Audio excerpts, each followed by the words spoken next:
Hello everyone and welcome back to another exciting day here on the channel. We are finally back in gold. Very exciting today. If you are new to the channel, make sure to go ahead and like, sub, share, follow. All of that good stuff helps the channel grow. Tell your friends so they're in the know. Leave your comments down below and I will get to them. Anyway, it is very exciting to be back in Generation 2. You guys kind of know the drill. Totodile and all of that nonsense. Give me a couple minutes to finish getting set up. I'll be right with you guys. Also, you may have noticed the new timer in the corner. I finally got around to putting one in. Boy, howdy, has it taken a little bit to, do minor updates to the stream. But give me a couple moments.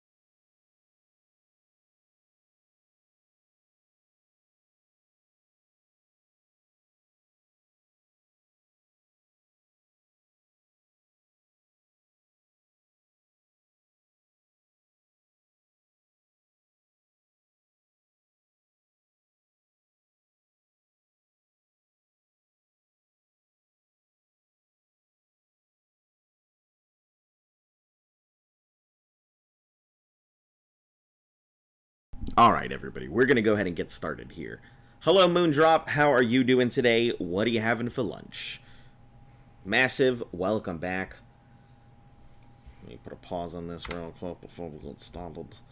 Yeah, I got a new timer in here, so give me a couple moments while I get it going and figure out how to get it properly set and stuff like that.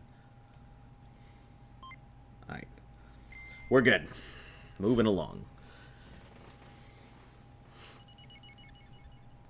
Yeah, I figured that people would want to know the total number of time that has actually passed in-game rather than just seeing this arbitrary number.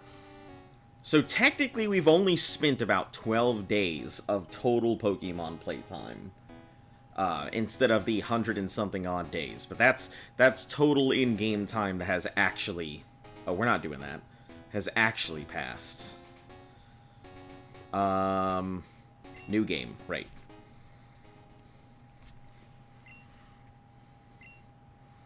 Will you check the clock for me? What time is it? It is currently... I think we put it at 5, so that way I had an hour of daytime to run through, and then a little bit of nighttime. How many minutes? We'll go ahead and put this at 38. Well, let's put it at 28. That gives us 40 minutes of daytime. How am I doing today? I am doing all right. How are you? Oh, hold on. I got a whole bunch of other stuff I got to go ahead and do. Hold on. Let's put a pause on everything here for a second. Pause this. 1 second. I completely forgot that I've got new things that I've got to go ahead and do. Overlay, image. Gotta change this image here real quick. To now we're in gold and silver, so new image. Who dis? Dying? You feel like death anyway? Yep, it's not fun. It's certainly not fun. I know how you feel. Been there. It sucked. Maybe it's in my download section? GB color? Yeah, there we are. Cool, now we're in the Game Boy Color era. I knew there was something that needed to change here.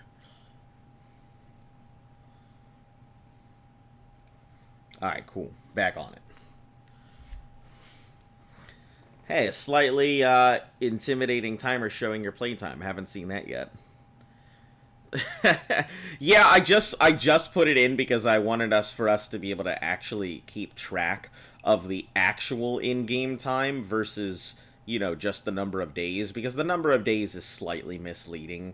It's not our actual time, but we've spent almost a full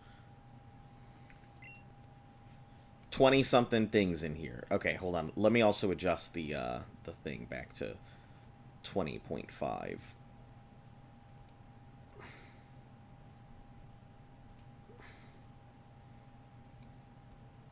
Perfect. There we go. Alright. Yikes, I overslept. Yeah, we're going to be adding a bunch of stuff here. When we get to good to see you back in Gen 2, I am very excited to be back in Gen 2, honestly. It took so long to get here. Which, by the way, we are officially... The first fight in the thing is just not counting towards the Nuzlocke. Just because, if we don't have Pokeballs and stuff, it doesn't count. So, Nuzlocke doesn't officially start until I have access or things. So, we will not have any crazy nonsense anymore of initial fights being garbage unless they hand us Pokeballs out the gate and then they're like, here you go fight! But, yeah, it is pretty nice to be back here. I should probably make that an official amendment to the rules. I think I'll do that at some point. But not right now. A's on B. Finally Gen 2 again. That it is. I know everyone's super excited for Gen 2. But yeah, so when we get to Gen 3, we're actually going to have quite a bit of stuff. There's a lot of support for Gen 3 onwards. So we should be able to have, like, Pokemon trackers that'll pop up on the side there that people can see. We should be able to go ahead and have move trackers and things like that. So there's going to be a lot of cool things that we have access to, come the next generation. Good to see you kept that in mind. I have tried my best. You like the new timer? I just wanted to make sure that people understood exactly how much time has passed versus, you know, the number of days that we're on. I think it's a pretty cool idea. I might end up putting it on the left and not on the right because the chat is on the right, so I feel like the right side of the whole thing is getting a little... Hold on, we'll just move this on over because I feel like it is getting a little bit crowded on that side. There we go. That feels better, I think.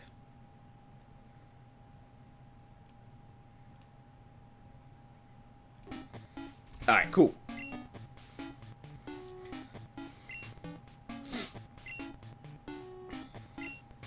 And we may have to adjust the way it moves. Or where it moves when we start hitting into some crazy number of days of total playtime. Let's just make sure you actually hit Gen 3 this time. Good luck in Gen 2. I'm gonna try my damnedest. What's today? Today is Saturday, so... how come how did you do the math? Because you hadn't had the timer before? Okay, how I did the math was I went through every single one of my videos, calculated all the seconds, hours, and minutes, added all of those up together. Is it daylight savings time now? Spring back? I think it said no.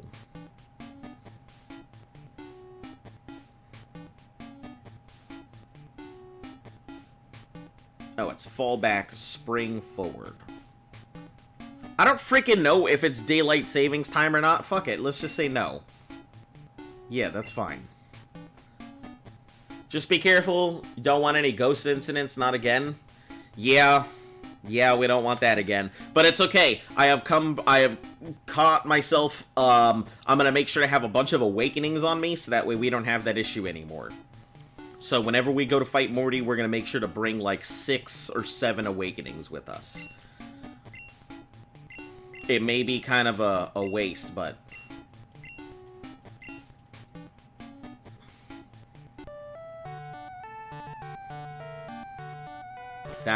it'll be fine. I mean...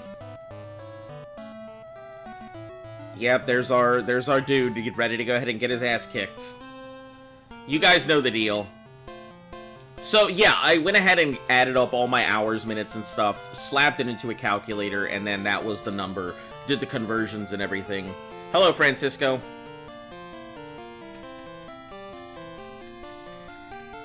So, you may or may not have just finished red in 2 hours, and you're almost done with blue. Sounds cool. Discoveries, emailed from him, intriguing, busy. You guys know the deal. Totodile. Totodile is the only way to go here. All right, are we gonna be doing the lottos for Totodile here? Let me rip out my red so I can add it to the pile of sheets for completed Pokemon games here.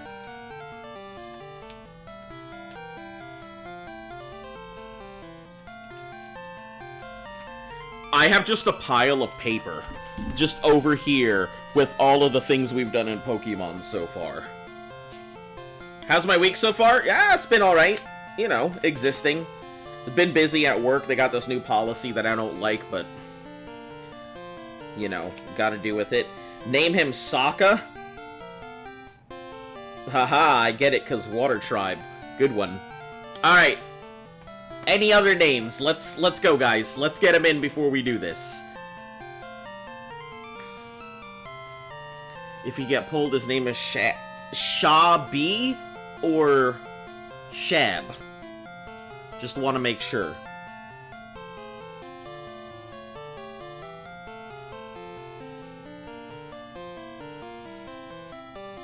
Name him Alligator. Alright. SRB Alligator. His name shall be Water Dude. Alright, which is it? Water Dude or, Okay, Jonko Coco. Listen, the only forbidden name is Piss Rat. Piss Rat is the only forbidden name. Uh-oh. Jonko and Francisco both putting in Cocos? Listen, I could put both of you guys down for Coco.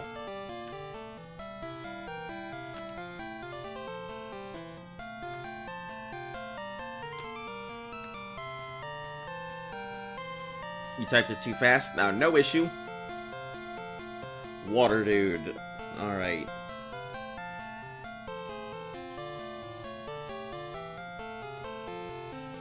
Okay, so we've got 4 things in here so far.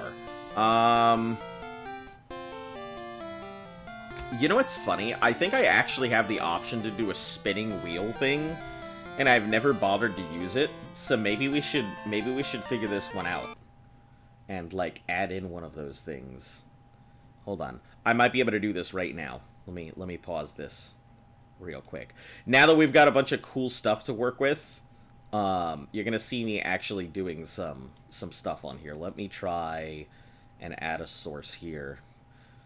A spinning wheel. Do we have one? We play color blacks, whites, widgets, emotes, spin wheel. We actually have one. That's pretty cool.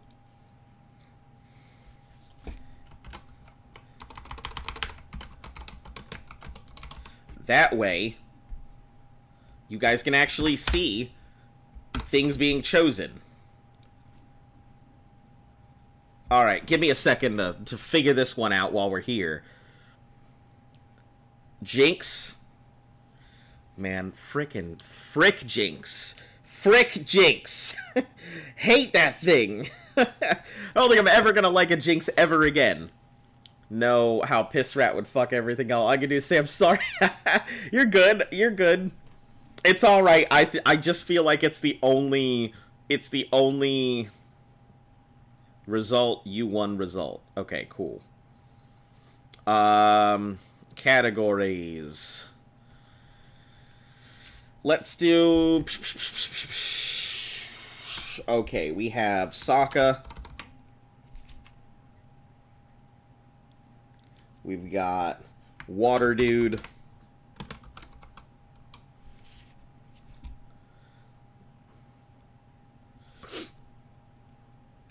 We have Alligator. And then we've got Jinx, which we're going to make also a different color, so that way we don't have two of them. Cool.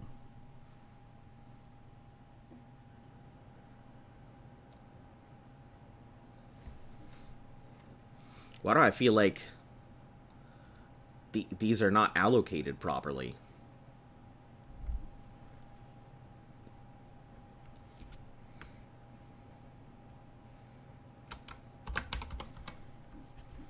The Wheel of Fortune. Speaking of Jinx, use one in silver, named it racist because of the Gen 1 design. Jesus.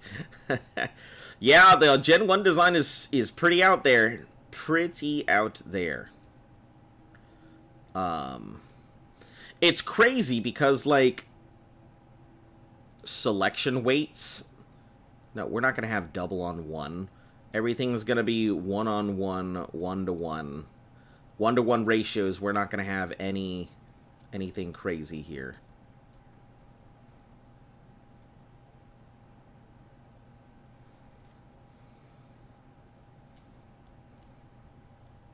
I don't know why it keeps adding all of these categories. Why we got so many categories? Clear all. Add section. Add section, add section, add section. Sokka is 1, Water Dude 1, Alligator 1, Jinx 1. Cool. See, now we can actually have legitimate stuff. May have soft locked his Gauntlet. He's in Vermilion City in Pokemon Blue. He doesn't have a Cutmon. Does he need to restart? In Vermilion with no Cutmon. Well, technically you don't... Technically you don't have to. I mean, it's possible to get to some of the other places. The problem is getting to any place else without Cut is a problem. I think Cut is one of the few HMs that you need to go ahead and get first. So he may have no choice but to restart. But that is something to ask the community, as I have not really encountered that. So... They may know more better than I do, so. Ticker image, center icon. We don't really give a shit about that center icon. Manage spin wheel, U1. Okay, cool. Rotation speed, 42. Slowdown rate is 5. Sounds good. Okay, how do we spin this thing? Does it spin on its own? Do we, like... give it a spin? Do I click on it? Alright, hold on. Let's see. Spin wheel, naming wheel.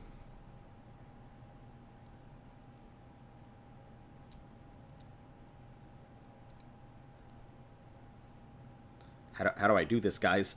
Oh no, I'm trying to go ahead and make improvements to my channel on the fly, and this is the this is the bullshit. HM Slave just for Cut. Just don't use that Mon in battle. Okay. Yeah, Jonko's going to be your resident expert here. So, you know, what he says probably has the best bet of it. So, I couldn't tell you.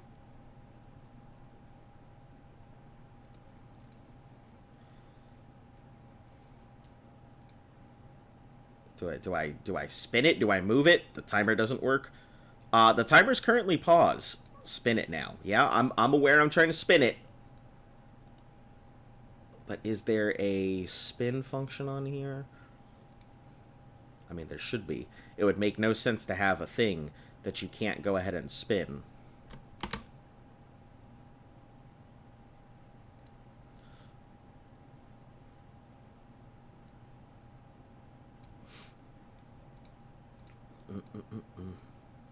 We don't care about that. Ticker, center image, sourcing, center image borders.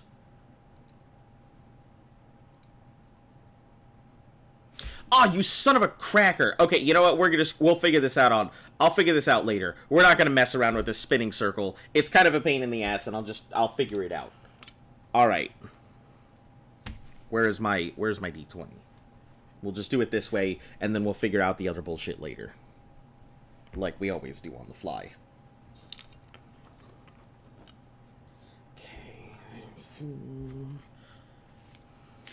Alright, let's do this, then I'll do the spinning wheel later. Figure this shit out. Nope. This doesn't work for any of your categories here. Alright. It is currently named Sokka. So, that'll be the thing for today is Sokka. We'll go ahead and get back on... Well, I'll figure out this spinning wheel and then we'll put it in later here.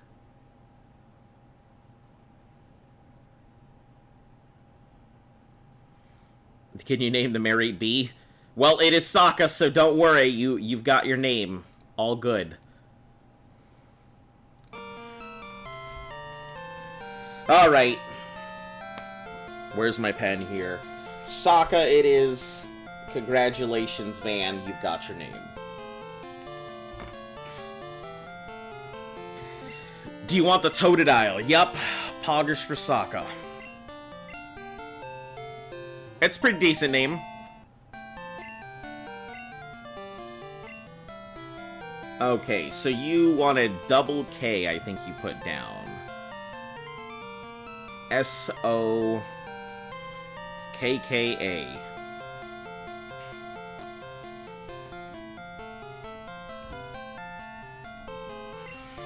Mr. Pokemon, all this nonsense. If your Pokemon is hurt, so is allowed even if he already has only encounters. Yeah, I assume, I guess, you don't want to soft lock your thing out, but I mean, I feel like that's kind of a problem, though. My only issue is that if you do something like that, then it feels like you would have an HM servant as a backup mon, which means you wouldn't really need any other Pokemon for it. You would just have that one thing. Bye, you'll maybe be back. You're telling me you go ahead and snatch the name of the Pokemon, and then you're just like, no, so long, goodbye.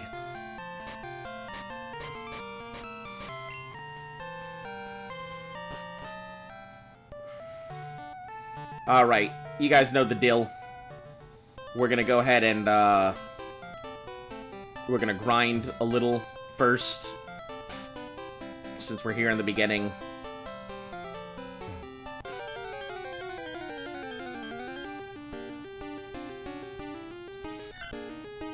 Sentret! Oh, it's because I never come out during the day. That's why. I was like, Sentret? I have never seen one of these things.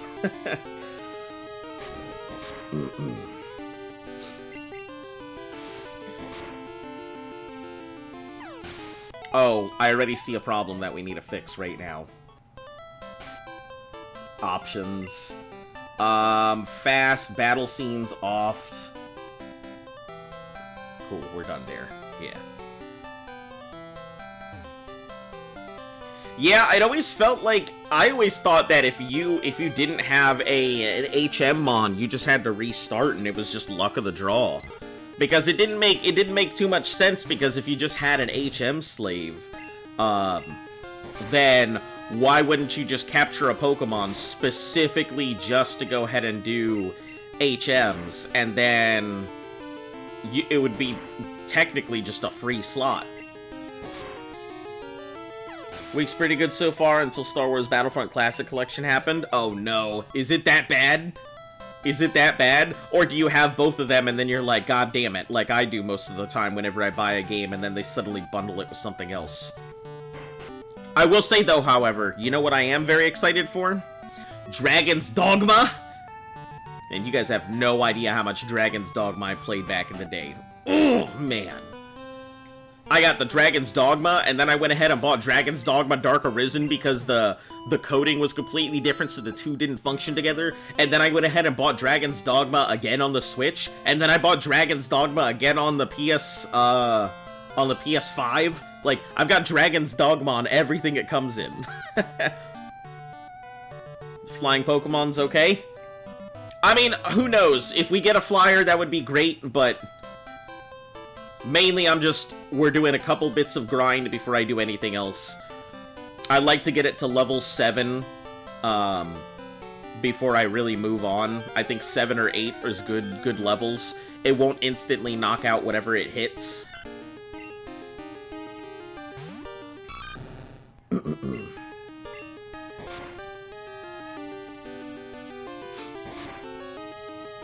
But it's capable of, like, taking a fight or two.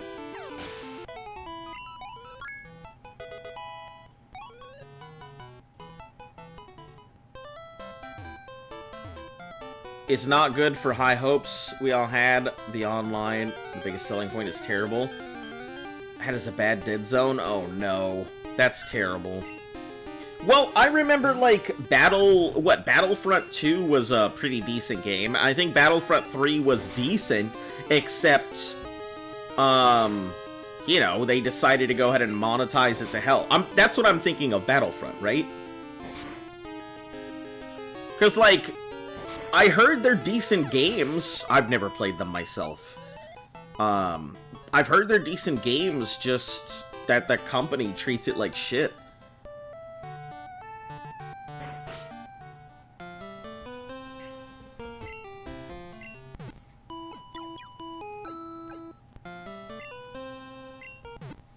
Oh, right.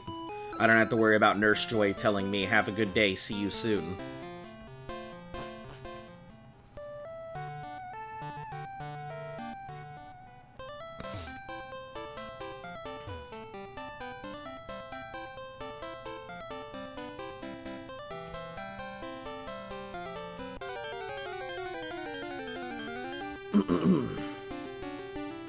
Alright, once we get this level, we can move on from here.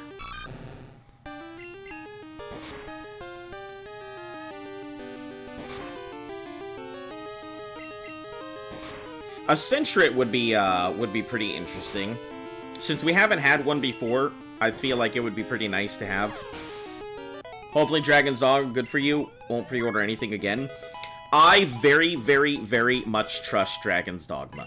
Even if it isn't the greatest game, I had so much fun in Dragon's Dogma 1.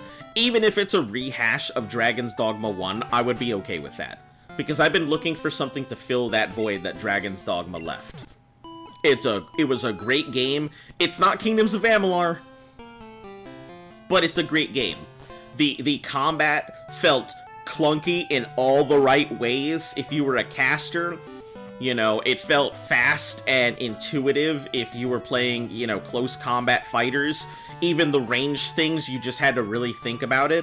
I believe this is multiplayer now, too, so you can play with other people. So Luft and I will probably end up playing together.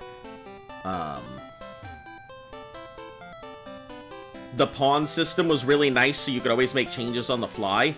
Baldur's Gate 3, you've heard the game is great. The game is great if you're ready to go ahead and put in the time for it, and you're willing to go ahead and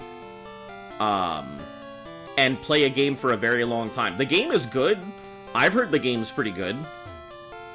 I actually did have a challenge lined up for Baldur's Gate 3, but I don't think I'll ever be able to do it because this is going to take up so much time that I feel like there's going to be no point by the time this is done.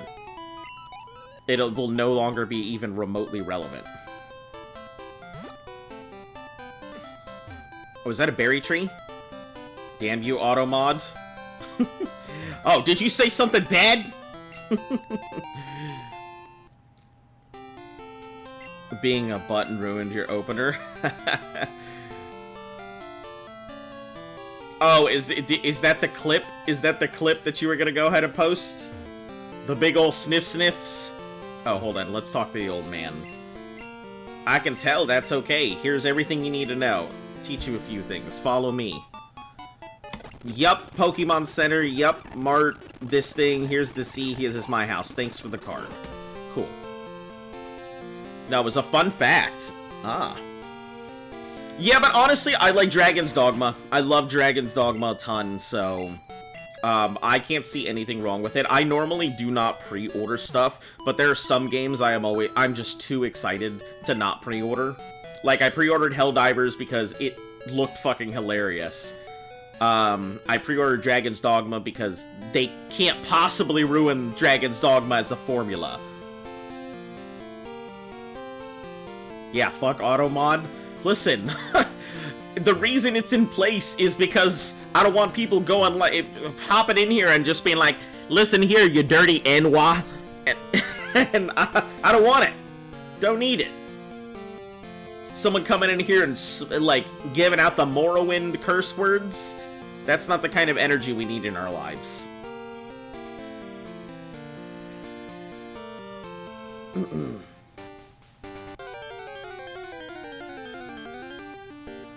You have to be really cautious these days. Holy crap. Yeah. People do some crazy shit. They'd be super cautious.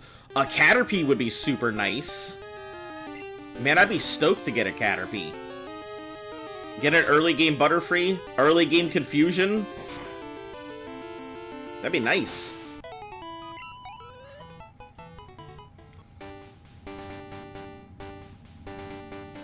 But Your Honor, it was a fun fact that the Totodile's name is about Totodile's name in Spanish. Why don't you just tell me?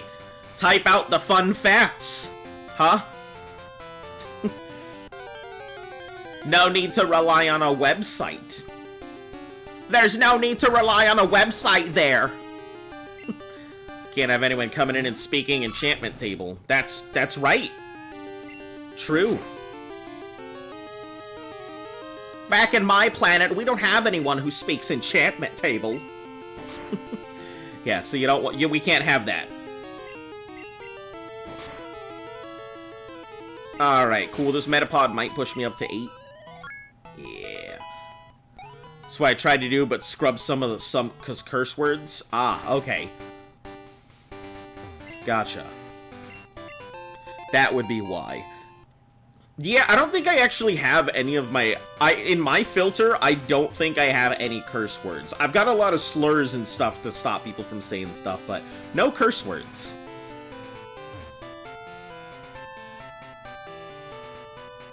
Like, I don't give a fuck if people come in here and they're like, yo, what up, my bitch?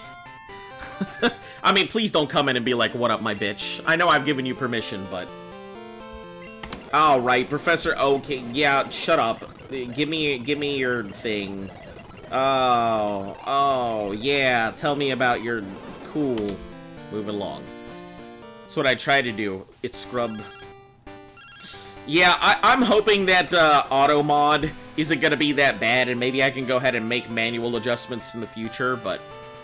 Tell me how this motherfucker was so worried about needing to start over, but yet goes into it Surge with a Pidgeotto and a Wartortle. The rest is like a level 7 Spearow. Jeez. Hey, listen, that's what you gotta do. He lived with 3 health on his Wartortle. What the fuck is he thinking?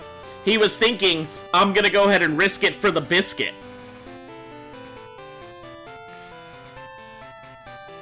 One guess what kitty was meant to be? Was it meant to be cat? Fun fact, did you know that Toto in Spanish slang for kitty, Toto, and dial in Spanish is tell him. It's pussy tell him.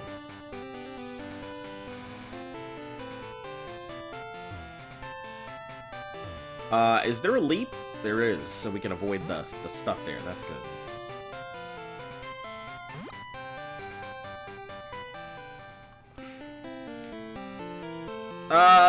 There's no balls until we deliver our thing, right? If I remember.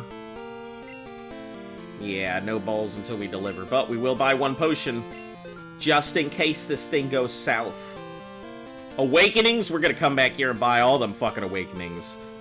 Didn't like the kitty word? Yeah. It's because you don't want somebody coming in being like, as soon as they first come in, like, first thing they say in the streamer, hey, first time speaker, what up, pussy? You know, that's not what you want. No streamer wants that. It's my favorite thing when I get to, like, lean into my mic and peek the shit out of it. Love doing that. At least put Dig on his Wartortle, then one shot. Surge didn't tell him. I had to learn the hard way. No balls here? Nobody's got balls here. Haha! Joke's on me. Oh, here we go. Bum, bum, bum, bum, bum, ba, dum, bum. Huh, what a waste! A wimp like you? Don't you get what I'm saying? Well, I too have a good Pokemon. I just picked the opposite one you did, and it's a Bayleaf. It's a Chikorita, but... First time watcher barging in, drops verses from ninjas in Paris. Yeah, that's exactly what I figured. He's immune. Oh, he's done it! Maybe it was another word then. We'll go with rage. Listen, we're gonna go with rage because you're gonna tackle me.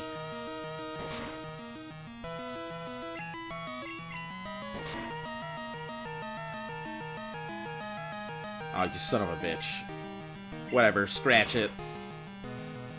Oh, critical scratch! Get the fucking shit out of here. Take your goddamn pot plant and get out of here. Twitch can't stop you. Did it stop you? My name's Blanc Blanc Blanc. Gonna be the world's greatest Pokemon trainer. Get out of my way. Hey, there you go. I guess you need to go ahead and put cat afterwards. Cat solves all your problems, right? I picked this pear because crocodiles can't eat pears. How, how, how. Trainer. I don't even know her. Nice. That's a really good one. I like it. See those ledges? It's scary, but you can jump off of them.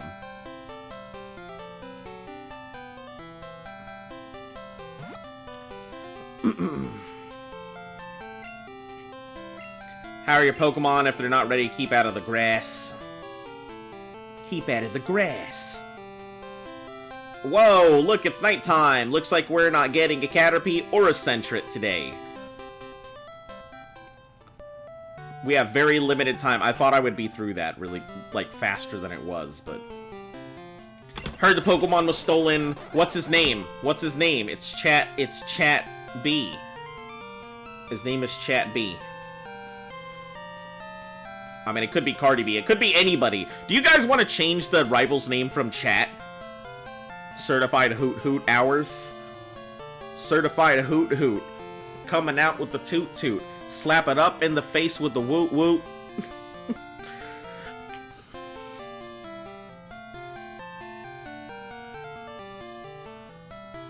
Certified Hoot.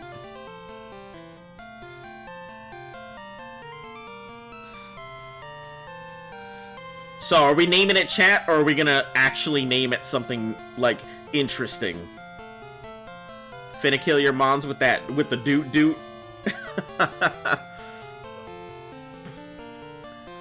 Finna flap my wings like a shoot shoot. Chat's cool? Cool.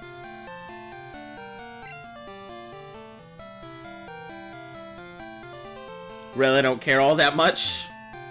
Yeah, I suppose. Big discovery. Oh, is this an egg? Oh, I've never seen an egg. Oh my god, are you about to... There it is! Receive Pokeballs.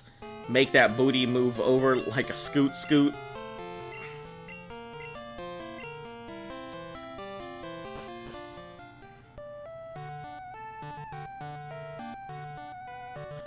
Yeah.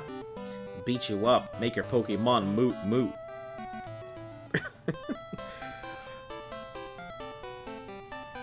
Ah, I've seen you a couple times. How many Pokemon have you caught? You want me to show you how to catch a Pokemon? Yeah, here we go. Get that Rattata. That's how it's done. Thanks.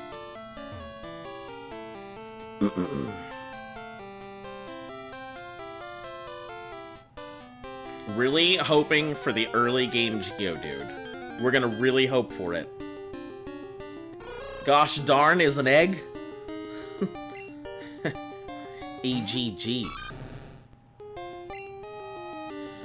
Now I'm just imagining Elm walking into it for the first time, losing his shit over all the eggs. Yeah. He has no idea what those are. Real Hooter hours.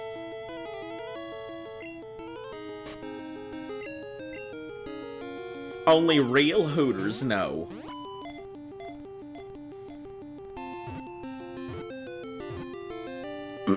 Alright. You guys know the drill. You guys know the real drill that, you know, every game starts out with Hoot Hoot. It wouldn't be Gen 2 if Hoot Hoot wasn't the first thing we caught, right? Give a nickname to Hoot Hoot. Alright. Someone making him breakfast, he's running to experiment on the fried eggs. Yeah, Professor Elm kind of bothers me slightly.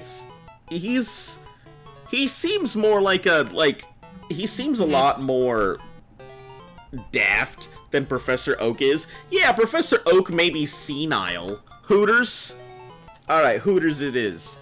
Professor Oak may be senile because he asked you if you're a boy or a girl. Master Who? You're gonna have to save Master Who for later because Hooters has won the bid. It's only fitting that Hooters is a chick.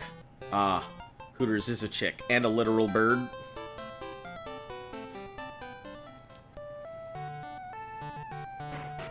Master Who. That just sounds like it sounds like a pretty good name though.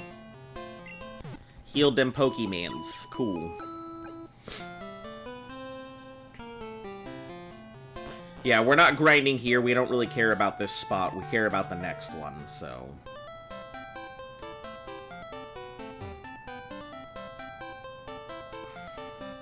Alright, what route was that? I should know this by now.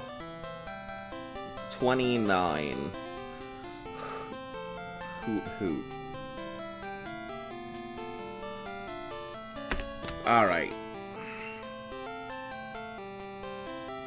We care about the Sprout of Bells. Yeah, Bellsprout's really necessary early game. It's fairly solid.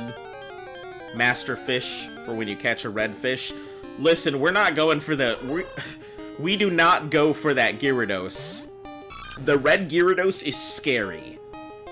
Because it is definitely a...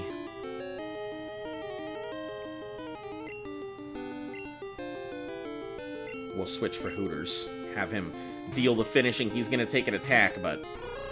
Starter count as an encounter for hometown, or you can go back and fish in the pond. It doesn't count as an encounter for the hometown, so we can go back and fish in the pond. It's fine. That's where the Chincho is anyway, so...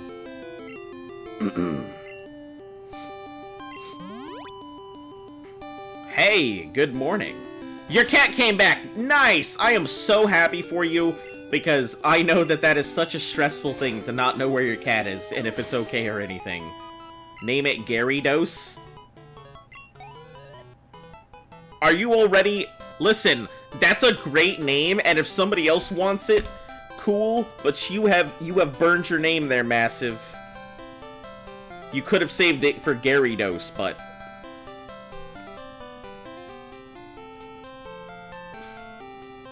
Has Dragon's Rage, and that's scary. It's less so much Dragon's Rage, and more the fact that it knows Thrash. The fact that it knows Thrash is the problem. He's fine. I'd curse him if it wasn't so damn happy. Listen, I'm just glad that your cat is back. It's one of those things. Everybody knows lost pets are a real problem. About the naming limit? Well, if everybody gets a name, and if everybody's done, and all of our regulars and stuff, if everybody finally names a thing and nobody goes for it, feel free to throw out a name. I think we'll kind of lift the... I think we'll kind of lift the limit after everybody at least gets one name in.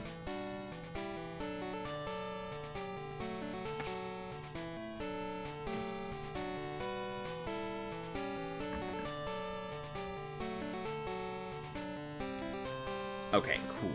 So, I believe Dragon Rage at this point is a 2 to 3 hit. It's kind of scary. Yeah, but Thrash is also a 120 power move. And since it's a shiny, it doesn't have good special, but it has higher than average attack. So Thrash is usually a one-hit KO move. Yeah, so that dragon is not good. It's better to knock it, get the XP share, and just catch yourself a Magikarp somewhere else. All right, guys. Let's see what we get here.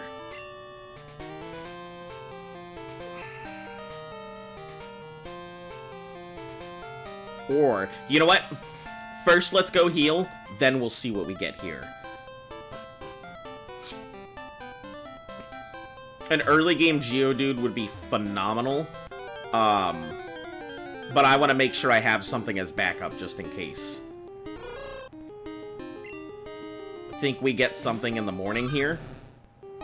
What would you get in the morning? I believe it's only Rattatas and Geodudes that pop up on the lower route for 40-something. I think that's Route 40 or Route 44 or some crazy nonsense.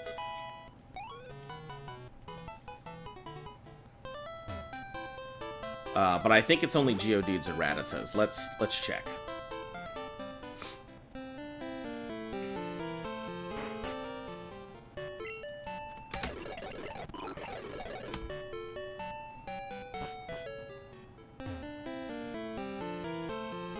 Not sure if I'm thinking about Crystal, but you can get a Phanpy. Gold does not... Actually, no, I don't believe Gold gets a Phanpy. I believe, Teddiursa comes from this place. And Teddiursa's not bad, but it's fairly tanky. But there are better options out there.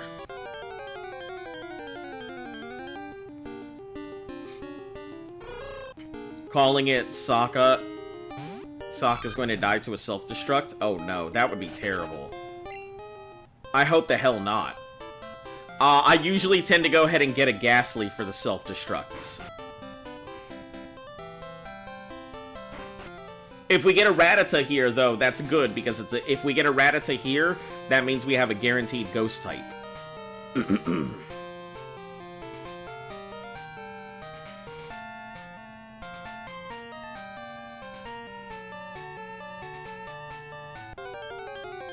Geodude!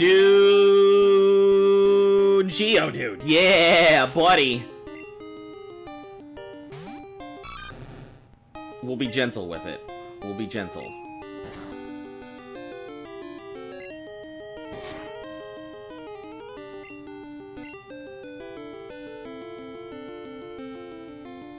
Please do not knock it.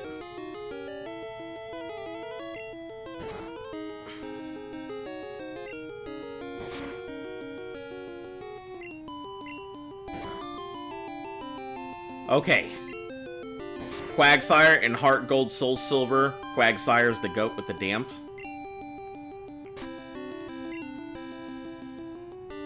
You know now, good luck. Hey, SRB, wait! Do you want to name the Geodude?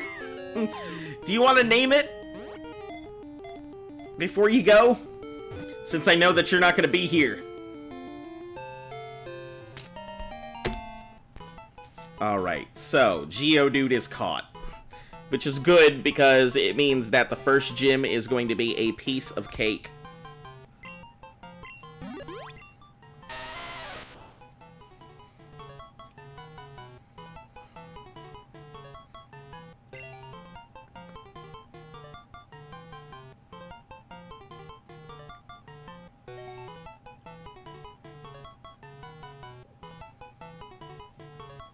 Alright, if SRB does not give a name here, we'll open up the things. Because I know he wanted to name the thing Master Who.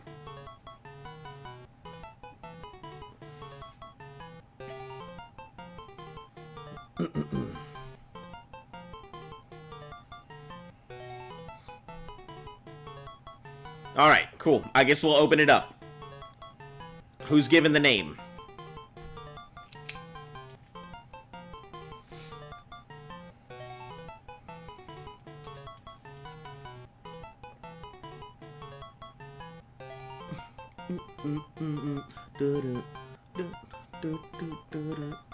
Geogal?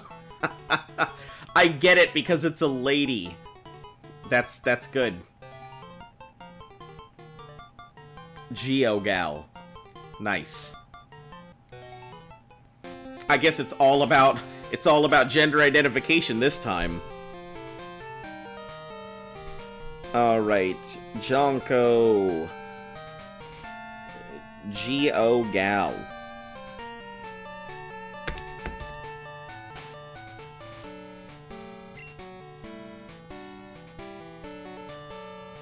Let's see what its stats are. Be cool if we be fast. I mean, it's not slow. Attack and defense, 8 and 9. Pretty solid. Actually. Let's check Hooter.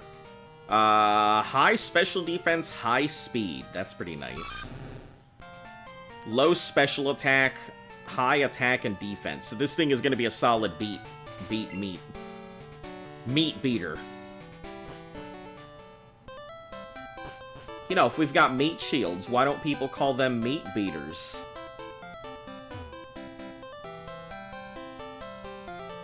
A Rocky Gal.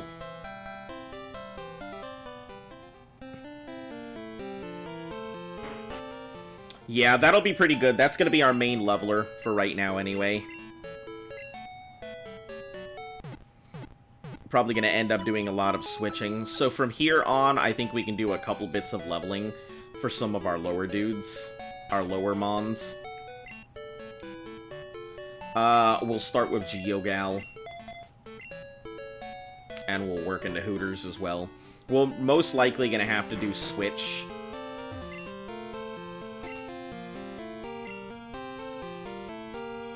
By 4, we're gonna need them anyway. 1 extra potion just in case. 2, 3 antidotes because scary stuff is coming.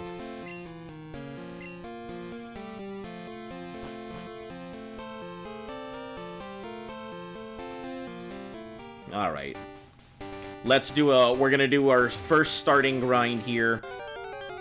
I think getting everything up to about level 6-ish should work. Ooh, hold on. What route is this? This is a new route, isn't it? Yeah, like an early game Rattata would be pretty nice. So I'll work on this thing.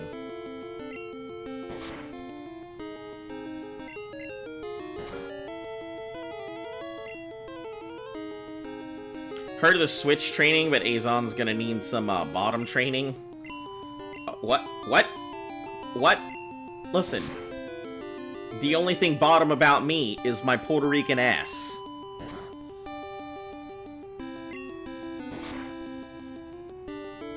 Alright, let's go in for the catch.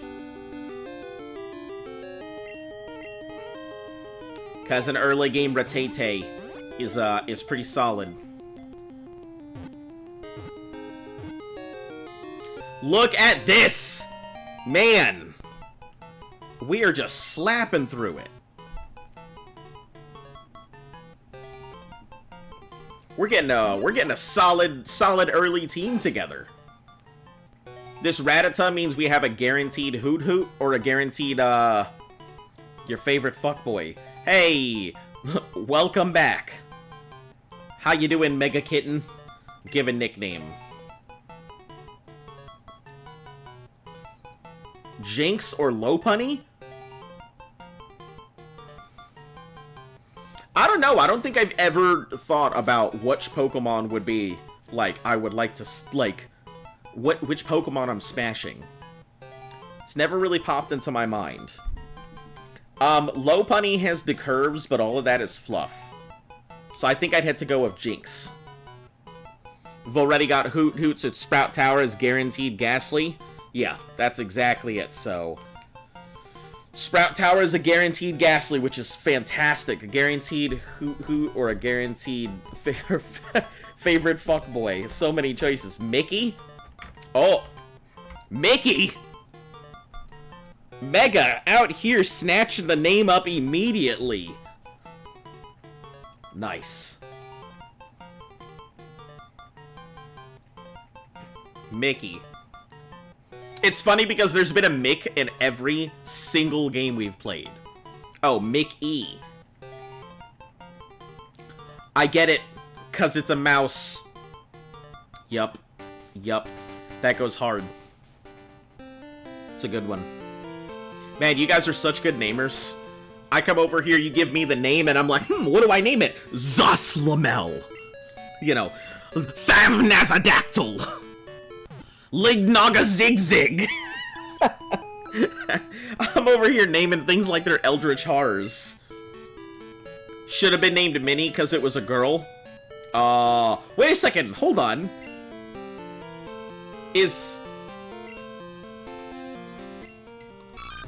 So you're so everything we own is female except for Sokka.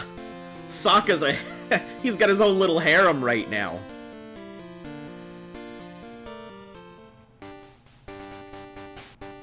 Alright, what route was this? I don't freaking remember. Route 30.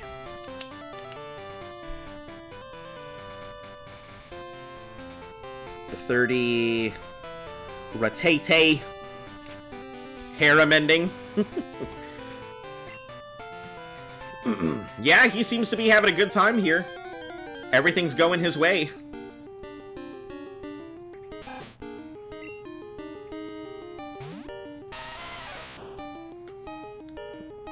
Getting all the Kyoshi baddies. Oh, you're gonna tail whip me? That's a no-go. No, sir. Sokka, get him. Good evening, doggy. Good evening, Jurian. How are you doing? You've come at an auspicious time. We have, we've had some absolutely phenomenal catches. The luck is with us this time.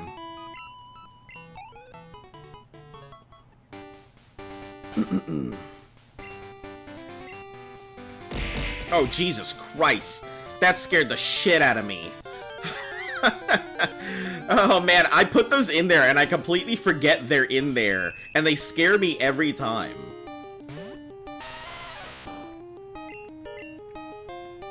Alright, this should be an easy fight.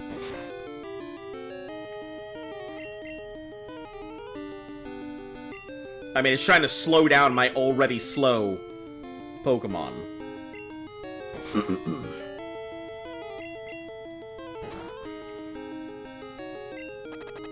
I fucking forgot that the rock can be poisoned. So dumb. So dumb. How can you poison a rock? You didn't catch any of the balls? Son of a bitch. Alright, we're gonna have to start counting, so...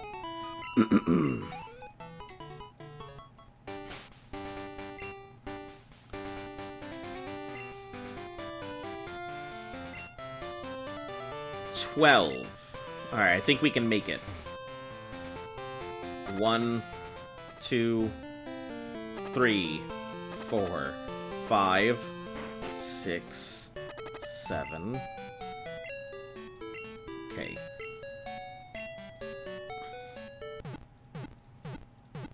Hate the gold and silver sprite for Spinnerack.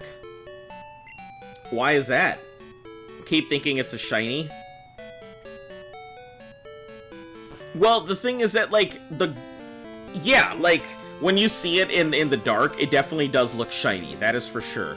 Boy, howdy. Okay, we will be catching shinies just because they're rare. I'm not going to go out of my way to shiny hunt. But if a shiny pops up in front of me, yes, we are going to catch it. Let's just... You know what? Fuck it. Let me put the amendment into the rules right now. So, hold on. Let me pause our timer. Because I'm going to put that amendment into the rules right now. Note, Nuzlocke rules.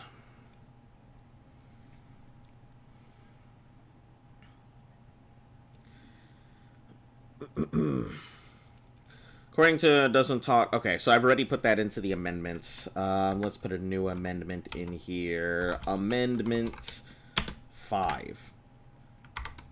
Although there is no shiny clause for this run, we will catch shinies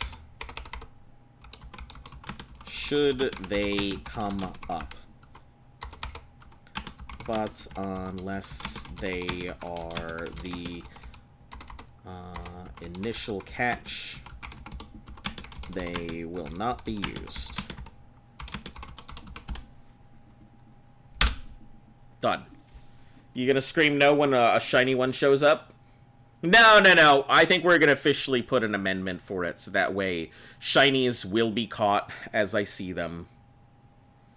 But we're just not gonna use them. If they don't fall within the rules of the Nuzlocke, they'll just be caught and put away into a box. You know, considering we've had 3 shinies in Gen 2, I think it's pretty nice. I know a lot of people spend so much time looking for a shiny, and we just lucked upon them. And since our luck is so high this time around, I'm going to assume we're going to encounter all sorts of shinies this time.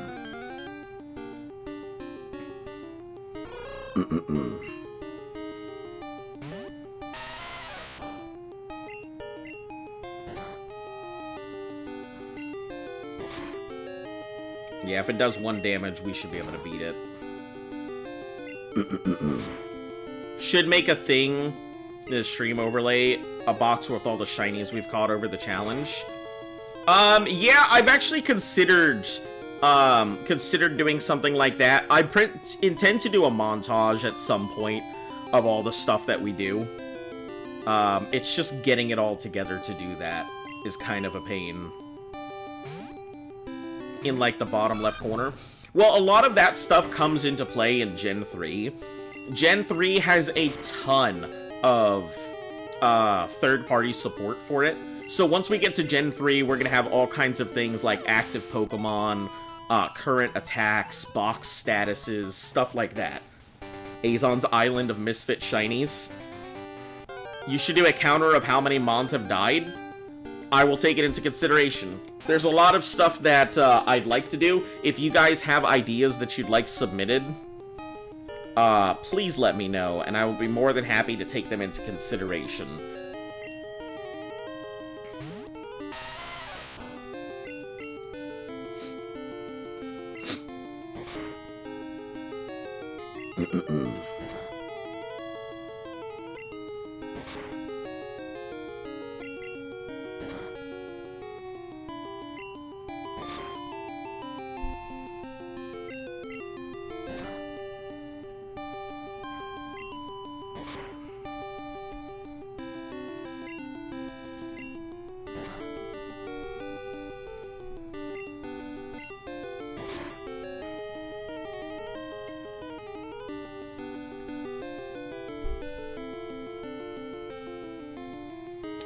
Yeah, like a death counter for a specific game and then another death counter for the challenge as a whole. Would be a good idea. I will switch. It's not worth it. It could possibly get smacked right now. A critical with a tail wag could turn out very badly.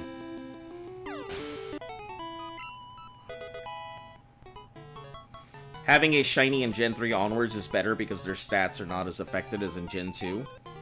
So they don't have the bullshit that happens in here in Gen 2, where they're, like, useless. Why are we going back into town? Like I don't have other Pokemon I can level.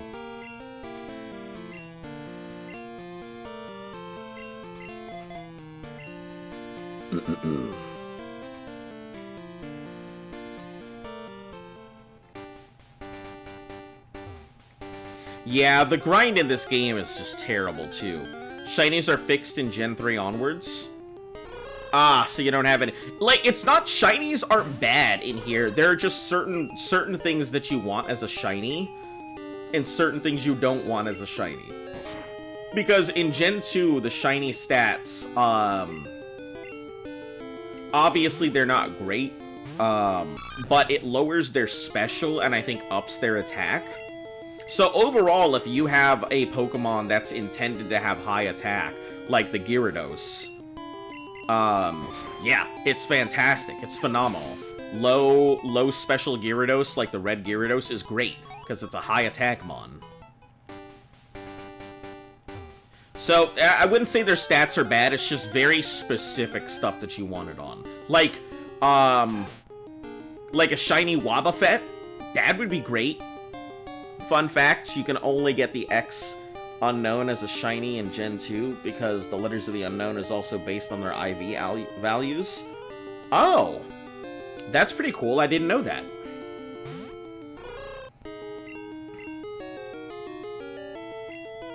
Hooter's defense fell. No, that's not good.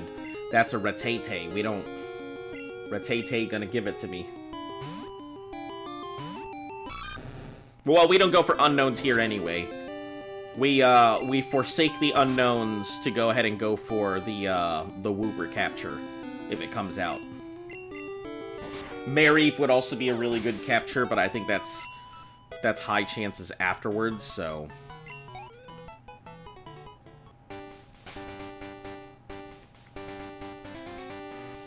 We'll get everybody to roughly about 6, I think is good enough.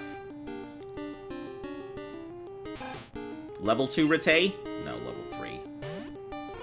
It's a weird concept because it makes the shiny form and the other letters go completely unused.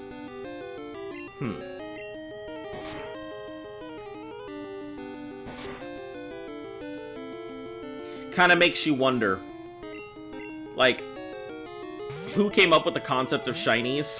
It's probably just for money purposes. Somebody came up with the idea of making shinies just so that way they could make people buy it more often and get more money.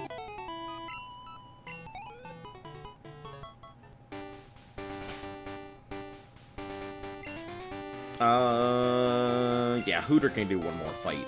I don't think it's gonna be able to fight on its own. It's probably gonna have to be a split. Which, at that point, if I'm just gonna do splits, I may as well go ahead and have, I may as well just go ahead and throw Geogal out there.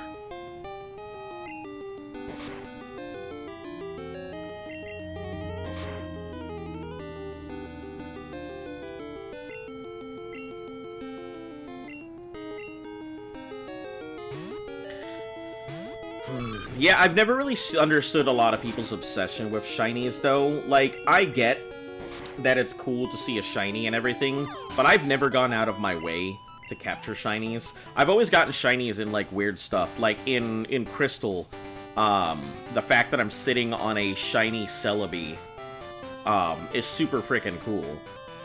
Shiny Celebi is pink, by the way, if in case anyone's never seen one. Yeah, but that was a pleasant surprise.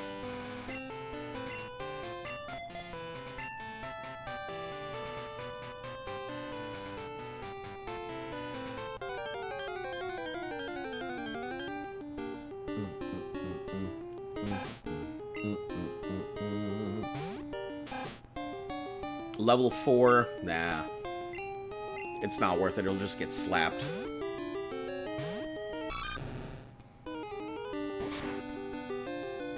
I think we can get these guys to 5. I don't think we need to take them all the way to 6.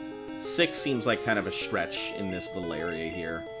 The only problem is the next grind spot has Bellsprout, and Bellsprout is not what I would consider a good Pokemon to go against for grind purposes. Because Bellsprout would slap quite a bit of our team. Maybe the Hoot can work. Hooters would be fine against it. But I would need to have this thing a little higher level before I did that.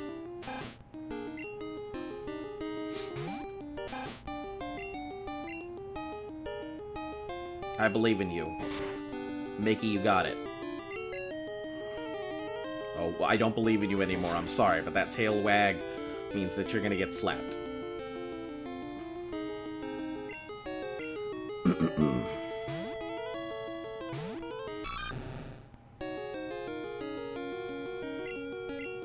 Stop sitting there wagging your butthole at me, rats.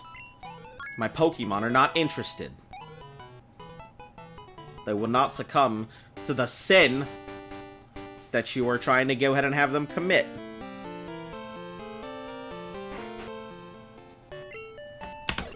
Yeah, okay, heal, blah, blah.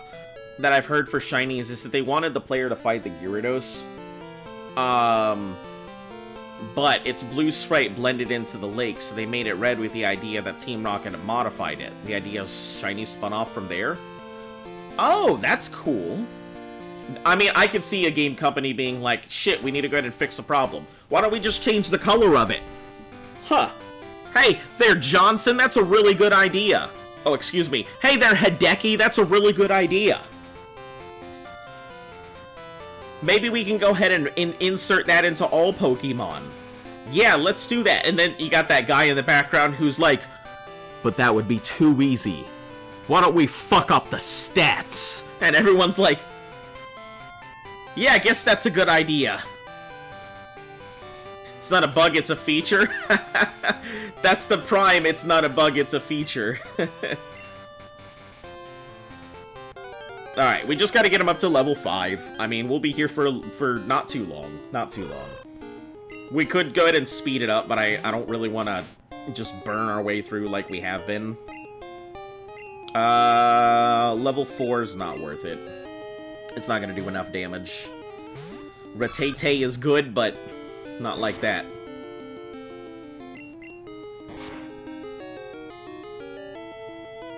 Shiny Celebi was very hard to obtain because you can't transfer it to Gen 3 from Gen 2 unless they release the Virtual Console for 3DS.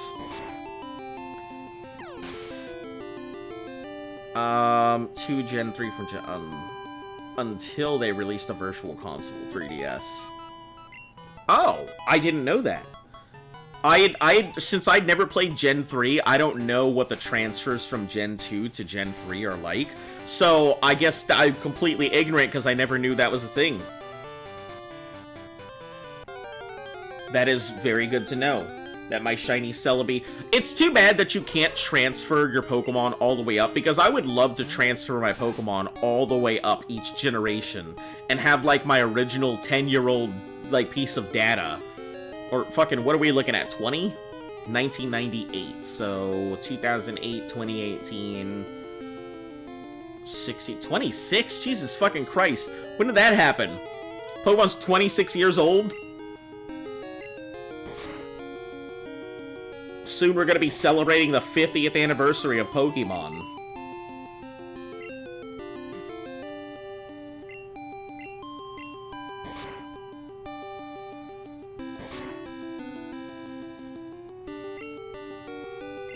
Alright, Mickey, come on back.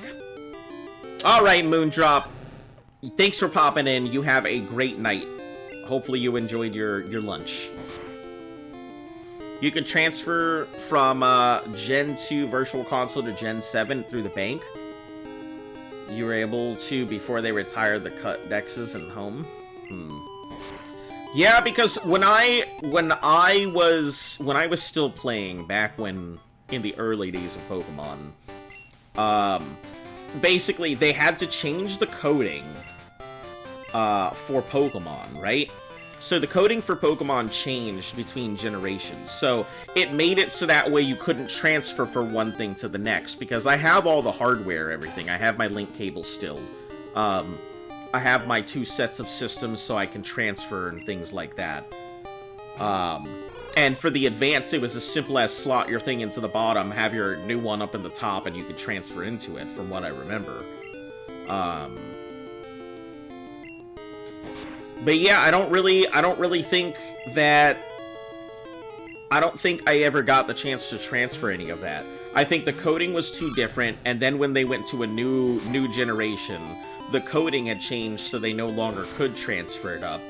With the Virtual Console, I believe they fixed a lot of those issues, so they were able to mesh together, or maybe, like, fix the stuff. But, yeah, back when you could not do those transfers.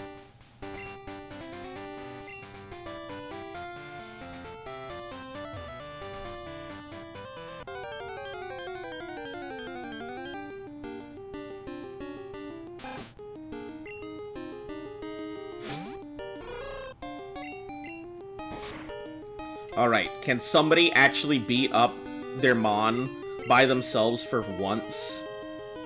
Can one of you guys please beat up your Pokemon by yourself? Thank you. Frickin' Hooters, leading the way.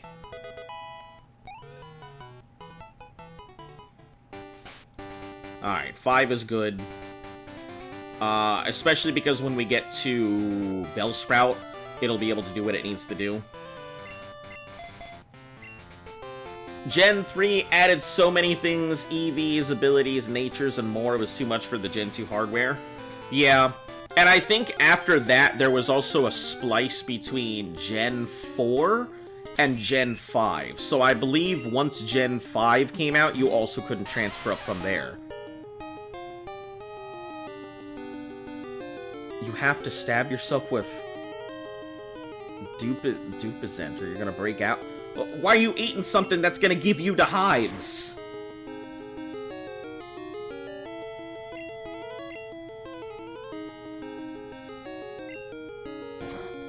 Why is this Spinnerack, like, so tanky? Or maybe a Geogal is just incapable of hitting anything harder than a wet napkin.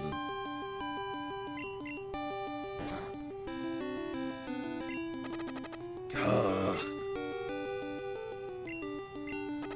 Fine.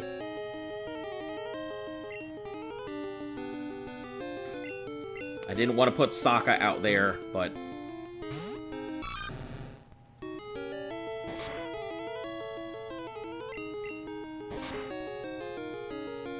trying to get Geogal its own set of levels here. What are you looking at, like 12? We can make it. You can transfer to Gen 3 from 4, no problem, although you need, like, 2 DSs to do that. Yeah, I mean, that was no issue. I've got a regular the old DS tank and the DS Lite. I don't have a 3DS, so I actually am gonna borrow somebody's 3DS when we start getting to all of those. I'm actually looking at my copy of XY, Sun, Moon, and Ultra over here. They're sitting on my desk right now because I had to buy them at a convention. Luckily, they're all wrapped, so I don't have to worry about... they're all starting brand new.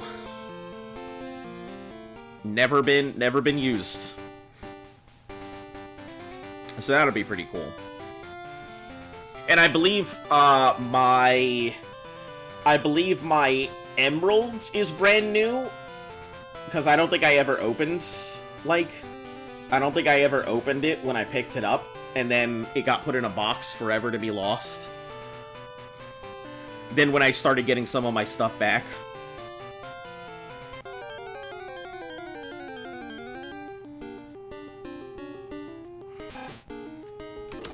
Okay, please, Rattata, just let me get a level, please. Okay, Geogal is infuriatingly difficult. Geogal seems to have a problem called can't do anything because I got fresh nails and I don't want to hurt myself. Geogal is not looking very promising.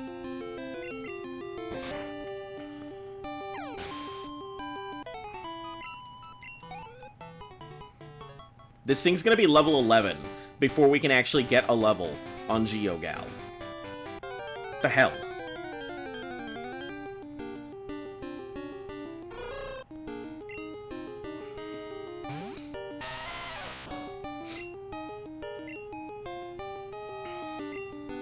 Its attacks are already doing a sliver of damage. Please.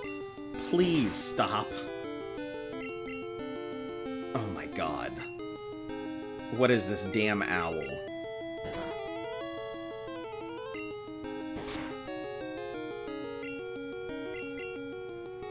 Please, owl. She's boost or something, holy crap. Eat a tanky mon later on. Yeah, I don't know what's going on with it. It's, I mean... at least it's able to do something.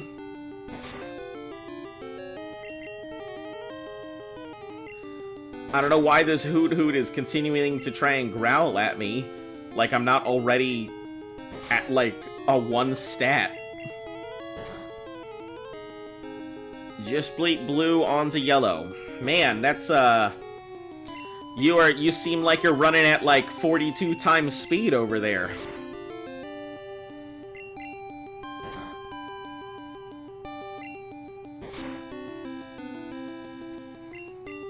Considering you beat Red in 2 hours and now you've just beat Blue. Sounds like you're running breakneck speed. Alright, can it actually beat a Hoot Hoot on... Yes! On its own, finally. Some progress. GeoGal actually doing something on its own. GeoGal, she needs some milk! Okay, what have we got? Level 3 rats. Rat. Hit for 1? I'm down with it. I'm down to clown rat.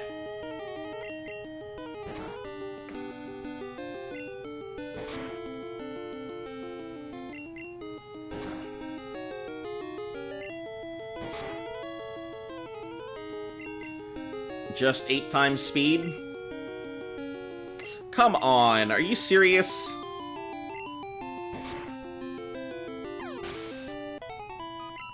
It was just waiting to be hit. Alright, level 5. Jesus Christ. The only one who needs the actual level is Mickey. Once Mickey's done, we'll move on.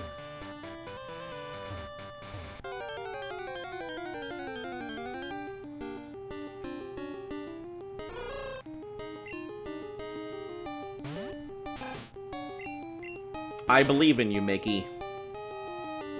You can do it. I don't believe in you any longer, Mickey. Go home.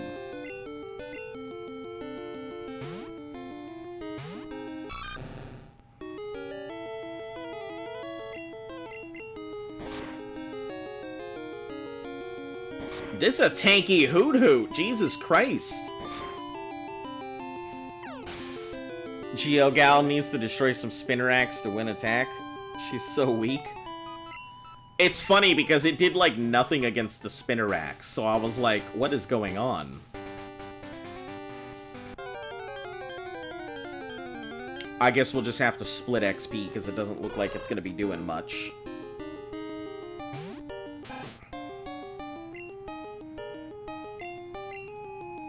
We'll just switch level.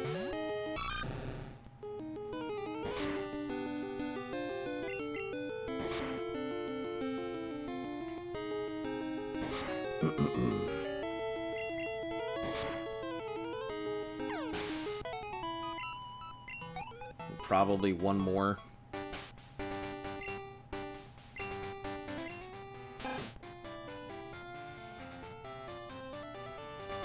Level up, it just needs 2. Needs 2 freaking XP.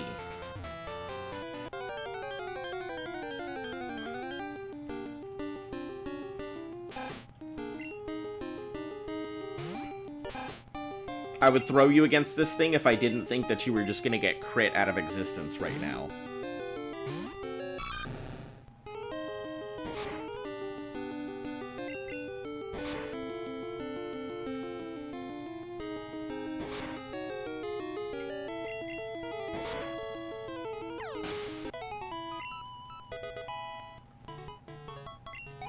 Ugh, okay.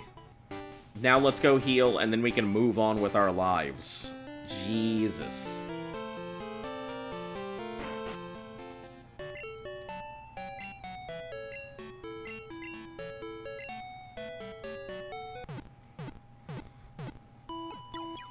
The only issue I'm seeing is the possible Bellsprout encounter, and if we miss the Bellsprout, it would be very problematic for the run.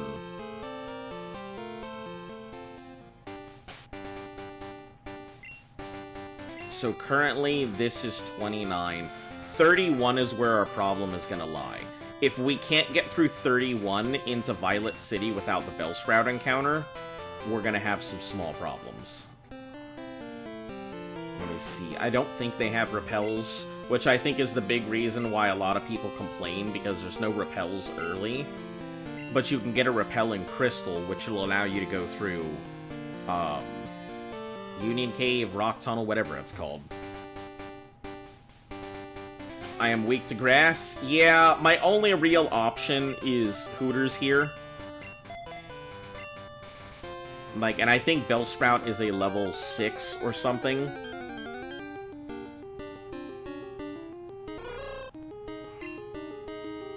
So I might have to level this thing up a little higher just to be able to withstand the Bellsprout.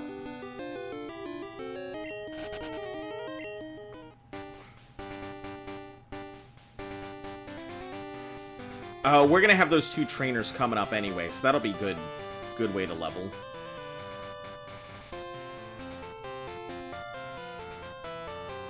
Not this guy, but the other one.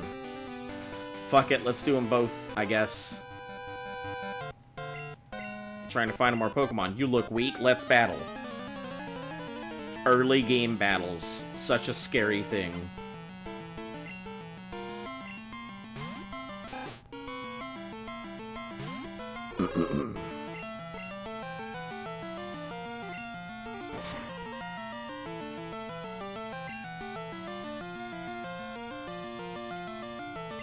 GeoGal can handle this pretty easy, I'm sure.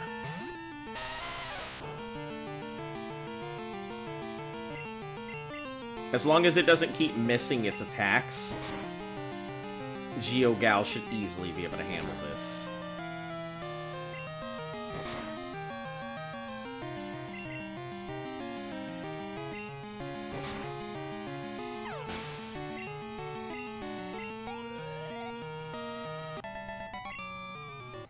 Perfect.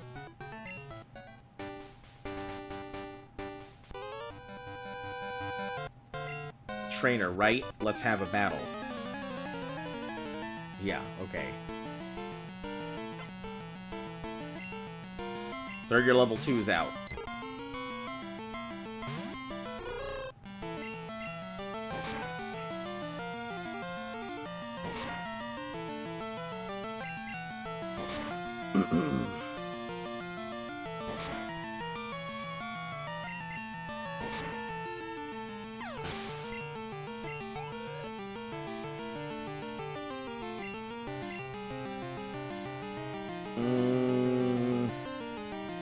No, we'll do the split. It'll be a level 4, and we'll just do the split here.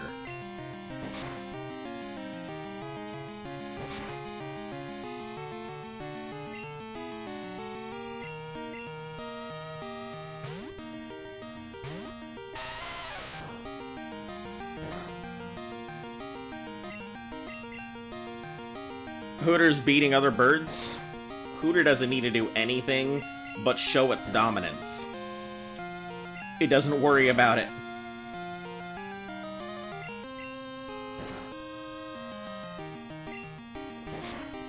Hooter will not be held back by a bird of an inferior species.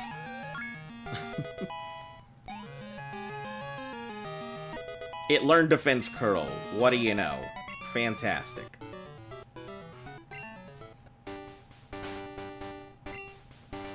Alright. Go back and heal real quick.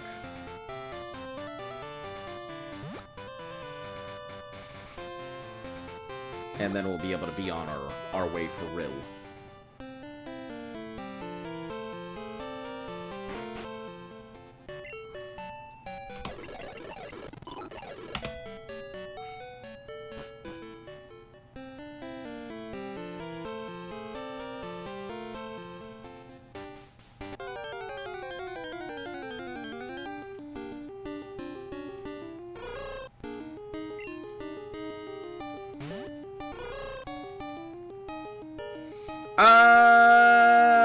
You know what? Let's get that level. It's almost there, and a level 6 would be better than a level 5. I mean, not just statistically speaking, but once we get to Bellsprouts, being able to handle a level 5 Bellsprout with minimal damage would be nice.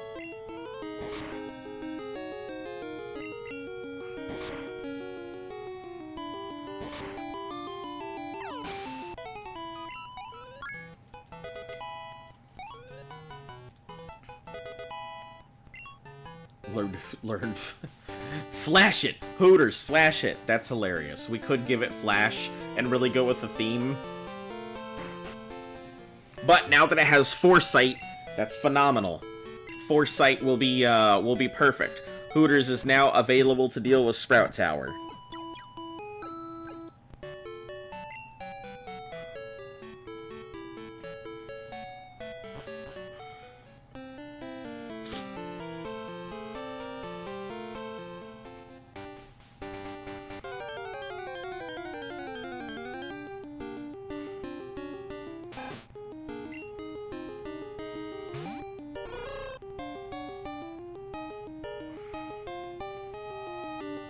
We're just gonna run.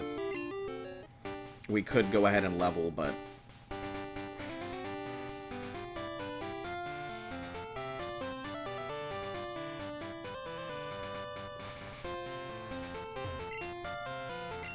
Trainer tip, no stealing other people's Pokemon. They're only to be thrown at wild Pokemon. Wow. What a cool tip.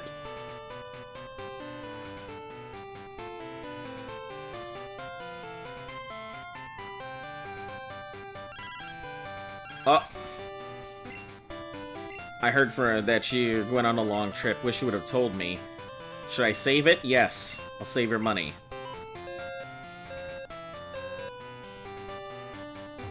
I thought my game had frozen for half a second and was really mad. You know what? Talking about freezing and games, there's another save file. Is it okay to overwrite it? Yes.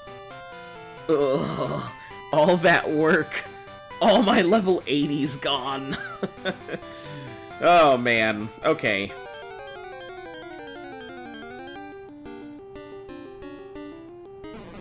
Yeah, we're in the next route, so this is good.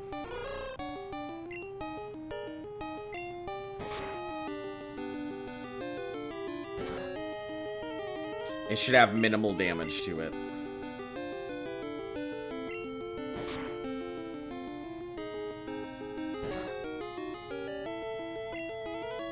Early game Bellsprout would be like super nice, so.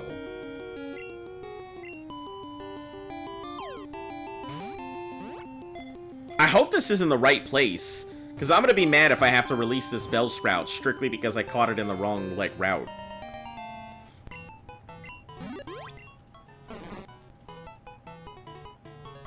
Give a nickname to it. Alright, anybody naming this Bellsprout?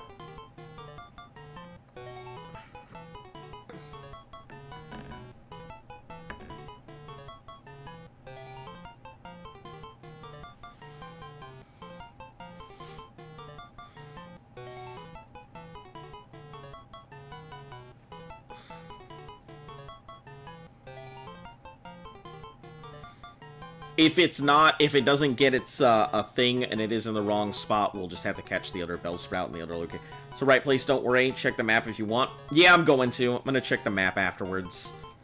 Alright, I guess we're going to name it...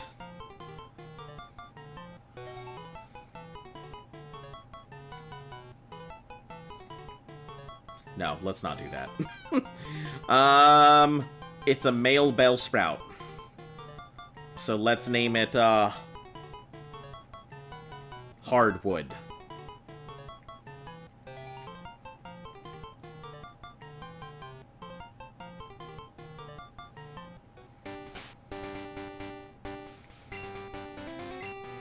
$31, perfect. Yeah, I figured when we switched over there, that would be where it would work, is in Route 31, where we get our Bellsprout. I gotta say, this is turning out to be pretty interesting. We're getting all the stuff that we need early game to be able to do what we gotta do. I hate to say it, but this is smooth. There's nothing in that cave aside from a Dunsparce that we could want. Ooh, I also forgot to check if... Well, let me check my my trainer ID. 04501. We're finally out of Kanto, thank God. I mean, we're gonna be going back to Kanto anyway, in the latter half of the game.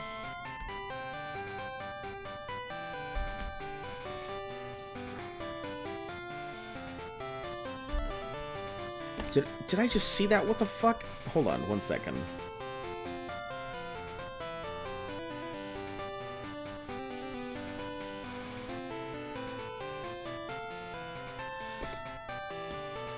Okay, let me check the Heracross location thing.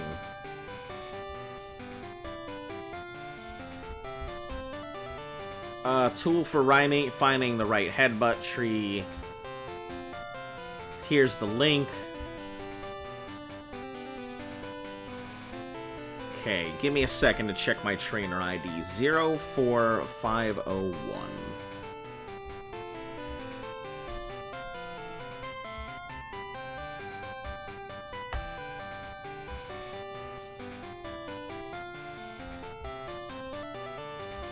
So, Azalea has... I gotta expand this. I'm gonna... chat's gonna disappear for me for a second, so don't do anything crazy.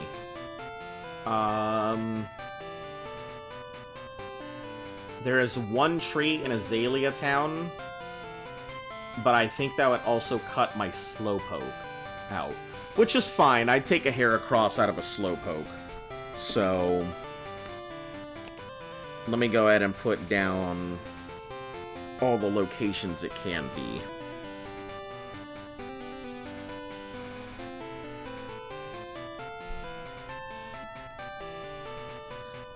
Azalea, there's one spot.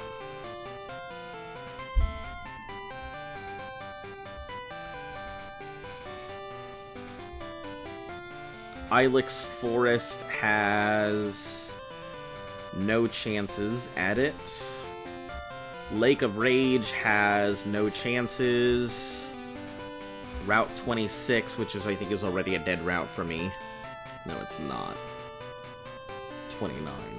So Route 26 is...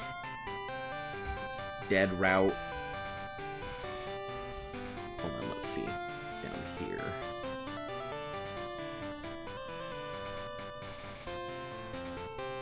Nope, Route 26 is a dead route. Nothing there. I mean, it's only got pine cones anyway, so... 27... all pine cones. 29 is a dead route. 30 is a dead route. 31 is a dead route. 32 has no locations for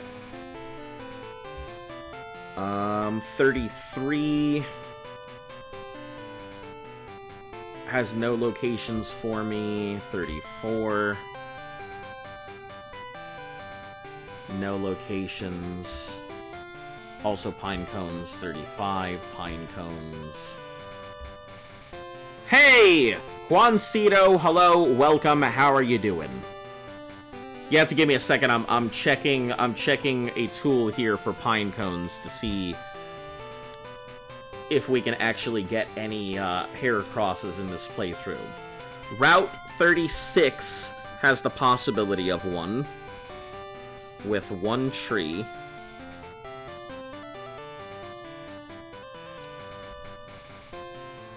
Two trees. There's two trees that could possibly pop one.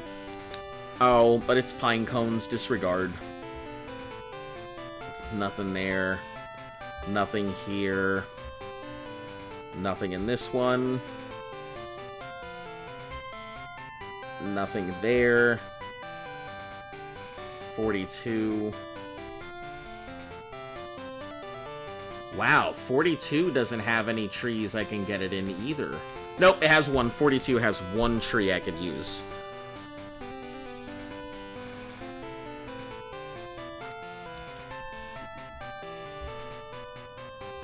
.43 has one tree, but it requires surf.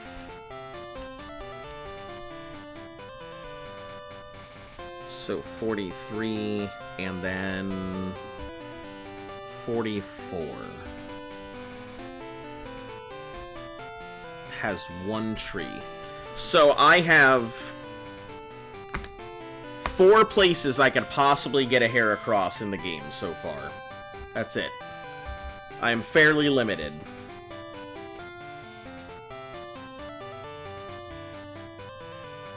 President Joe B. in Washington, D.C. Yep, that he is. He's doing the thing and leading the country.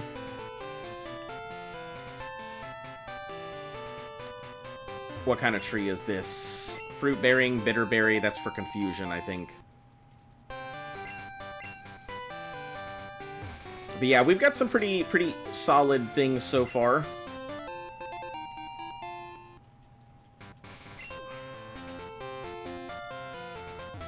We're gonna avoid that. That's a scary fight early. We're keeping Hooters here so that way we can avoid the Bellsprout knockouts and stuff.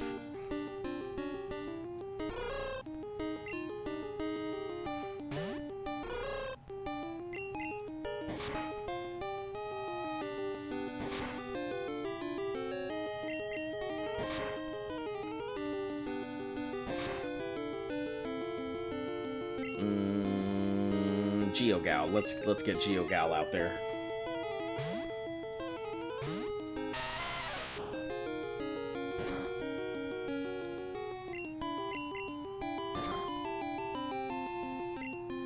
Those tackles mean nothing to me, bird. If Hardwood gets cut, he would be the Hardwood Butcher.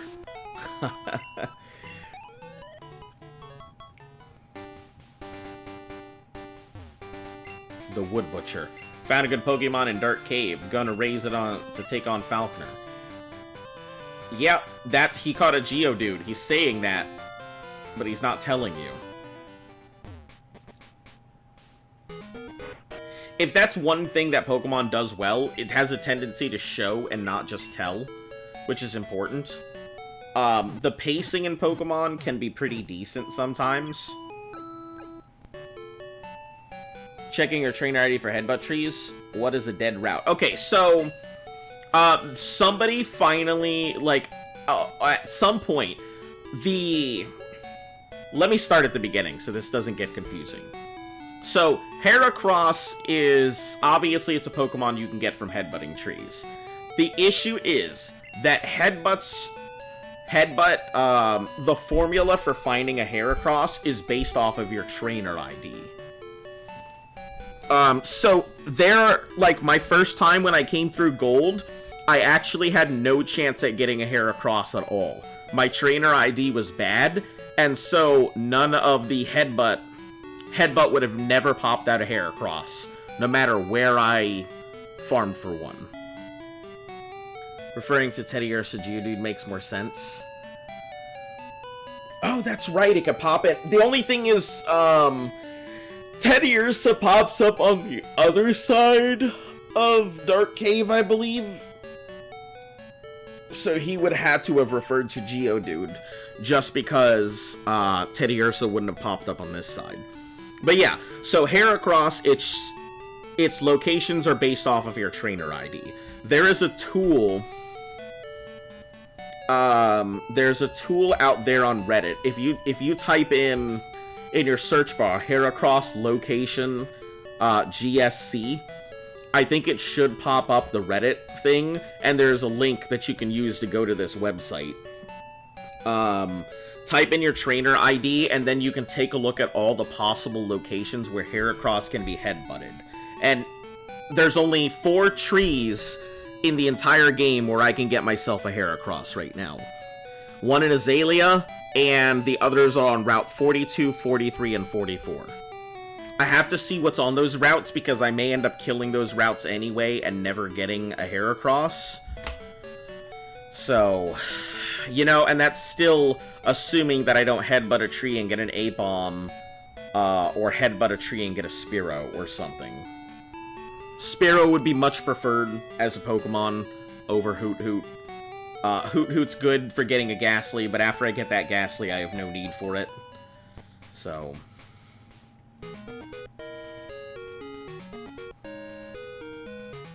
This is Sprout Tower, right? We have Sprout Tower in here? Or is that in the next town over? I can't recall.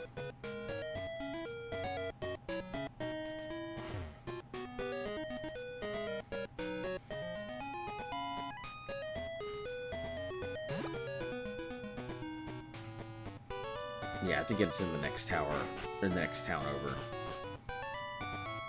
Alright, well, here's the next grind section. I need to get Geodude functional. The problem is that Mud Slap is a very strong move and will hurt a lot. You can only get the Dark Cave Teddiursa in Crystal? Oh, I thought that it was on the other side. Yeah, well, you can get Teddiursa under Black under Blackwood, I think the place is, that last city, in Gold, I believe. Yeah, under Blackthorn, Route 45, you can get Teddy Ursa's there, but writing is gonna be essential. Yeah, unfortunately, it's such a painful thing in this version of the game. Like, it's so painful to do grinding here. Hardwood is not really useful. It's mainly just for cut. That's its... What is your purpose? You cut trees. Oh my god.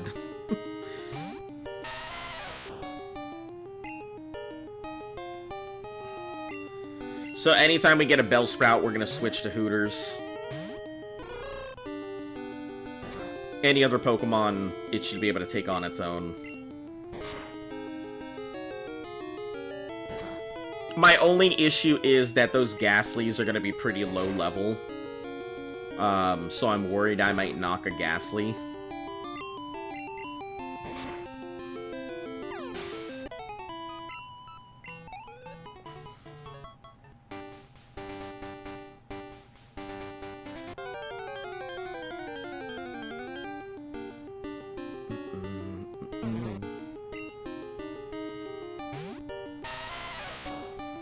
Yeah, I will never go ahead and diss a Bellsprout again, honestly.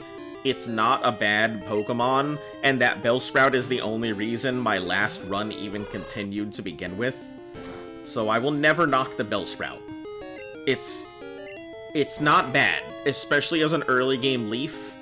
It's not bad at all. It's just not very strong.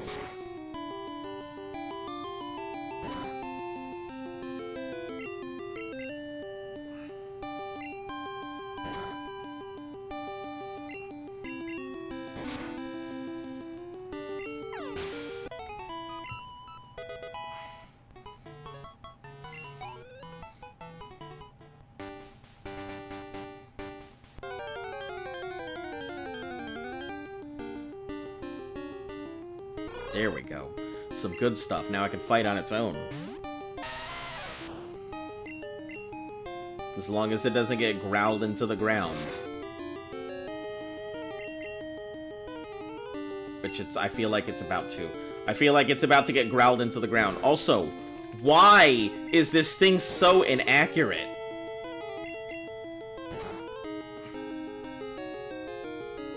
Drops attack EVs, it may help you do more damage.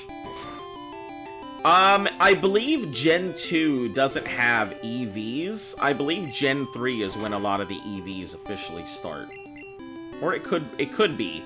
I don't know how EVs in Gen 2 work, if they do at all. You know, fuck it, let me look it up. I got the internet in front of me and I'm over here being like, oh, I don't know if they actually work or not.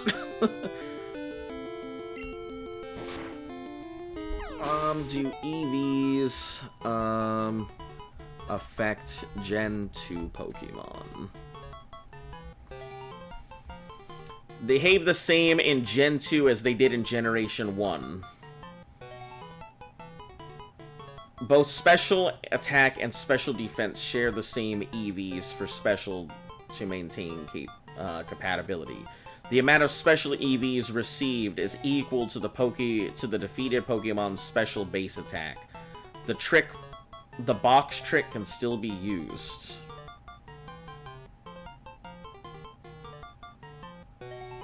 Maximum of 510 EVs once a stat has reached a maximum. Shit, now I gotta look up effort values and learn how they work? Oh no! Let's see. Gen 2 introduced the Pokerus, a rare virus that doubles the Pokemon's effort points gained. You can get Victory Bell in Silicanto and Gold and Silver. I don't think I could get Victory Bell at all, could I? Oh, a Leaf Stone. You're talking about a Leaf Stone is what I'll need. I mean, not necessarily. It's possible because I've had Mom buy a buy a leaf stone and buy a moonstone for me before. It's just extremely rare. But it is possible for her to buy a random evolution stone and get it early. Just super rare.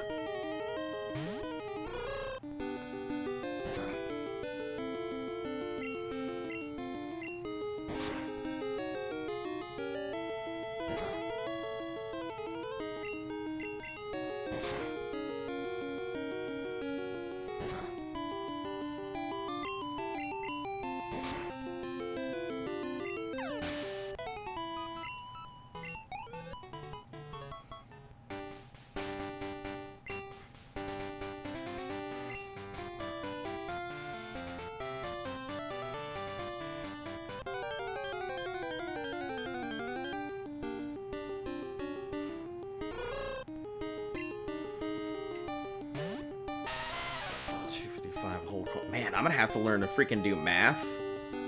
Factored into Pokemon when it levels up. Additionally, EVs are calculated when a Pokemon is taken from the PC. This is called the box trick.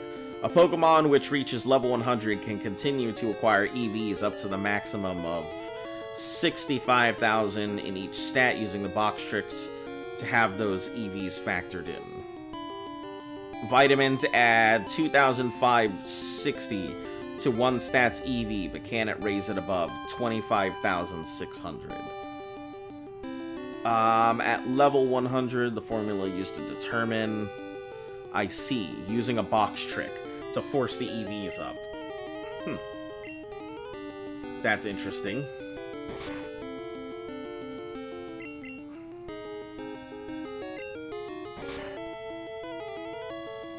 Which of the Johto starters is better in a Hunger Games situation? Am I going to be eating my starter? I guess that's the real question. Also, where is the location of the Hunger Games? Because that determines a lot of it. Like, if we're in a jungle environment, Chikorita would be a better choice. If we're in, like, a desert-ish environment, or even, like, heavy water, then obviously Totodile would be a better choice. Cyndaquil wouldn't be bad because it could set a lot of things on fire, but in a jungle environment, it would not be very good just because there'd be a lot of wet, you know, rain and stuff like that. It'd be very humid. I mean, I guess it just depends on location. I think Bayleaf overall could be fairly solid as long as it's not a hot area. You'll want Totodile. If it's in some place that's extremely cold, you're obviously gonna want your Cyndaquils and stuff. Totodile seems like it's the most versatile, because, you know, it could work in desert, jungle, rainforest, ocean. It could work in cold environments as, like, a building tool, but not necessarily much else. So, Totodile, I think, is the most versatile for a Hunger Games situation.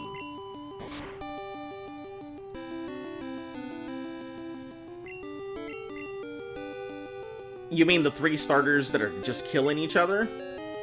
Oh, I'd say Totodile still. Strictly because of Rage. It's the reason I choose Totodile to begin with, because Rage is extremely strong compared to the rest. To continuously be able to, like, pump out damage by taking damage. And in a hunger situation, it's to the death. So your Totodile would continue to just keep taking damage, and keep pumping its attack. So yeah, I definitely feel like Totodile, if it's a you have to murder everybody else situation, Totodile's the winner. Just because of Rage.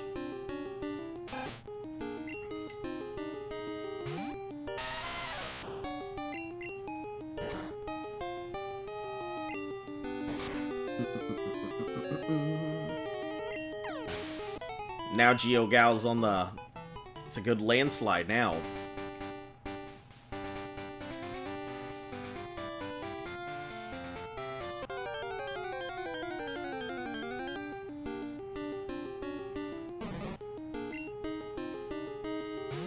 It could possibly take this thing, but I'm not gonna risk it.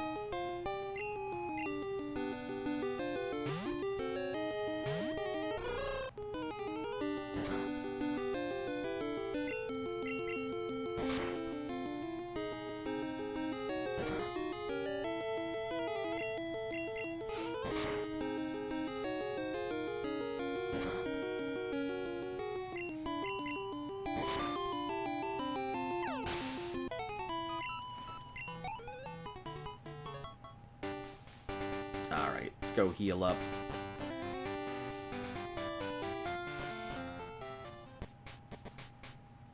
Dun, dun, dun, dun, dun, dun. Yeah, okay, whatever. Heal my Pokemon, thanks.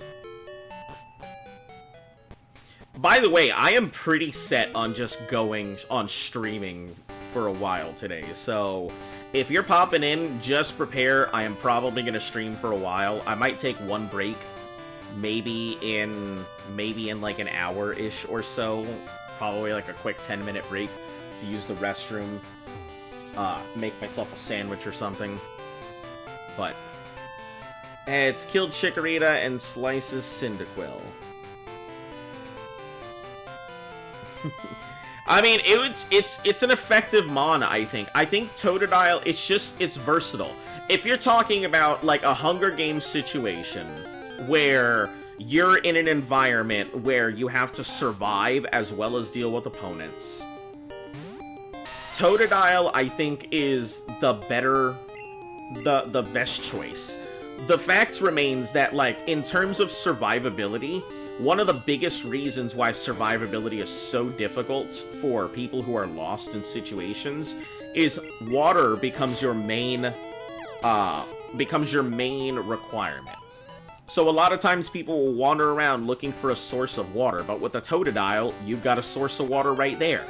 Yeah, sure, drink your Totodile's spit. It's still water. It's gonna work. So that'll go ahead and keep you alive because your Totodile would help you survive, since water's, like, it's a big thing. If you need to make a fire, just rub some sticks together. Cyndaquil doesn't have much of a purpose outside of that. Yeah, Chikorita could go ahead and point out leaves possibly grow stuff. I mean, but it's not like it's growing mushrooms off of the back like a Paris would. The Paris, you could harvest the stuff on its back to survive, so Paris would be a fairly good mon. It can pull out roots for you. It harvests fungus. Its mushrooms can be made into medicine. So yeah. I wonder, you know what? That's a really good question. Now you've got me, hold on, let me write this down, because now you've got me curious. Like, what Pokemon would actually work in survival situations?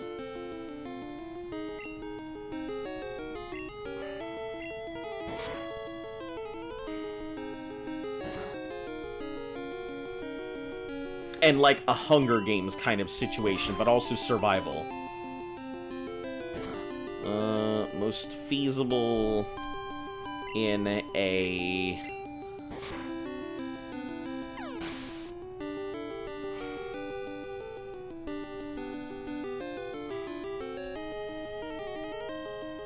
situation. Aren't Paris' spores parasitic? To the Paris, the mushrooms are, but, like, it's been shown in the show, by that lady who had a Paris and a Parasect, that she would use them for things like food and harvest them for medicine and such like that.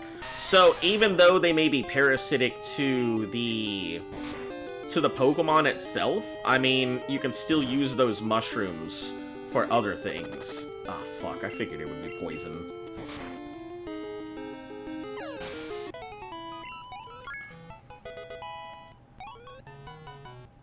So yeah, they may not be good for the Paris, but they're still good for you as a person.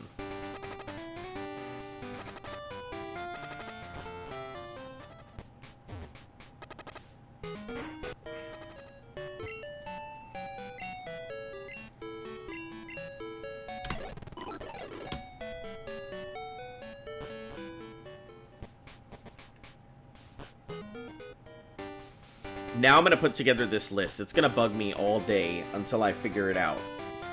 What Pokemon... well, I guess we could go by generation, too. To figure out exactly what needs to level up so badly. Well, Geogal is going. It's level 10. I mean, it's better than Sokka at this moment. All the other stuff is going to need to level anyway. Mickey, I'm going to need to really get leveled up because... our rival kicks our ass. Our rival, the first fight, I think in Azalea... Or is this Azalea? Yeah, in Azalea, the one with the Slowpoke tunnel. That freaking Bayleaf, that's a dangerous Bayleaf. That particular Bayleaf is dangerous. Just because it's got Razor Leaf by that point, and that is a high critical move. With a massive detriment against my team comp. So,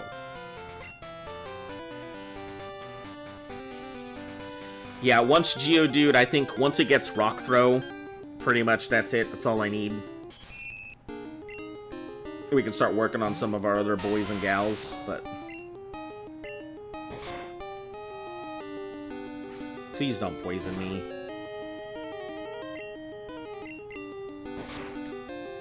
I hate poison.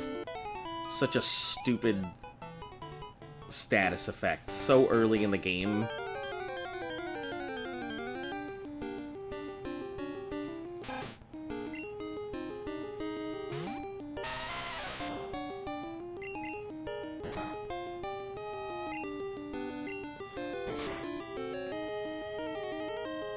I think that kind of applies to the original 151 starters as well. If you're talking Gen 1 starters, I think the same thing kind of applies. With Charmander getting a little extra boost, and Bulbasaur also getting a boost, Squirtle I don't think is as viable in there. Yes, it is a source of water and everything, but the Squirtle's not going to be doing much for you. Whereas your Charmander, even though its only real source is fire, it eventually learns Slash. And Slash should be good for taking out underbrush, good for cutting up wood, good for defense. Yeah, Slash overall would be good, so Charmander is a lot more viable. Bulbasaur would be decent, but, like, Vine Whip would just be used for getting, like, fruits off of trees. You know, it's got poison resistance, so you could feed your Bulbasaur things, and your Bulbasaur could tell you whether something was poisoned or not. So it would be good as a filter feed, so you can go ahead and just use it as a poison tester. But overall, I think Bulbasaur has the least viability in terms of like a Hunger Game and survival situation. Squirtle, obviously the water is good, but Charmander, I think, is the real winner there just because it has more utility to clear out stuff than Squirtle would. But you could always have Squirtle there because if it provides water, you could always make a tool to cut through underbrush. I just feel like Charmander would be much more effective and give you more mobility than the others would. But yeah, we should do that. I think maybe one day we'll take a break on this and we'll do a what Pokemon are viable for Hunger Games.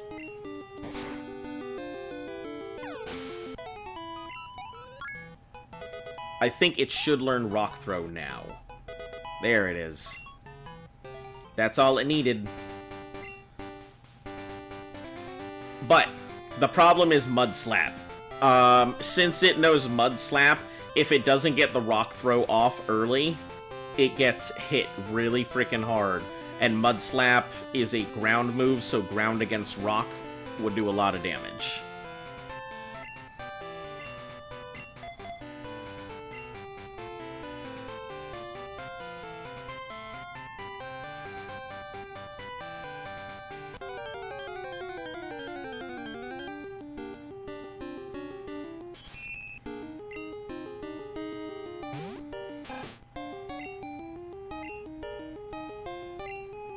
Oh, come on. And I knew it would get poisoned.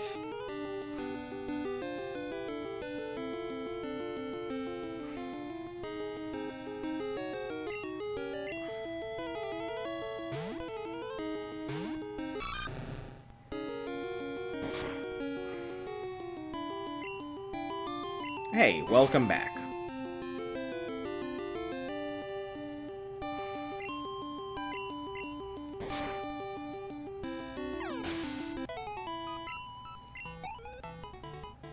Alright, how much does it have? 16. 1, 2, 3, 4, 5, 6, 7.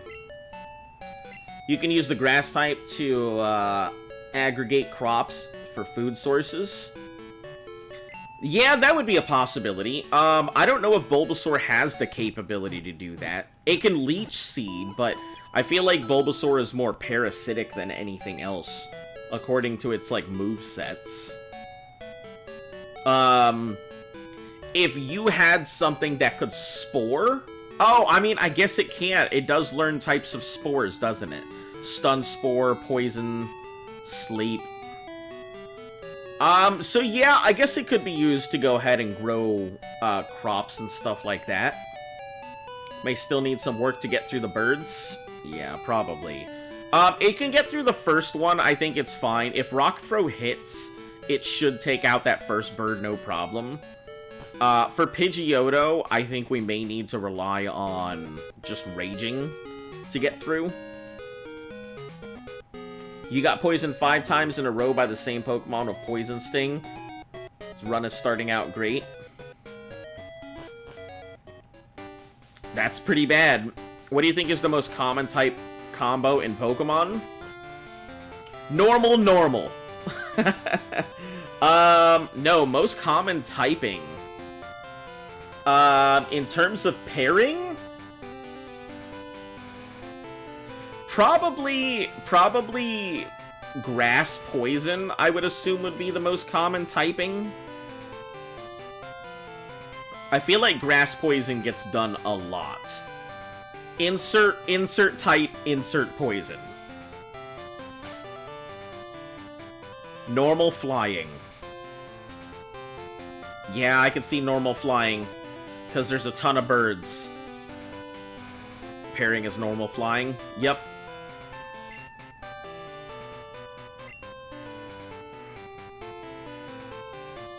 I can see it.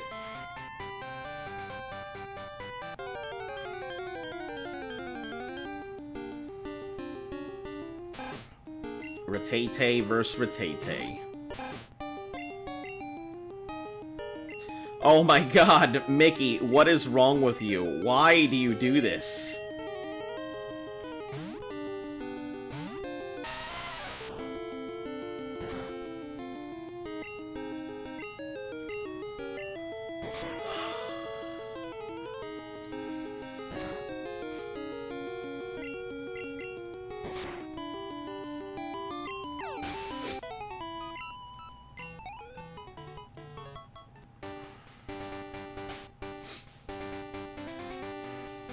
Normal flying. Yeah, I completely forgot that a pairing like that would be a thing. I was thinking of types, of like weaknesses and strengths rather than like typing.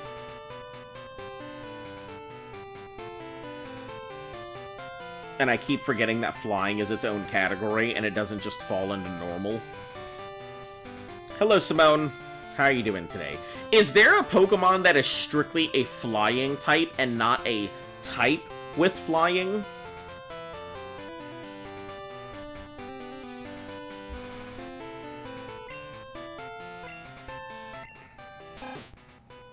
$50.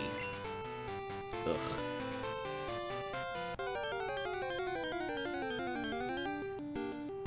We don't want to level up the, we don't want to level up our Hoot Hoot too high, so that way we can go to Sprout Tower and get what we need out of there. Tornadus from Gen 5 is strictly flying. Huh.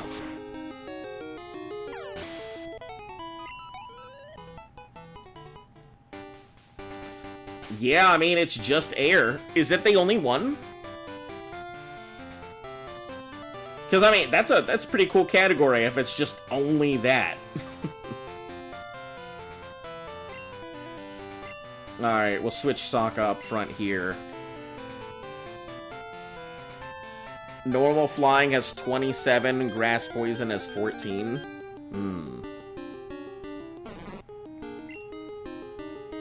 You think it can take it in one go? Fuck it, let's try it. Welp, I'm gonna regret that.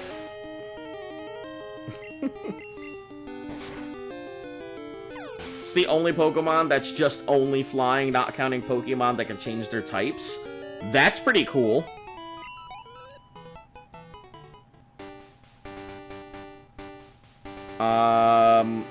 Rookidee, Corvisquire. What are those who named them things? Rookidee and Corvisquire?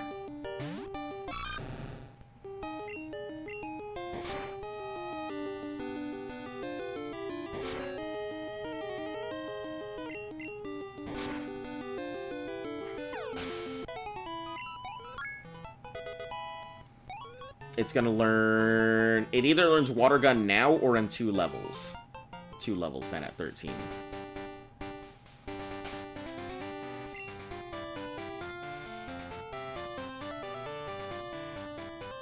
Yeah, we don't want to get Hooter up too high because I really need it to deal with Ghastlies in the tower. Mickey, I don't mind getting it up. But it seems like it's not going to be an easy level. Weird word games with words from different languages. That's like playing Scrabble. And then somebody goes ahead and pulls out a word in, like, some other language that is actually recognized as a Scrabble word.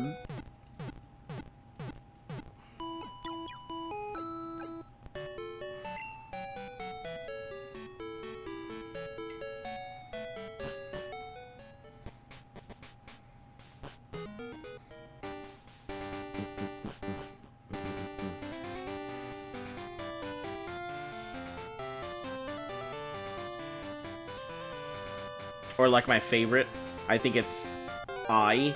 AI is recognized as a Scrabble word. There's 3 pure flying types, Rookidee and Corvisquire.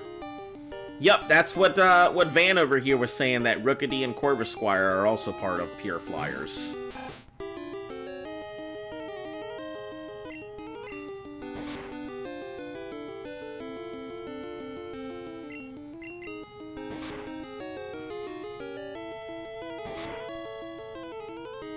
So, are those both, like...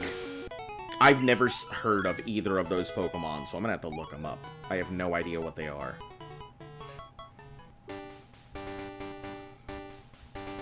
Okay. Rookidee... Not Rookidee Shiny, get out of here. Ah, okay, so it's one of those new generation birds. First non-legendary to be purely... And it's Rookidee and its evolved form. First non-legendary to be purely flying. Although it does share its category with Pidgey, Spearow, and Natu as, like, small birds. Pruvo's from Corviknight, Galar's regional bird. Huh.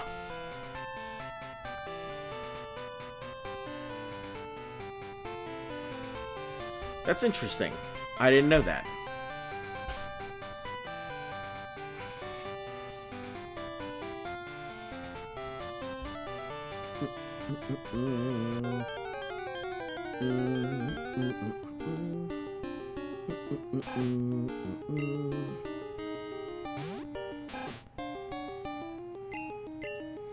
Can it get through on its own? Not when it misses like that, it can't.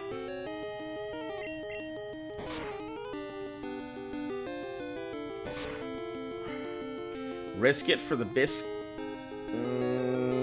Yeah, risk it for the biscuit, as always. Nice job, Mickey, you did it.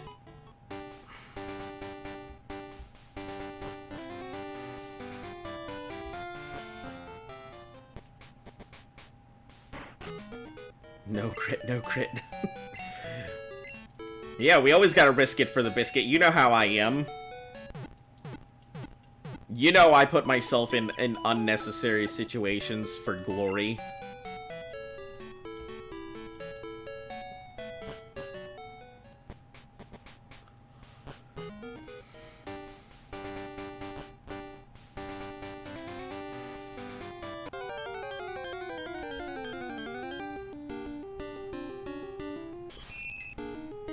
That crit mattered.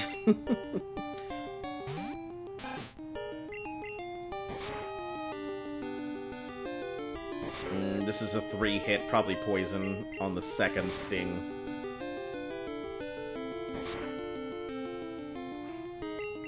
Oh.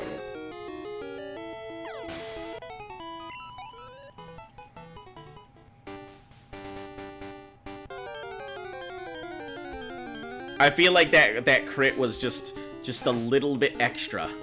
Just a little bit it needed.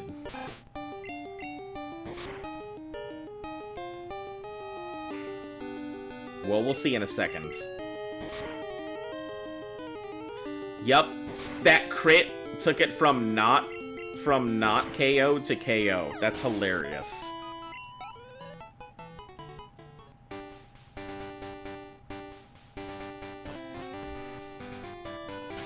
You know, what do we have in our party here? Mickey, we can't do Hooters. Hooters has got to stay reasonably low level. So yeah, I guess Mickey's the only thing we can really work on. We could slap some of the other ones a little higher.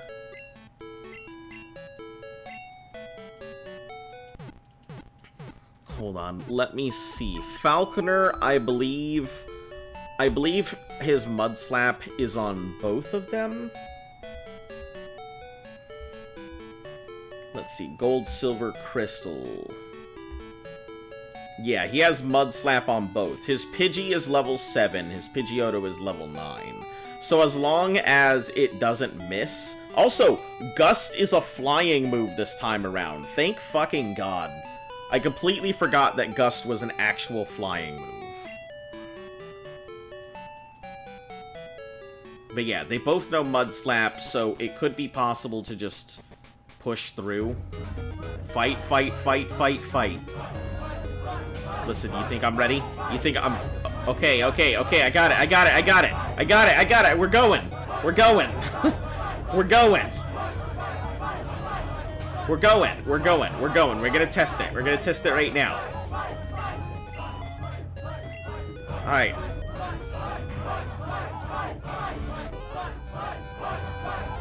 Okay, we're doing it, we're doing it. I'm in the gym. There's no need for any more fights.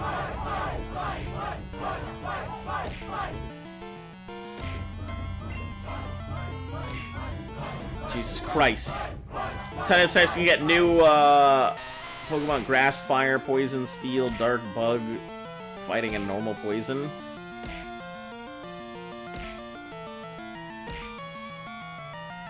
Honestly, I feel like Grass Fire should be a little bit more often used move, but...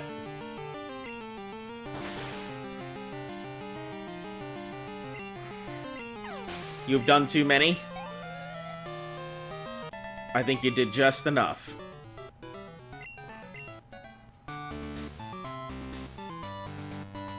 Give us the Spearow. We have no Spearows! Listen, do not fuck the birds. No fucking small birds, my guys.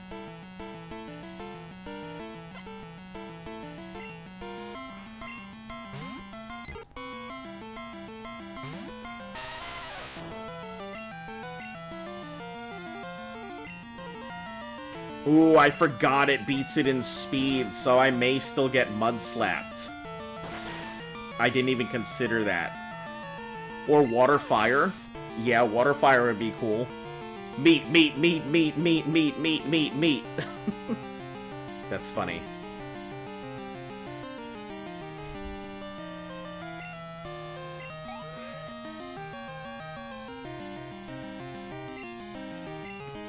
Yeah, GeoGal's definitely going to put in a lot of the work. I think it's going to lose the speed battles, so who knows if Mud Slap is going to hit us. But it definitely wins the type advantage, and especially against a level 7 and a level 9, it will 100% win those fights. We got any Mareeps yet? Mareeps don't come until later. Yeah, we won't get a Mareep anytime soon.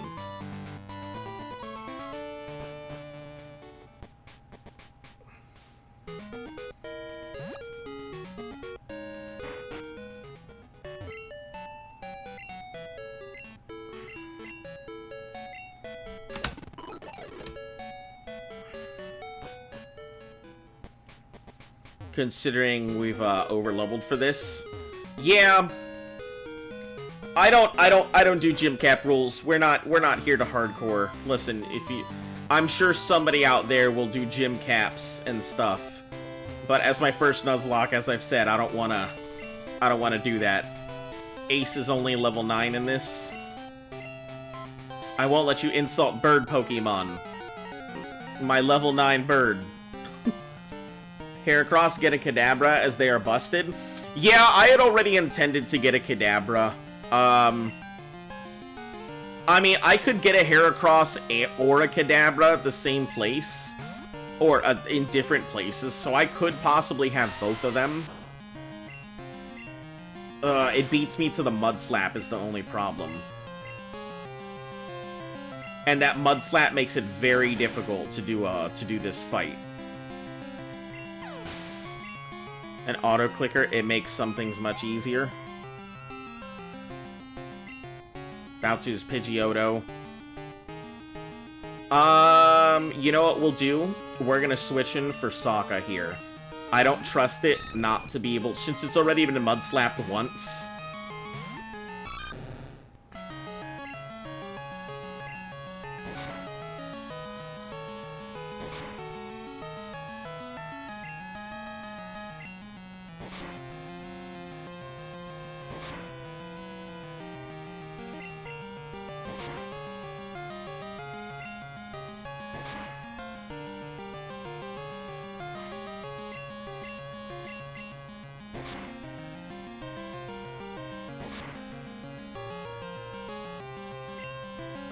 Go one for that potion there.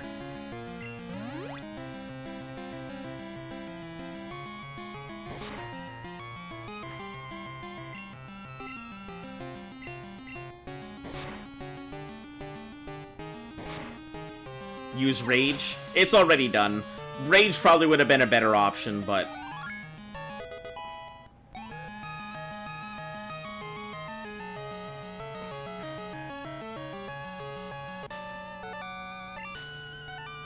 all good, it's done now. Alright, take this. It's the official badge. Are you gonna give me my Mud Slap?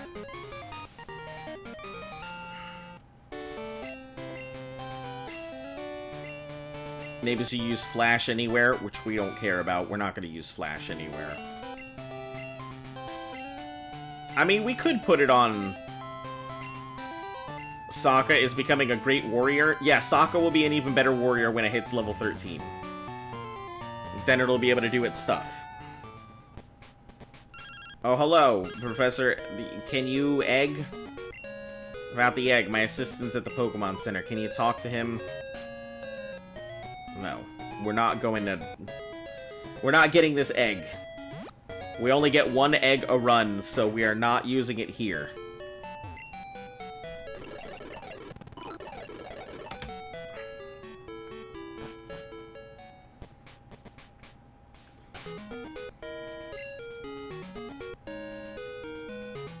Egg?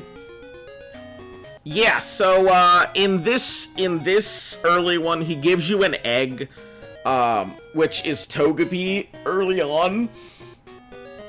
Togepi's not fantastic, but since, for me, the rule has always been one egg per run, so I really have to think about what egg I am going to go ahead and make, or what egg I'm going to go ahead and get. Gen 9 is becoming a nightmare for a Nuzlocke, you think? Why is that? Why is Gen 9 gonna be a nightmare?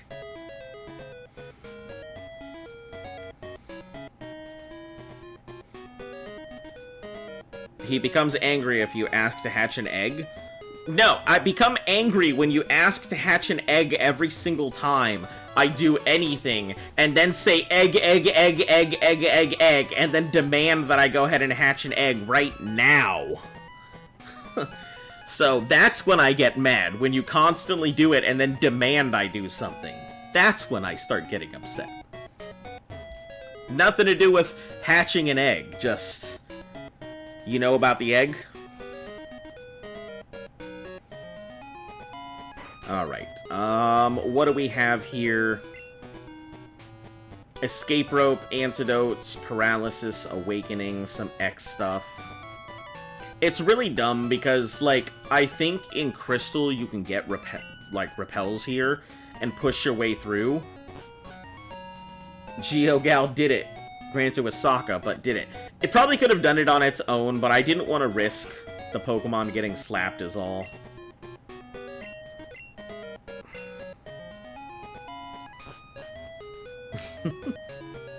It's not as annoying as the peeps spamming the duck sound. Oh yeah, that was definitely a thing. It's funny because it's not the first time I've actually had to disable the duck sound either. I think that would have been the third time that I've had to disable the duck noise. I had just recently brought it back because people hadn't been spamming it, and then I brought it back to see if people would spam it, and nobody did for a while, and then suddenly everyone started spamming it again, at which point I was like, okay, this is it. Alright, so we are going to put Hooters up front. Yeah, this is big brain time.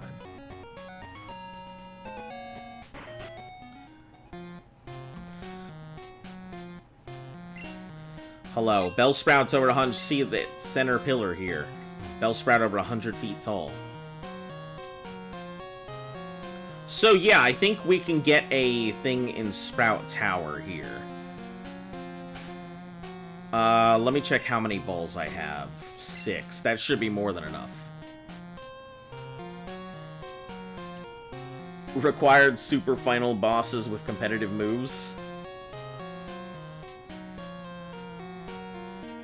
What did?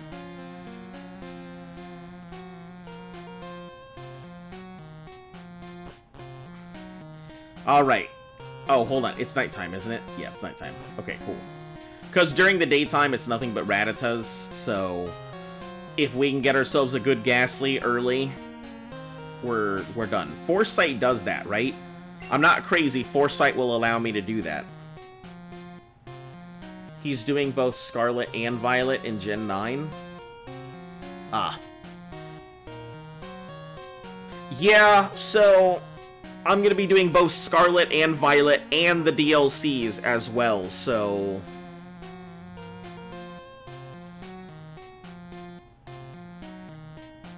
Yeah, I don't know about, like, time to climb the tower. All we're gonna need... So, Foresight does... Yeah, Foresight. Perfect. Perfect. Who's better, Alakazam or Gengar? Situationally, I guess it depends.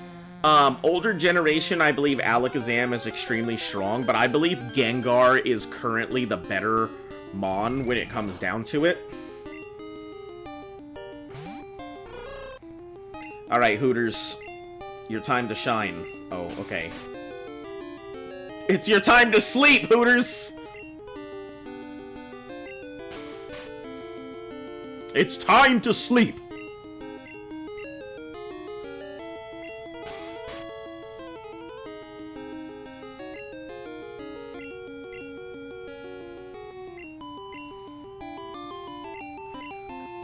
Alright, now we can tackle it, finally.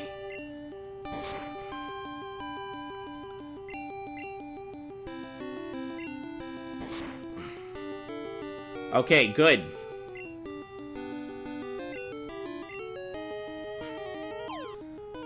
There it is. Sprout Tower. You son of a...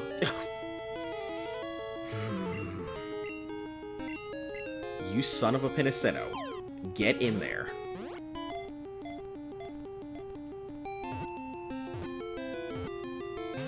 Listen here, you son of a horsey. You better go ahead and get in the ball.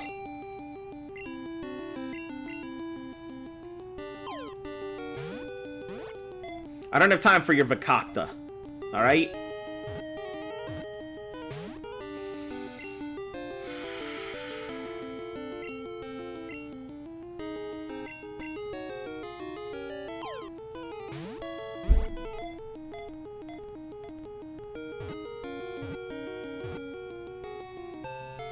Thank the lords. I was getting so mad. Happy 12 days of playtime? Yeah, happy we actually did 12 actual in-game hours of playtime. Isn't that fucking crazy? That we've been playing for 100 and something odd days. We've been doing this whole thing for 100 something odd days, but we only have 12 hours of full in-game playtime. Or 12 days fully, that's crazy. So far, harder, easier than you thought? Oh, it's way harder! It's way harder than I expected. I mean, considering that we're back in gold for the first time, like, it's way harder than I thought. I knew it was gonna be challenging, it's just, man. I think you're gonna be more than, gonna be here more than 1.5 months when you finish. Honestly, no, I think we can get through gold, silver, and crystal in roughly about in less than a month and a half. I think so. Who do you voodoo's sister?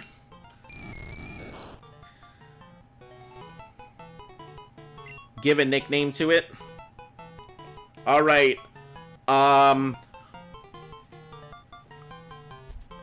What are we naming this thing? If nobody names this thing, I'm gonna name it Rick. So.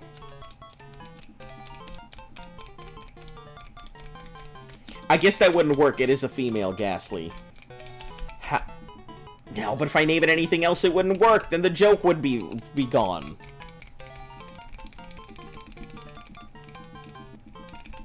But yeah, I mean, it's not too bad. I already figured it would be like, Boo? Alright, Boo.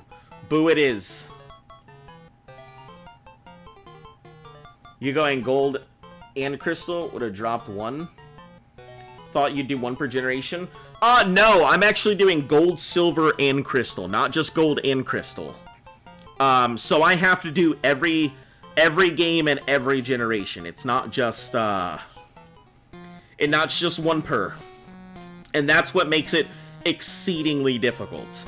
Is that for the Gauntlet, for the Pokemon Gauntlet, I believe the official rules state it's every mainline game.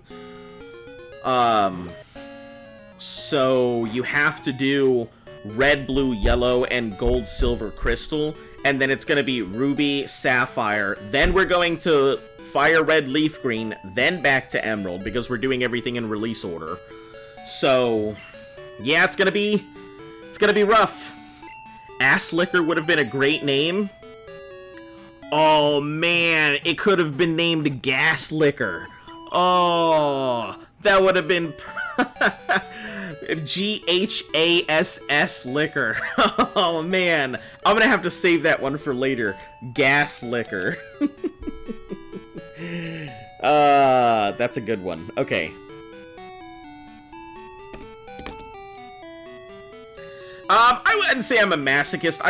I really enjoy, like, challenges like this kind of remind me of everything that I loved about video gaming as a kid. No, Rick Ghastly in the chat? Yeah, that's what I was saying. I was gonna name it Rick, if no one had gone with it, but then I was like, no, but it's female, so we'll figure something out. But yeah, this is a pretty solid starting team. Hooters, Mickey, Sokka, GeoGal, Hardwood, and Boo. I think Boo's gonna need some serious upgrading. Mickey is supposed to be how we deal with the Bayleaf, but I'm assuming Hardwood is really gonna be how we do it, so we're probably gonna have to get some good levels into Hardwood here. Hardwood's really gonna need the upgrade. Just because we're gonna go for grass on grass rather than... Jeez, you're hitting everybody with the, What's that damn song called? What's that song about that guy who says we're no strangers to love?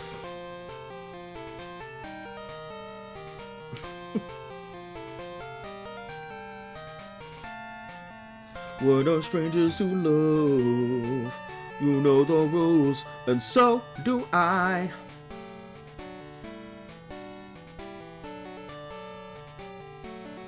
Hey now, you're an all-star. Yeah, that's it. That's the name. That's the name. All-Star by Rick Astley, right? That's it.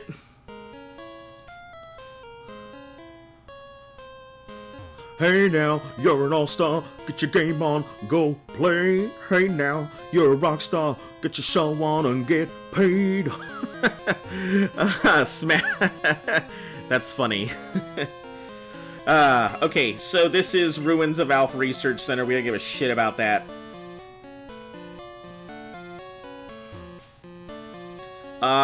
That's where we get our whoops. Not worried about the whoops right now.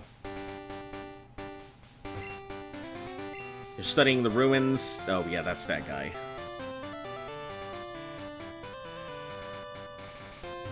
This is where we can get a Merit. The possibility is there to get one here.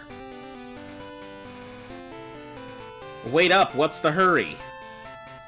Some guy wearing glasses is looking for you. See for yourself, he's waiting at the Pokemon Center. Get fucked, my dude. I don't want to get an egg!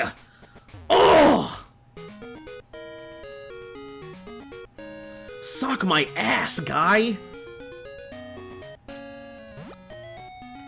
Looks like these edit videos where Lois Armstrong's singing Apple Bottom Jeans. Bye, you need sleep? Alright, you get yourself some sleep. Haven't heard that song in a while? Yeah, it's too bad you won't be able to... You'll be given an egg? Yeah, I know. I'm aware that I will be given an egg. I'm gonna immediately put that egg away, too. It's never gonna see the light of fucking day. Hard was like, please don't put me in there. It's dark, and I'm cold. Yeah, okay, whatever. Shut up. Give me the egg. I don't have a choice. Yeah, go suck my ass. Get out of here. Hate that dude so much. Forcing his child on me. I don't want to take care of your kid. Find some other egg depository.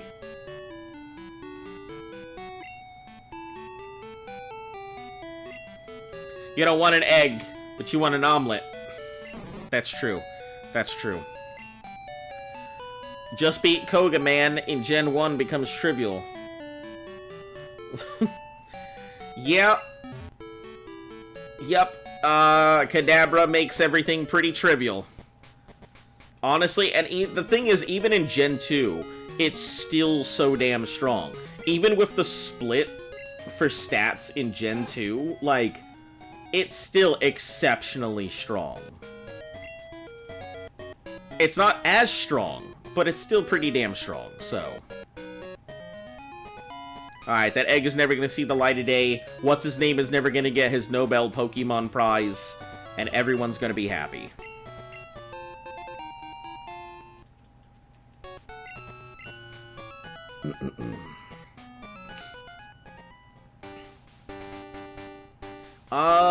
Do I need to level it up first?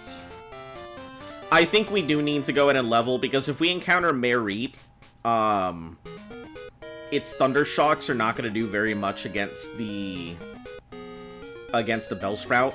So I think we do need to level Bellsprout before we go anywhere. Kind of a pain, but...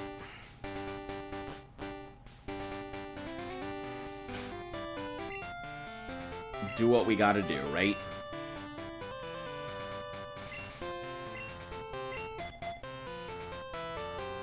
How did you know you were running the level 89 Kadabra strat? Because you already... I figured once you discovered Kadabra, I figured that you would just go ahead and slap through everything with Kadabra. Meet Mareep. Meep, meep, mareep. Gotta give it the beat. Listen to it as it tackles, hit you with the bleep. Look at its feet. Doot, doot, treats.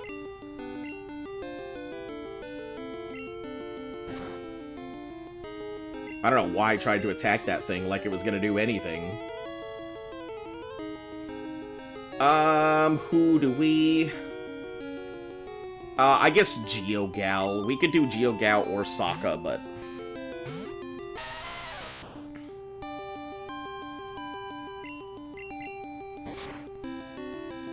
I don't know why I didn't Rock Throw. Like, I couldn't just OTK this bird.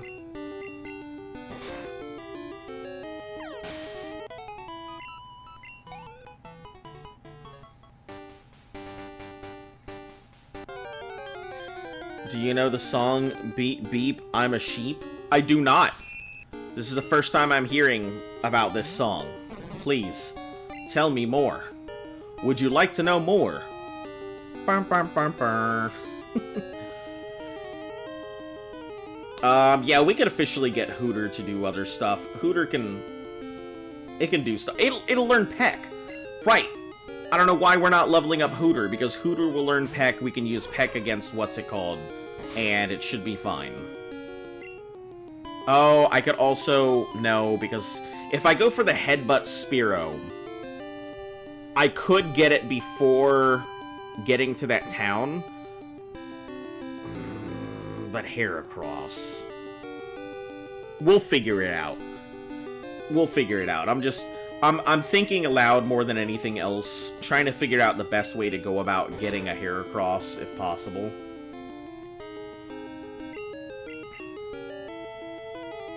Also, did you guys know that the creator of Pokemon, his favorite Pokemon is actually Hoot Hoot? Because he had a pet owl when he was younger. And the Hoot Hoot is designed off of his pet owl. He said one day he had seen his owl, and his owl was standing on one leg, and it had its other leg tucked into its fur, and he had no idea where its other leg had gone until it switched its legs really quickly, and that's how that kind of just became the design. Did you know how when you started you were wanting to make this harder? Now I'm like, I just want to get through it. Yeah, that's kind of how it goes. That's exactly why I was like... That's why I said what I said. I was like, listen, you could do it one way or the other. But I mean... I'll let you know that, like, doing a massive overlevel and just slamming through it is the exact reason. I didn't do that because I know I could do it. I know I could absolutely just slam through this by overleveling a Mon and then just doing that. It would be the same as getting a level 100 Nidoking and just slapping through it really quick. But I personally felt like overleveling a Mon just kind of went against the whole spirit of the thing. So I didn't want to do it because I felt like it was very... What's the point in doing a challenge if it has no challenge whatsoever? I mean, if you enjoy it, sure, that's fine, but... I'm not gonna ever tell people how to play their games. I personally feel like if I'm not challenging myself, why am I doing it? And just doing it this way, without any extra rules, feels challenging enough to me. You know, I'm doing this because I really enjoy it, and because it's really bringing a sense of like, nostalgia back. If I'm just doing it to do it, then I wouldn't be taking any of the routes I would be doing.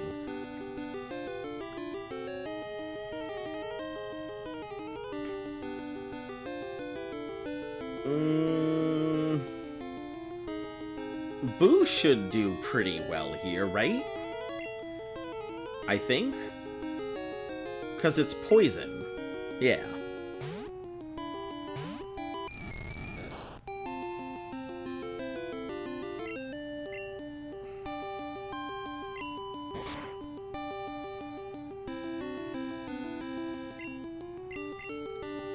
It's like saying, oh, Gigas are OP or Arc, so I'm gonna use a Rex. I mean, not really. Gigas are not top of the line. Gigas are extremely strong, but they have their weaknesses. I mean, do you bring a Giga to a boss fight? No, because it doesn't let you. I mean, outside of meat runs, outside of gathering hide, the Gigas are pretty pointless.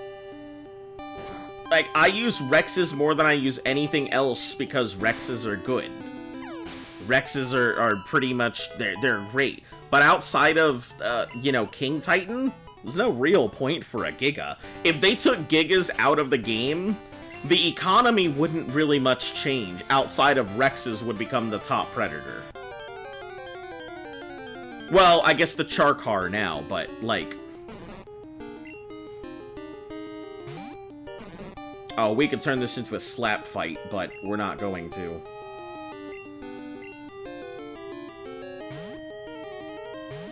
Yeah, Gigas are not really... They're not really all they're cracked up to be. I can tell you that after, like... Before Extinction, I used Gigas to gather meat and hide. After Extinction, someone wasn't paying attention, kind of said PvP. Oh, I'm sorry. When I saw the sentence, bruh, that's like saying Gigas are OP in Arc PvP. So, like, yeah, I mean, sure, they're OP, but, like, I guess I wasn't paying attention. You're right. Comparing my PvE to game to PvP. Should have thought about that.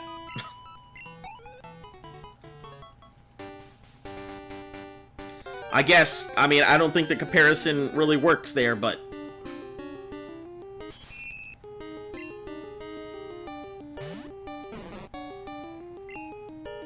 Alright, what do we do?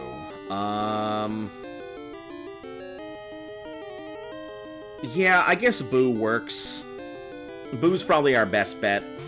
Because, you know, the poison doesn't really do much to it, and it has a higher chance of using string attacks. Early on, this is a really good team comp. Bellsprout can go ahead and handle a lot of the grass-type matches and deal with electric types.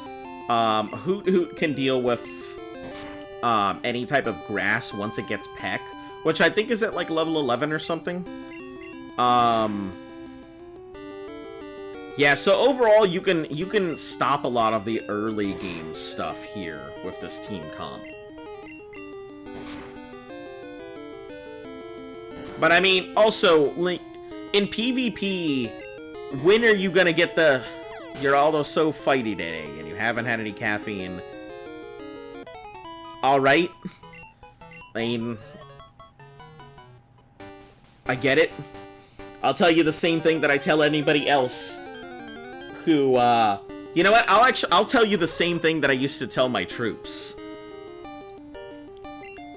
If you can't go ahead and control yourself, what's to go ahead and stop you from making a mistake on that project? If you're gonna go ahead and get upset at me for something that's happening in your life, how are you supposed to go ahead and control your own life and be able to do better things with it?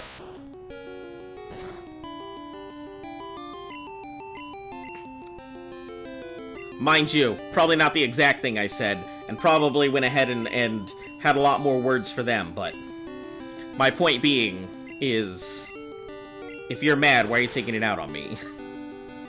If you're fighty, why are you taking it out on me? Or if you're looking for a fight, I have no intention to look for a fight, nor do I want one. Hey, it learned growth. It can grow big and strong now. God, Hardwood, I wish you would just level up to, like, 48! Interesting. I am very much a, you know, control yourself kind of person. You shouldn't let anybody else influence how you feel about things or how you go about stuff. You know, if you're letting somebody else influence your emotions, what's to stop somebody from influencing your life?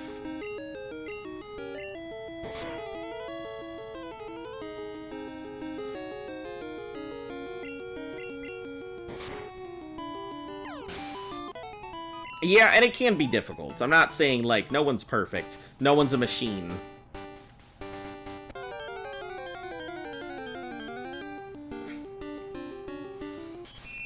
Ranku, welcome.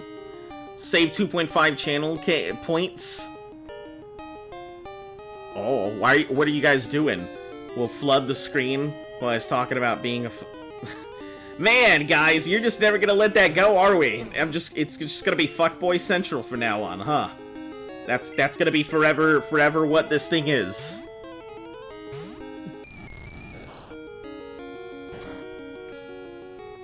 Fuckboy forever, right?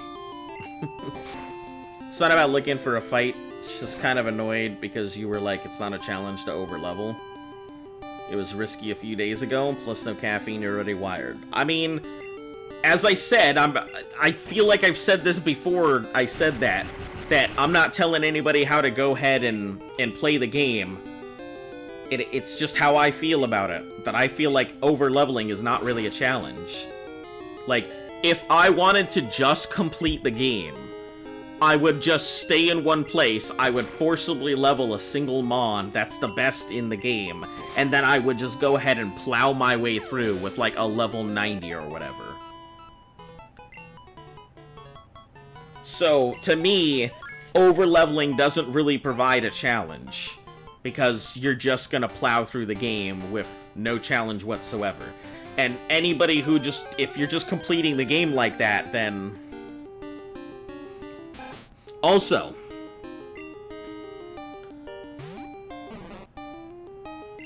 if you ever intend to go ahead and stream this at any point, just flying through the game with, like, insert level 89 Pokemon, you're depriving yourself of gameplay and viewership, and you're doing what I call stripping yourself of content. If you ever intend to go ahead and stream a thing, doing it in the fastest way possible, unless that is your goal to do it in the fastest way possible, strips you of content. You don't get the experiences, you don't get the interactions, you lose a lot of what makes whatever you're trying to do difficult. And people want to see you struggle. It's why people come in to see people do speedruns. It's not because it's just proficiency, they want to see them struggle. It's why people want to watch, you know, a lot of PvP situations, because they want to see them struggle and overcome adversity. Everybody loves an underdog. That is 100% the truth. It's why, even though we all know Mike Tyson is gonna beat the shit out of fucking, like, the Paul, it doesn't matter. Like, okay, also, in that fight, I'm kind of, like, really looking forward to it because, like, the brothers are not bad boxers. They're not bad boxers at all. They're pretty decent boxers, and they know the sport really well. But fighting against Mike Tyson is kind of like saying, I'm gonna go ahead and take my Hummer and drive it against the apex predator, Latrain. The goal is to finish as soon as possible so you can move on to the next challenge. You struggle in video games and you're a mega sweat. Ah, well, yeah, I don't know what to tell you. Honestly, if that is the point, I gotta ask, why come to the stream when you could be grinding the challenge rather than coming here? Not saying anything, not trying to imply you shouldn't be here, but if you're a mega sweat and the goal is to finish the challenge as fast as possible, you're taken away from your time by coming here.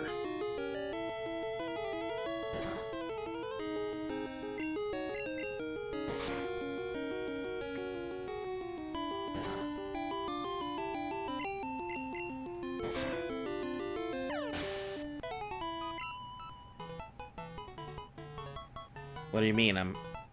You're doing both? You have two phones? Oh, I thought you said at the beginning that you were going to be doing stuff once you got off of the stream. That's what you had implied the last few times. You have two phones. Got it. Well, I guess I don't know what I'm talking about then.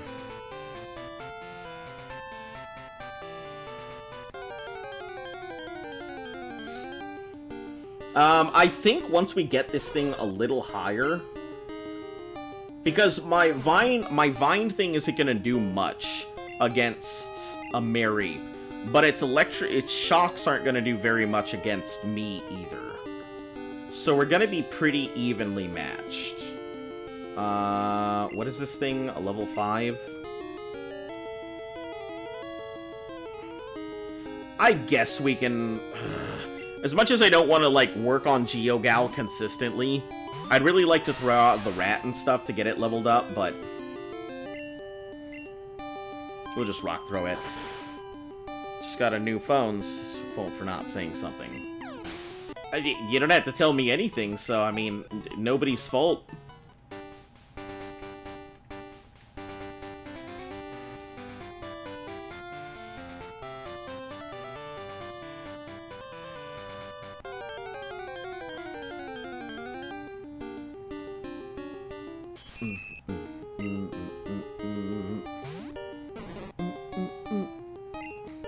So this should put it up to level 8. I don't ever know what to do with this. This is like a really terrible situation here. Poison Sting doesn't do too much against Boo, but I'm like, it's such a slow fight here.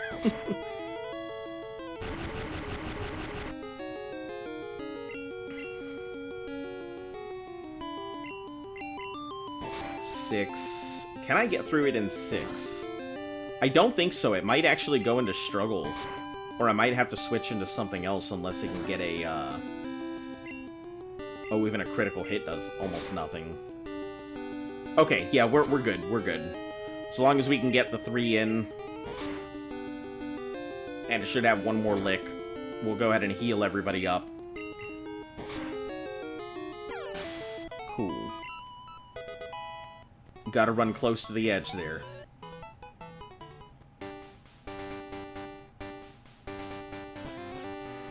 Boo is struggling? No, Boo's not struggling. It's just that, like, it doesn't have very much attack. And Lick is such a... It's such a low power move that it doesn't do great. Yeah, it's fine that it doesn't really get attacked by, like, a lot of normal stuff, but it's not doing fantastic.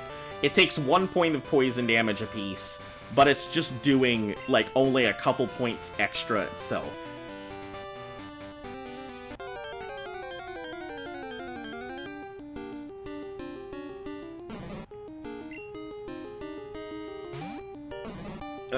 We could turn this into a... I hate turning this into a slap fight. So let's just get Hooters out. Man.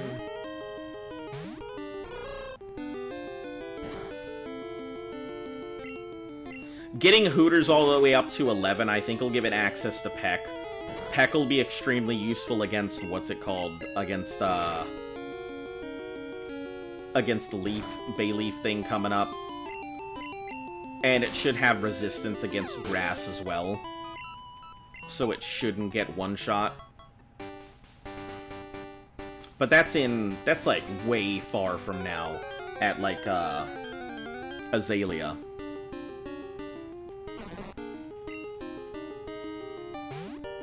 I need to see what... Level 8 should work. So I think we can go ahead and switch it really quick. Once we get through with this Bellsprout, I think we can go... We'll go heal up. Then we'll go ahead and check to see what levels the Mareep are.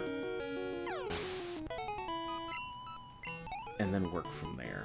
I think that would work. Okay. Let's go check the Mareeps. Of course, Boo is weak. It's level 6. Wait till it grows. It'll slap all the mons. Oh, I'm sure. Yeah, it'll take out its tongue and just give him a big wet slap. Ooh, it's a long dangle.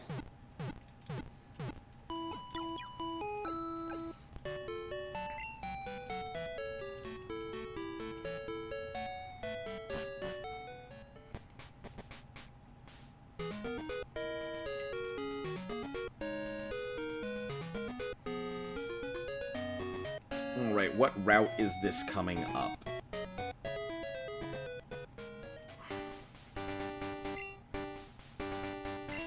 This is Route 32.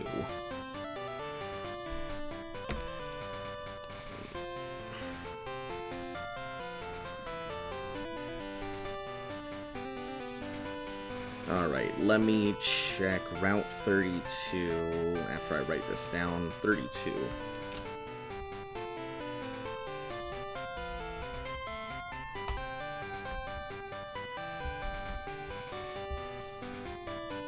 Okay, Johto, Route 32.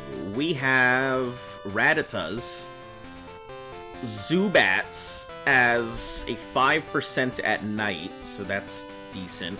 Bellsprout's already out. We have a 10% chance at a Mareep, and we have a 35% chance at a Wooper. I would not be opposed to a Wooper. I would not be opposed to a Wooper at all.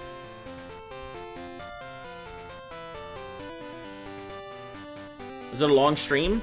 Yeah, I'm probably going to stick around for a while. I may take one break here, probably soon. But yeah, we're probably going to stream for a while here. Oh, this guy gives me Miracle Seed or whatever.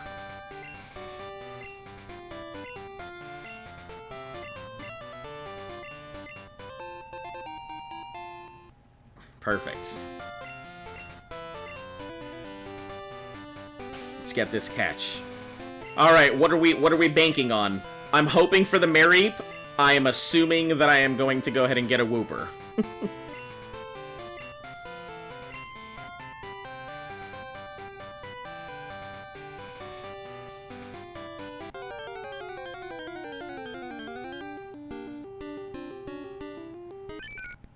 Yup. Come on, Mary. It's alright. Wooper's fantastic. Wooper is a great Pokemon to pop out, so I'm okay with this. Hardwood at level 8 with a Vine Whip on this level 6 might kill it. So we'll just go with Sokka here.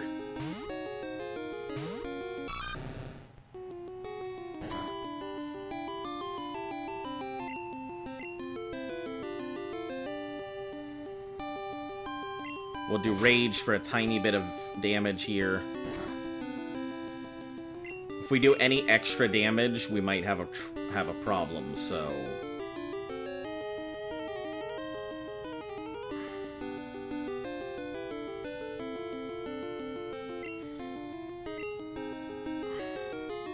Yeah, let's switch into Hardwood.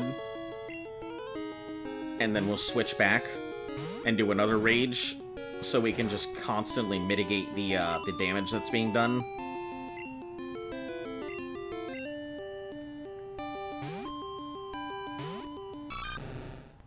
I had to bet on it. Yeah, can't help it. Listen, I know what's coming. Ooh, right there. That's the sweet spot. We have all of 2 Pokeballs, though.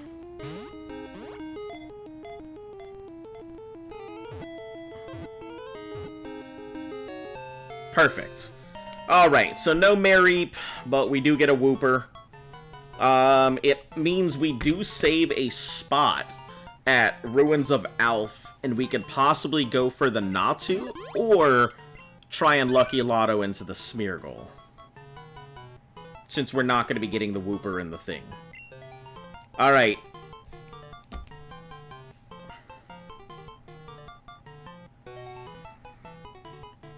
We got a thing for this.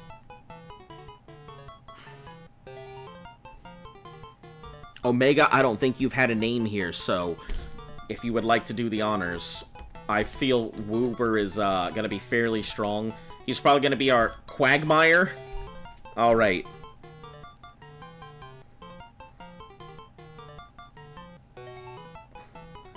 Quagmire. He's probably going to be in our party, so we just need to get him after.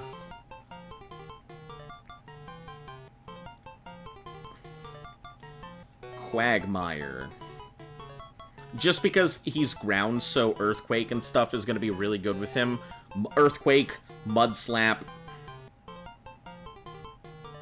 the soon-to-be Quagsire. Alright, before we go any further, let's go get some Pokeballs.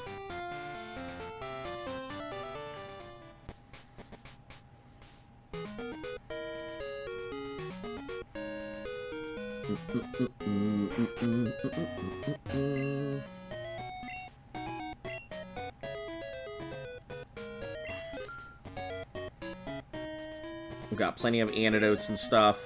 Water Ground is a super solid typing. Yeah, about the only thing I'm really worried about is Grass. So let's heal up real quick. I'm out late, yes. Feel my Pokemans, thanks. Low-key already thinking about Mareep and Wooper nicknames while you were grinding. I thought the same thing. I always, like, for anybody who's here, I assume that they're getting their nicknames ready as we go through certain routes. So that way everyone has something in mind. Yeah, if you ever want a particular Pokemon, just look up the routes that I'm going through. Or about to go through. I'm pretty consistent with the way that I play the game, so. Hardwood. You gotta stay in here because we need a Cutmon. Sokka is exceptionally good. We're gonna need it for Bite, so it's gonna be our big Morty fighter. Hooters. We need Hooters to be Pex, so that way we can get... Didn't get Mareep, though. It's one of your favorite. Yeah, Mareep, I can tell you that Ampharos is definitely one of my favorite Pokemon ever. I love the design. I think it's super cool. It reminds me of... it's probably why I really enjoy Relaxasaur in Pal Worlds. And Relaxasaur Lux, because it just reminds me of Ampharos. Alright, so Boo... We don't really need Mickey right now, honestly. Mickey's strong, but... I think getting our Wooper going would be better. Mickey could be a good backup for Morty.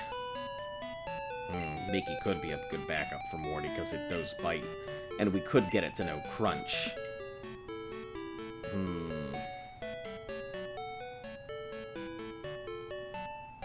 Boo is not needed right now. It will be needed later, but currently, there's not much else to it. So, we'll keep Mickey in our party for now. GSC uniquely let Ampharos use Fire and Thunder Punch with its large special. Yeah. Oh, it's so good. With that large special stat, it's a really good pivot thing. But, on the other hand, you could also... Why go with Ampharos and just go with the Kadabra and give the Kadabra punches to deal with stuff? That's usually what I end up doing. I take the Kadabra, get it through confusion and stuff like that, and then I give it 2 punches and keep one of the TMs on me just in case I need to switch it to something else. Yeah. So, that's normally what I end up doing. I feel like Kadabra, even though it's a little glassy, it's fairly strong, and its special attack can usually beat through most things. Why not both?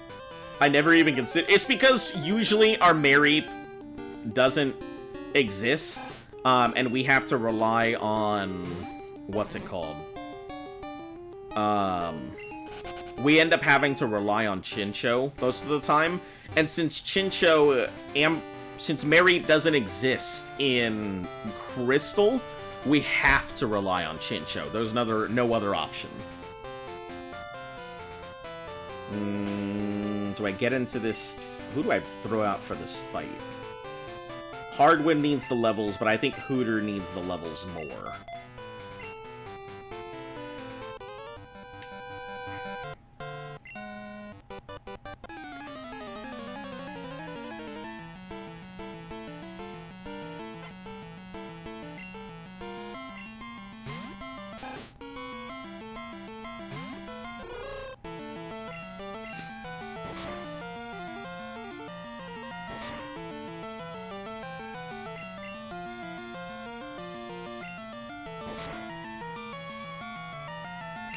let's switch out. Geo-Gal will be our main thing.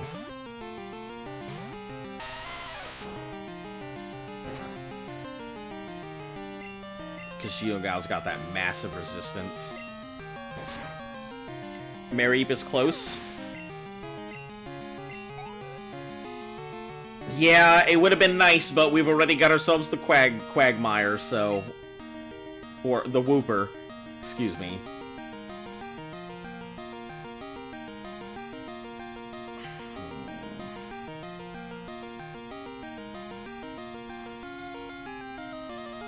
Yeah, let's go with Hooters.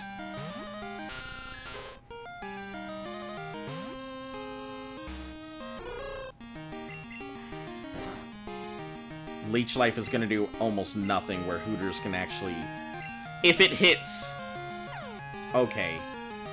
Okay, that's unnecessary.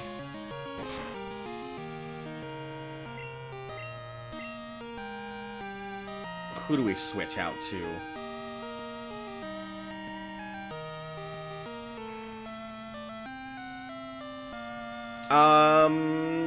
Yeah, I guess Geo-Gal.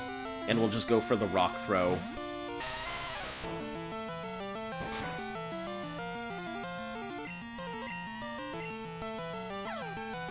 Or that.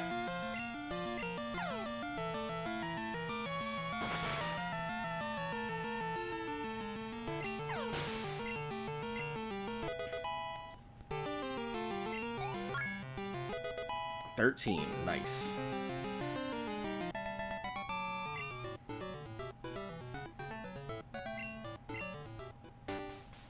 I always want to know what kind of balls he's using, because he has blue... Because his Pokeballs are blue. I had to catch myself there. Is this still the same route? Yeah, still 32.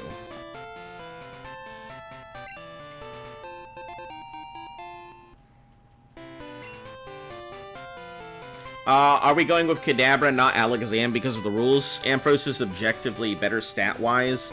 Much higher speed, marginally better special. Beep, beep all the way.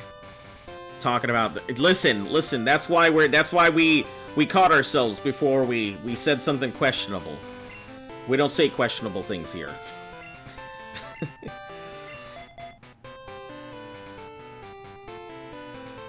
Also, that kid was probably like... 8.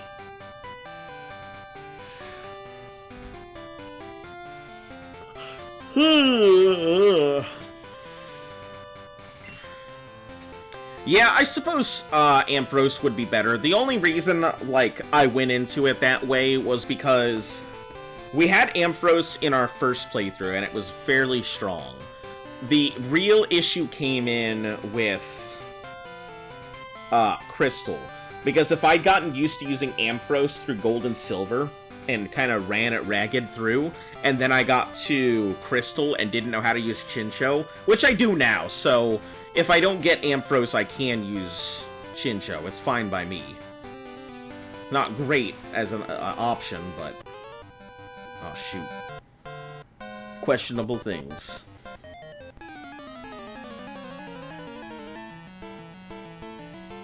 Alright, what are you doing? Who are you throwing out? That's not good. With the Poison Sting? Not great at all.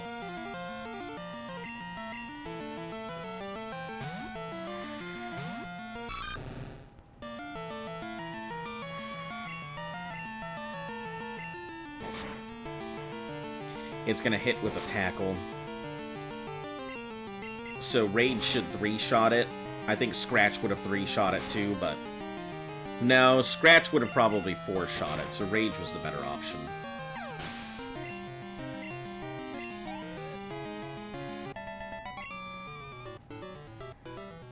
This is disappointing.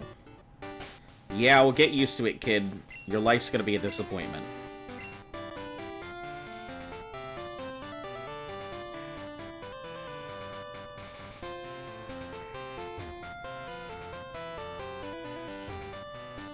We should be able to fight these guys, I think. it should be easy enough. Good angler, better trainer. Since they're going to be water types, you should be able to go ahead and use, Oh, but Peck. And it's level 10.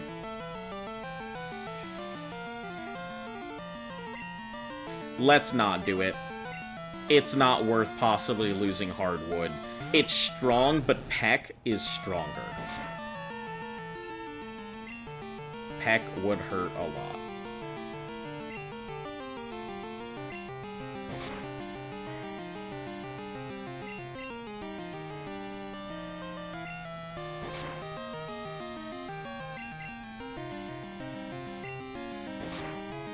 Stop trying to confuse my Mon, Jesus.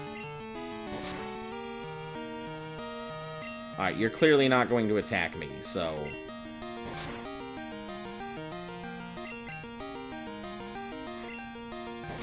That's some pretty good statistical chance there.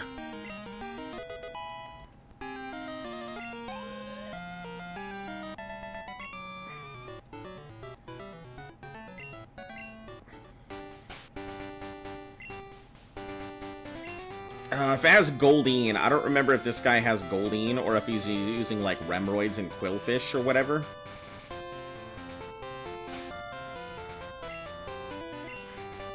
Yeah, I think the Anglers have some pretty solid Mon in the beginning, so we may not want to fight them.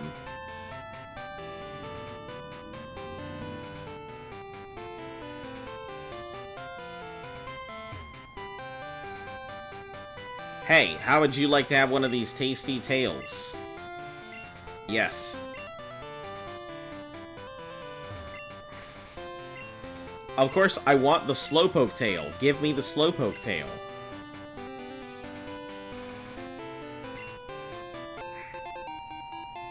Good Great Ball. This is right before the cave here. We're not gonna go for the Lapras. Yeah, it's super cool. Yeah, it would be great to have one, but...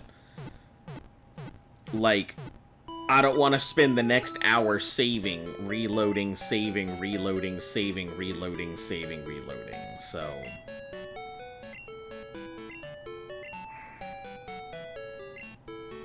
Of course I'd like one of your rods. Hell yeah. We're a fisherman now.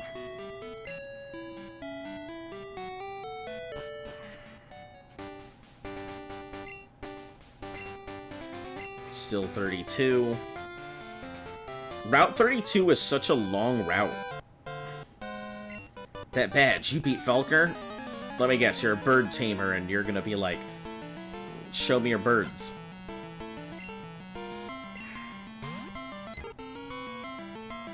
You know Gust, and Gust is a flying move, so...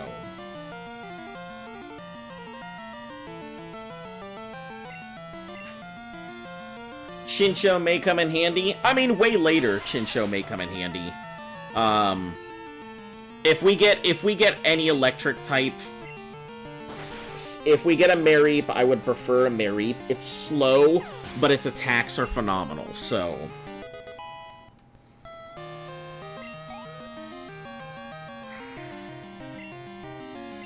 About to use Pidgey. Yeah, let's switch out for...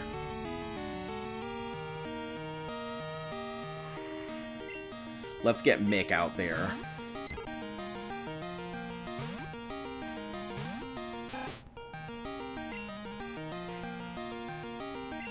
Then we'll switch out for Geogal.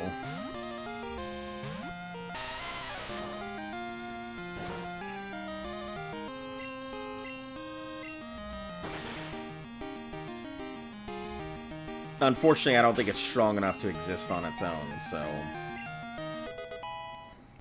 Quick attack. Nice. Damn, I'm playing way too much Pokemon if I can remember all of these dudes and what they do and when they learn what.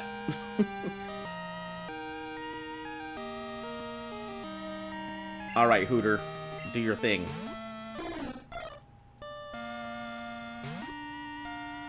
He may have a strong attack, but you know what you have? You've got Heart.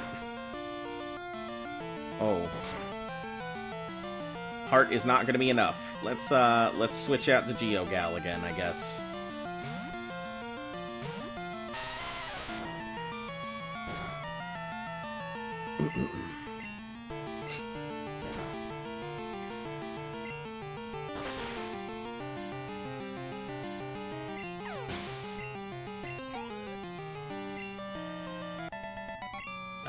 Alright. Cool. I know what my weaknesses are. I only use birds.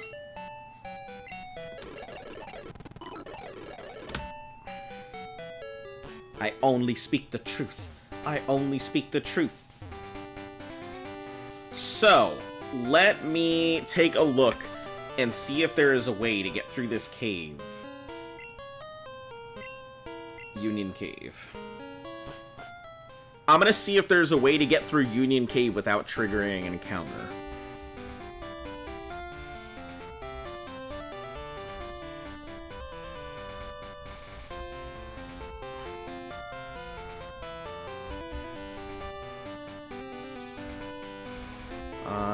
Without triggering an encounter.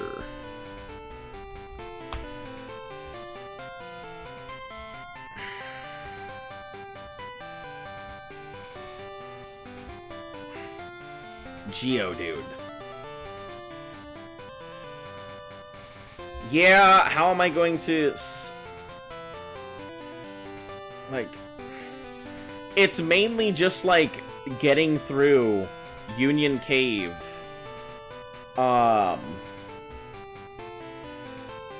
Use Surfer Strength.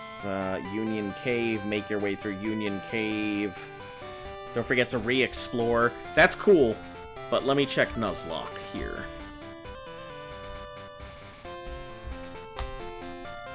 Union Cave... blah, blah, blah, blah, blah. Storm, Silver, Nuzlocke.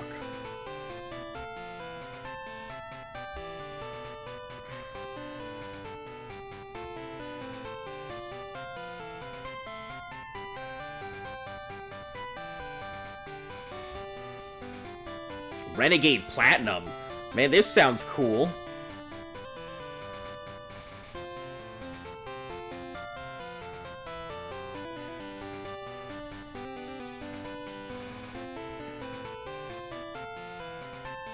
Head back, and then let's see. Union K. Once we get there, harder to get back over this area. Yeah, I guess there's no real advice, so I'll probably just kill out Union, not worry about getting the Lapras, and just continue on with it.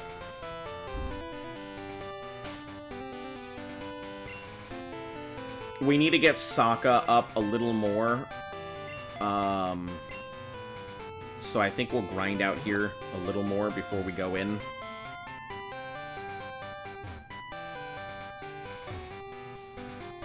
Let's go fight this kid. I found some good Pokemon in the grass. Please don't be a Bellsprout.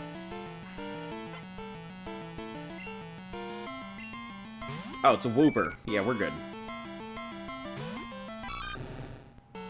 I definitely could have used the Bellsprout and torn it apart, but...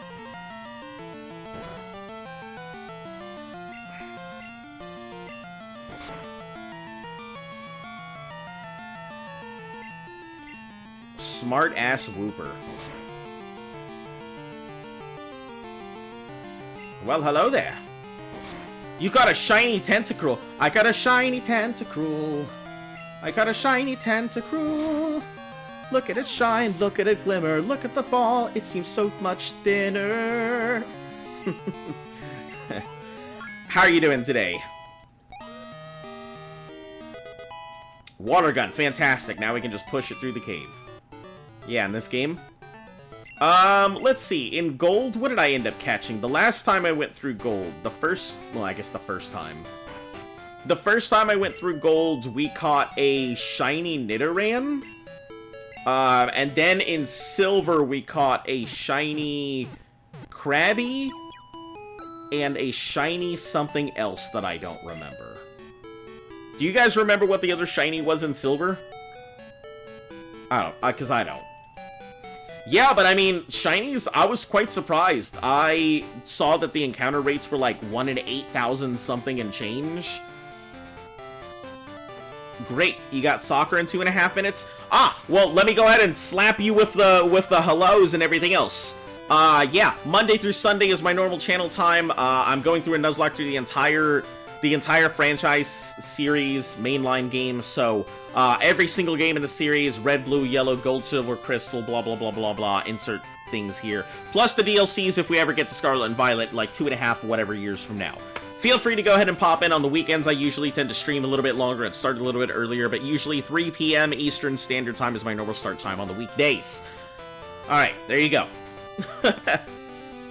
Only remember the Krabby and the Nidoran? Yeah, that's all I remember is the Krabby and the Nidoran. I don't remember what the other thing we caught was. Alright, we're gonna assume we're not gonna be able to get through this cave without an encounter. So, now that Sokka's up there, that's fine. Let's also switch out to Hardwood. Get Hardwood up levels. Hooter, Quagmire, and Mickey. They'll just kind of level up when they do. I think when we get to the village, we'll be a little bit more about leveling. Oh, hold on! Bye, Blue Pokeball Nation. Alright, you have a great time at your soccer game. Score some points, get some defenses. I don't know what your position is, but, you know, run hard, kickball. Post-game of gold, loss. I am lost of what you're supposed to do. Post-game of gold. Ranku, catch you later. Have a great day. You'd be saving goals? Ah, okay. So you're either... I assume you're a goalie, but you could be one of the closer positions to the net, so... Blue Ball Nation. Yeah, post-game gold isn't too bad. You mainly just need to go to New Bark Town. Thought you were leaving? Oh, me? No. I was just letting Shiny Tentacruel know our thing, because he said he got soccer in 2.5 minutes, so I was giving him the spiel, hoping that he would show up for the thing and maybe give us a follower. Killing off Zubat? Oh no! That's right! Zubat for Crobat. You know what? I don't think Crobat's that great. And maybe it's sacrilege, but I'm not, like... I don't think Crobat is all that crazy, like, that I need to worry about it. If we fish here, our chances of getting a Magikarp are pretty high. You'll follow, but the game is in 2 hours? No issue. I'll be here. I'm usually here roughly every day, with the occasional day off here or there. We still have an area we can access Zubats. So, Ilex Forest can give us a Zubat. Dark Cave can also give us a Zubat. But I really don't like... What's Crobat? Oh, Jesus. Thank you, Shiny Tentacruel, for coming in. I already gave you the spiel, so we'll just, like, pretend I'm giving it to you right now. Insert spiel. Just maybe catch it and not worry about it later on. What other cave am I gonna have to worry about for Zubat? Or what thing? I mean, so Ilex Forest would have Zubats, Oddishes, Paris. I don't think there's anything else that, like, I would be too worried about it. Encountering a Zubat randomly. Oh, that's right. Zubat are much more out in the wild in Gen 2, aren't they?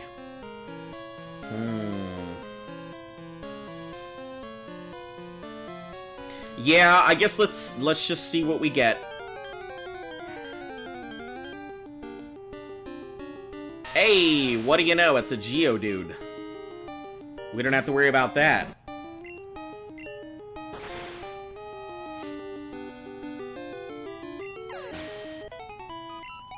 Here's hoping for nothing but Geodudes.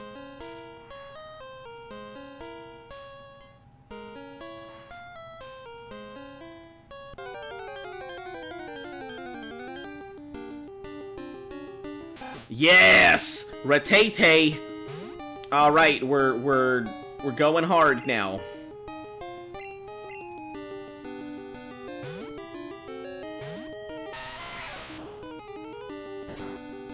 Rattata and Geodude, so far so good.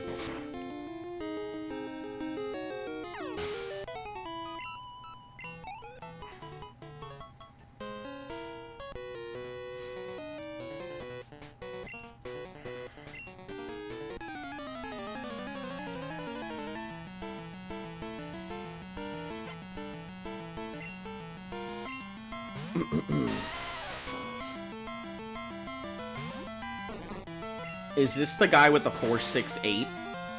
Or the 4812? I guess we'll figure it out in a moment.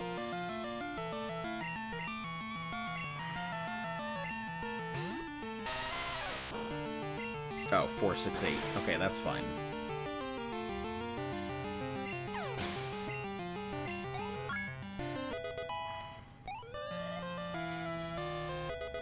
Learn Rap. That's what we need. Rap is its saving grace. Rap is the thing that makes this thing useful. We may go for Toxic Burrito.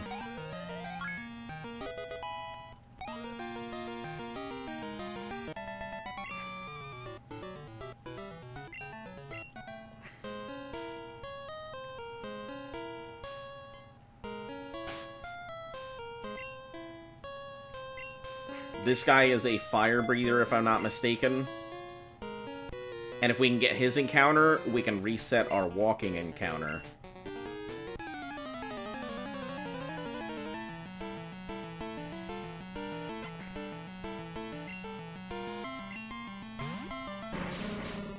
Need to get the Poke Flute, but you can't find out how to get it, and you want to do the post-game. So there's no Poke Flute. What you're looking for is, there is a radio station in Lavender. You need to go ahead and finish the quiz in Lavender Town. And I believe that gets you the expansion card for your radio. And it'll give you access to the Poke Flute station. So, once you get that expansion card for your radio, the Poke Flute station, I think, is somewhere on the very, very far right of the radio. But, there you go. Minimal invasion. That's what you need to know right there.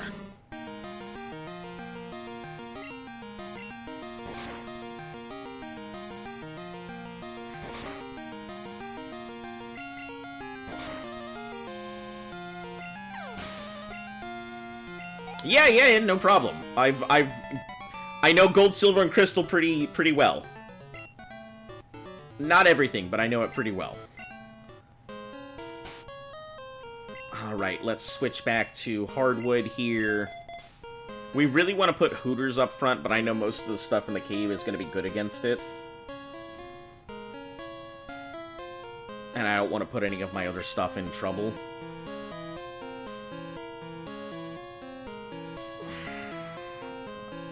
Out this way, and then to the right. Force the encounter. Yes. Oh my god, guys.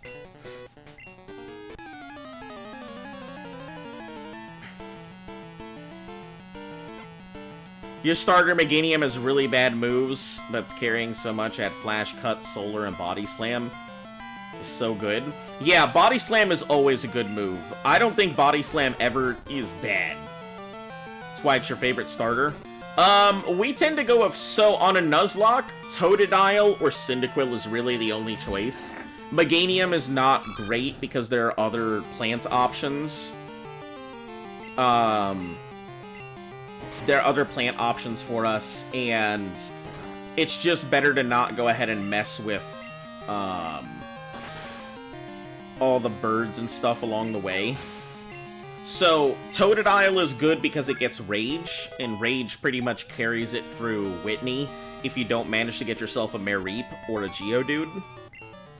The only problem is that the Bayleaf and Meganium that your rival gets is exceptionally strong. Especially because most of your team will be weak to grass. So, is there a way to get Metal Coat and Gold without killing magnets? Yeah, there's somebody who gives you a Metal Coat, I think, in the game. I can't remember where, but you can get Metal Coat. You can get Metal Coat and then be able to go ahead and use it to trade, but I don't remember where. I have my... Hold on. I keep this around because I still have the original strategy guide from Gold and Silver way back when. So give me a second and let me see if I can find it for you. Let's see. Trade Metal Coat. 6 Pokemon. Acquire. Evolution Patterns. Chansey Togepi. That's happy stuff. Who gives Metal Coats? You know what? If you come back tomorrow, I'll have an answer for you. Because I feel like this is going to take me a little bit. You have it? You need to trade? It's on the ship. Ah, okay. Oh, guys, we've done it! We've crossed through the cave. The duplicate claws has kept us alive. And it means we can get ourselves a Lapras. This is a wonderful day. So, we're gonna have to deal with Body Slam Lapras later. But it means we have managed to save Union Cave with a Geodude encounter, a Rattata encounter, and just kicking the encounters off by using the trainers to offset. Oh, that's fantastic.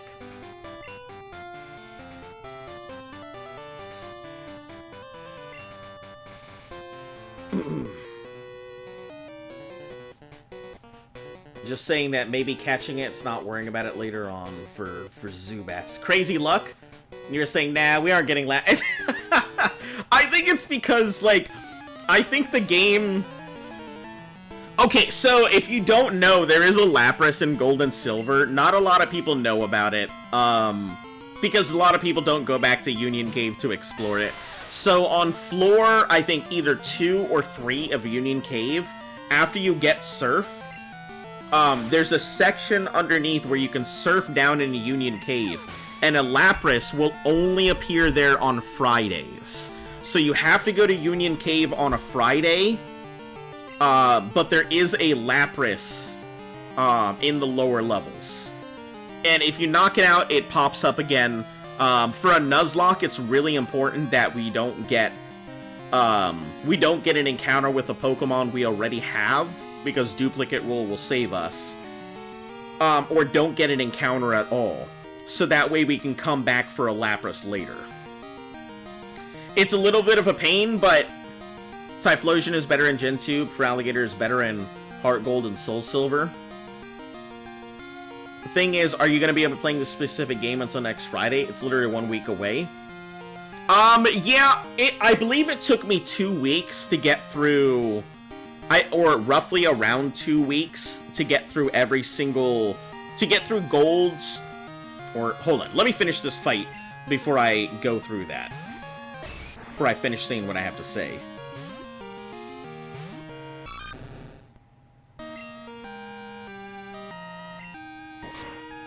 How do you trade on gold on a 3DS?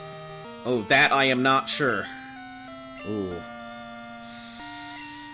Low kick is nasty.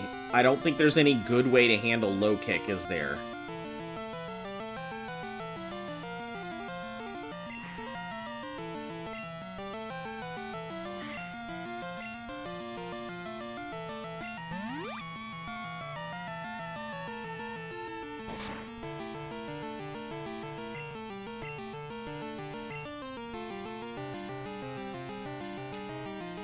Let's go for the stab instead of rage.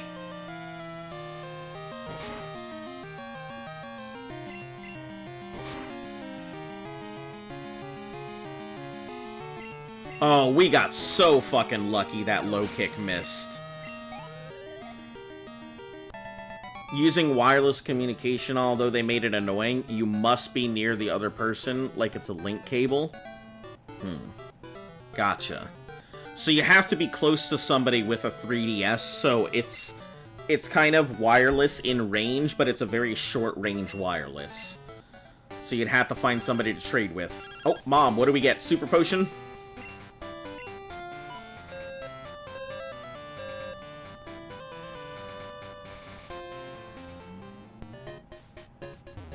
You can finally rename Ho-Oh and Meganium. Nice. Alright, this is where we're gonna have to grind. Because that's gonna be real nasty here.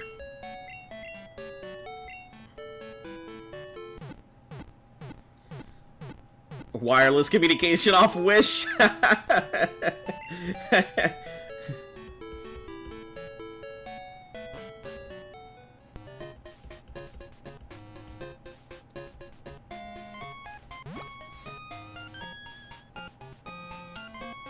That's funny.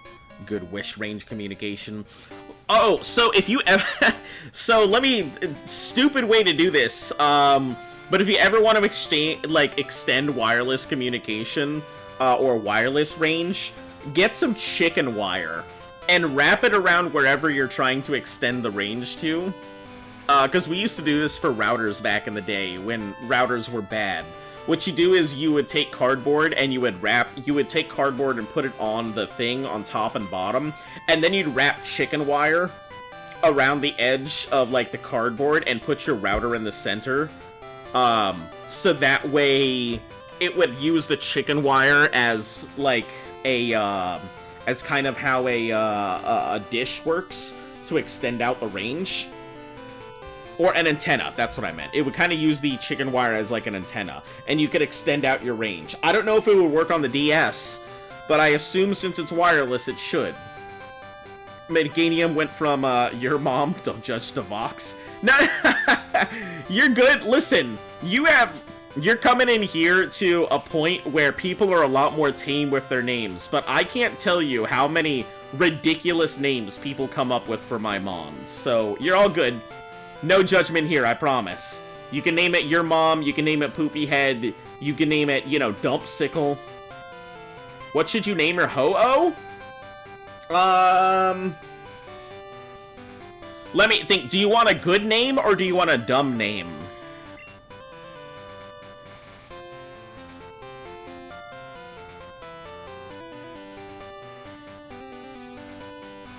That sounds some tinfoil person would say. It works! I mean, it's what we used to use to extend out our router ranges back in the days before. Don't think I have any chicken wire? Nah, it's good. Most people don't sit on some chicken wire. I still always keep chicken wire around just in case the router needs to be stronger for some reason or another. You can just slap it around there and voila. Extendable antenna. Yeah, it's the same thing like, let me tell you some super dumb facts. Like, car keys with the, you want a good name. Okay, hold on. I think I have a good name for you. I just need to make sure I'm spelling it right.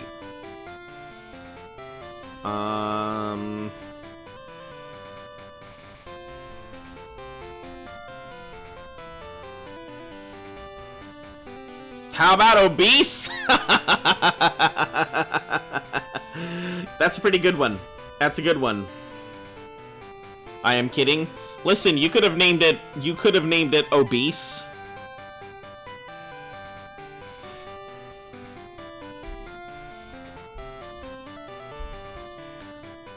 How about Ember Wing? I thought of Flameheart as a good one, but I think Ember Wing might work pretty well.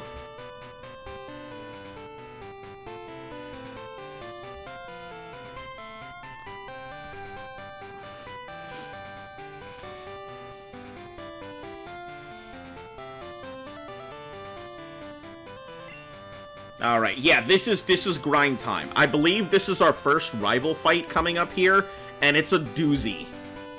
This rival fight will absolutely turn me into a ham sandwich if I am not careful.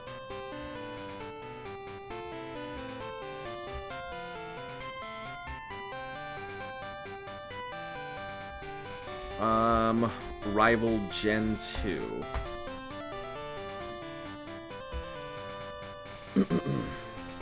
So, the Gen 2 rival fight, Pokemon Gold, Silver.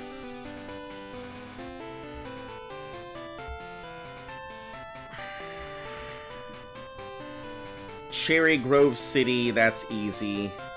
Azalea, this is the first one. How about Ember? Yeah, Ember works. If the player chose Totodile.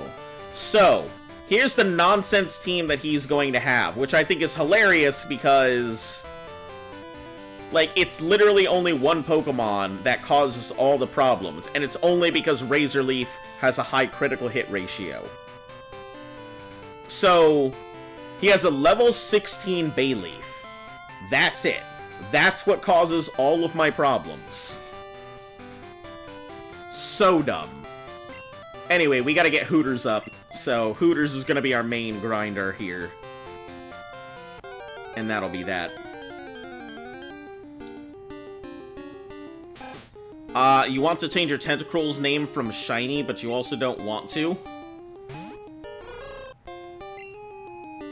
Well, I mean, do you prefer its name of Shiny? You could call it something like Glimmer or Shimmer.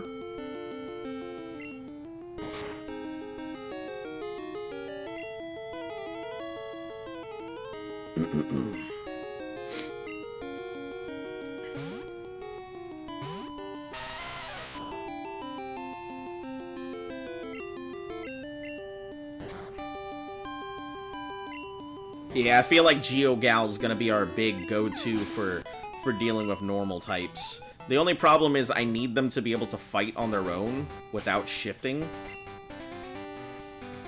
And I don't know if they're gonna be able to do that here.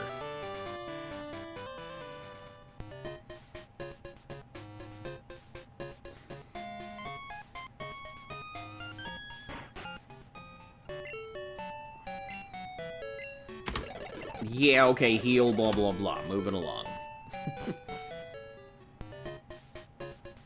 Yeah, this is the first scary grind spot. There's, like, as far as I know, there are now 4 places in the very beginning where I am just scared. Number 1 is obviously that first big fight. Or any time until I can get past to the second town. Mainly because before then, it's easy to get knocked out, and if you don't have antidotes, you could definitely lose Pokemon there. The second is... The second we've already passed through. I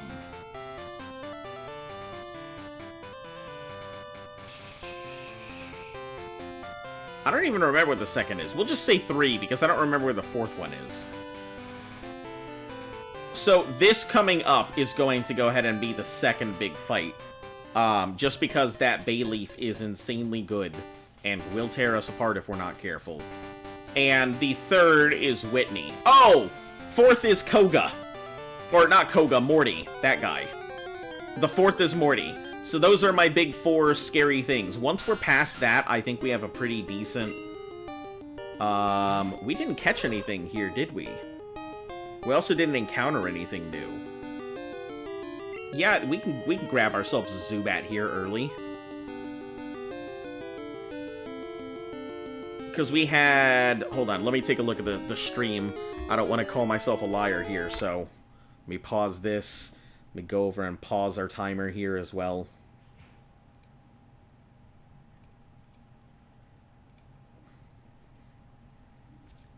Let me take a look. We've had a Rattata encounter.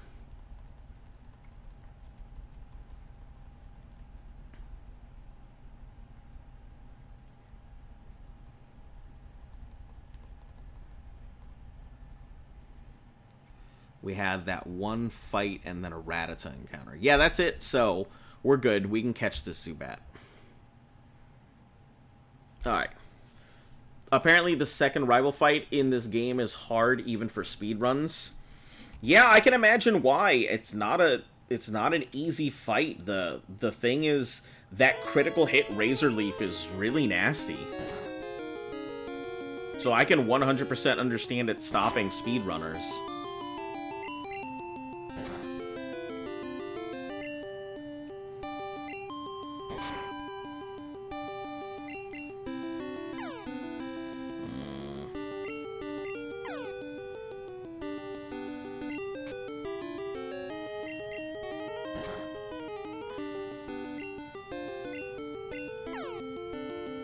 Come on.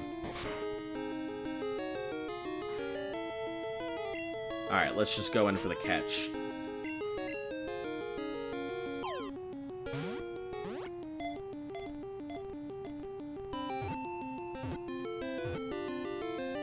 Perfect. That kills off Zubats, so we're good. No more issues with Zubats. Alright. What are we naming the Zubat? Shiny Tentacruel, it is your name here.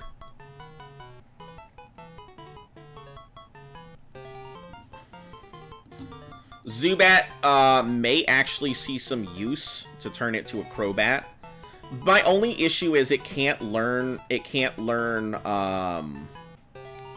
Sludge Bomb, which is pointless because Sludge Bomb is fantastic and would be perfect for its typing. I actually don't remember if it can learn Toxic, but it wouldn't have much of a point to use Toxic. Confuse Ray, Wrap, Toxic would be a perfect way to go, but not really much of an option. Leech Seed, Toxic would be a great combo, but yeah, that's if you want the Zubat. If you don't want to name it, you don't have to name it. You can always save your naming. We give everybody a chance to name one thing. Fat Bat! Alright, Fat Bat it is. Or Fat Man. Fat Bat. It's all good. Crobat's not great in Gen 2. It's not terrible. Its speed allows it to do a lot of good stuff, but, like, it's also a Flymon, which is kind of nice, but if I'm gonna have a Flymon, I'd be better off getting a Spearow, if I was just gonna do that. Why not have Drill Peck over whatever else? But Fat Bat it is. And it rhymes is the first thing came to mind. No, no issue. Listen, we don't judge here. We've had some people come up with some crazy-ass names, so... Fat Bat. Alright, all good.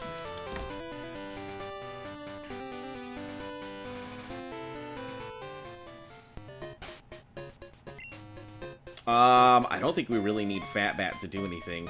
Yeah, I think Fat Bat is kind of a backup to Mickey, to be honest. Mainly because Fat Bat really just, we need it for, nothing. It's a mediocre Mon that kind of covers up some things here and there. And a quack to you, too.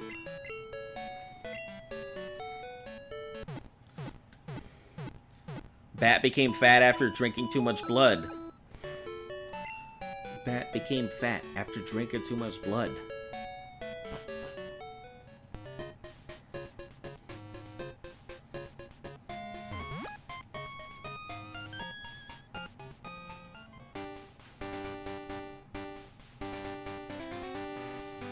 Let's hope that it can fight something and doesn't have to rely on something else.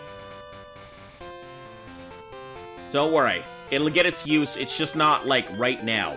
It's not immediately that it'll find itself a purpose. It's not a terrible Mon, it's just, like... there are slightly better things than it, but, it's certainly not bad.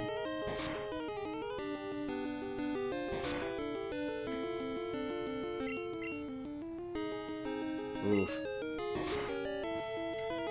That could be the end of the world right there. What do you think? Fuck it, risk it for the biscuit. We know how this is.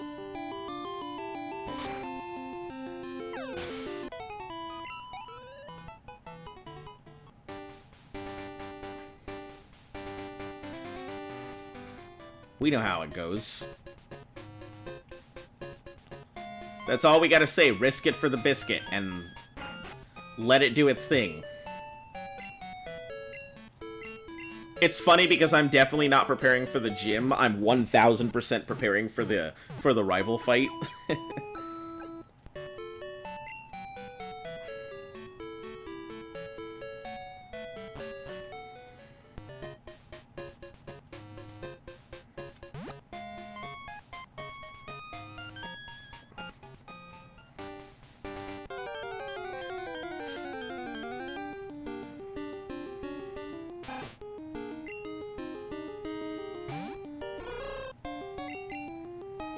It's just sad that it's too slow to really do much.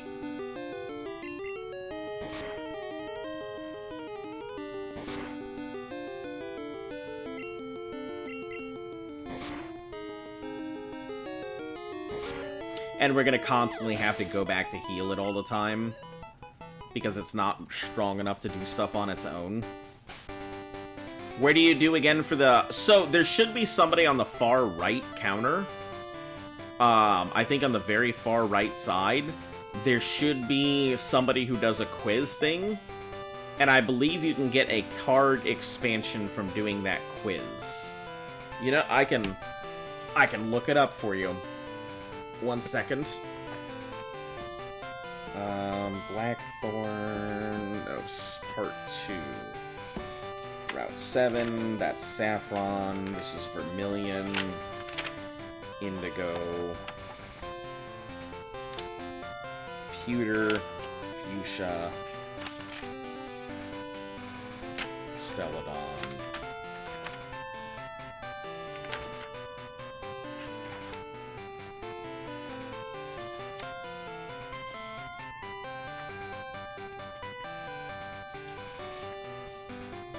Lavender. Lavender Town's radio tower is out. When the power is down, the radio is out, but if you come back when the power is restored, they'll thank you with a new radio card. Disregard. Okay, so here's what you're gonna need to do. It's not the quiz that I'm thinking of.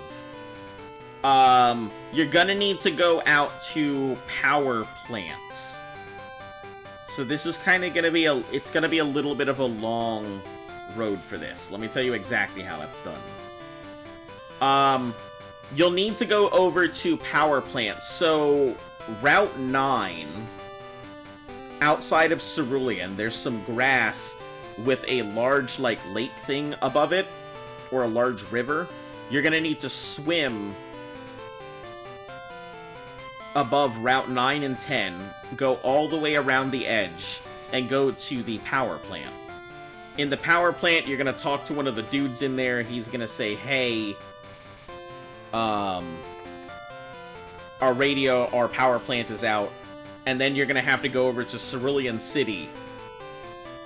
And there should be a Team Rocket guy there. If you go ahead and fight that Team Rocket guy, he'll get you to the machine part, and then you go ahead and return the part to the guy, and go back to Lavender for your expansion card.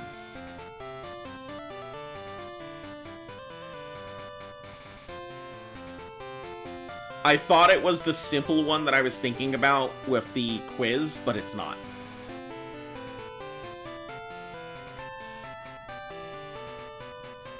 Does that make sense?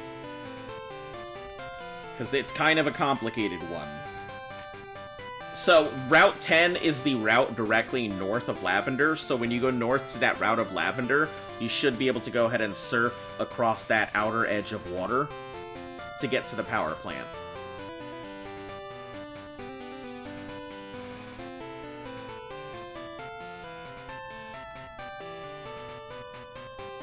Hate how you can't catch the bird trio in gold. Yeah, it's mainly because, like, they're located out in Kanto, and I think by the time, like, Johto rolls around, the birds have already gone out somewhere else, so there's no more birds to catch. I think that's more of the thing.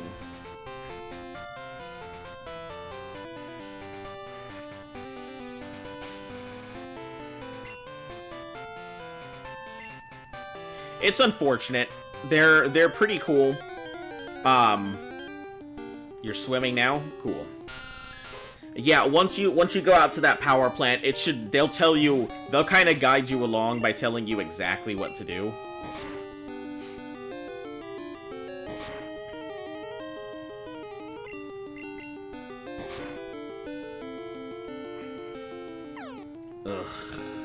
Mickey, come on.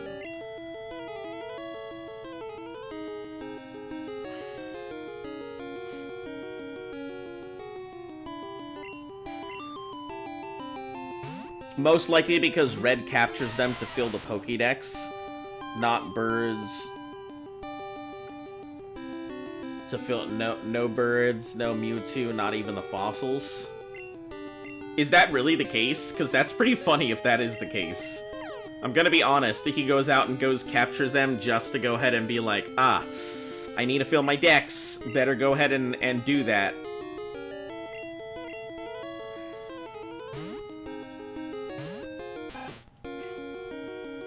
Can you imagine going to Mount Silver and he, instead of pulling out like Pikachu, he's like, and out pops the Zapdos?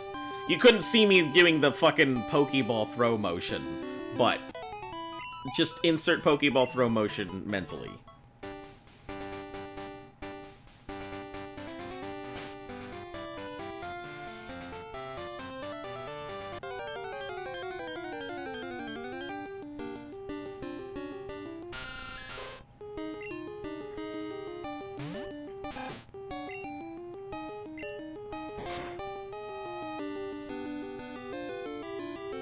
Don't you dare hit me with a supersonic. I'm gonna be so mad if you do.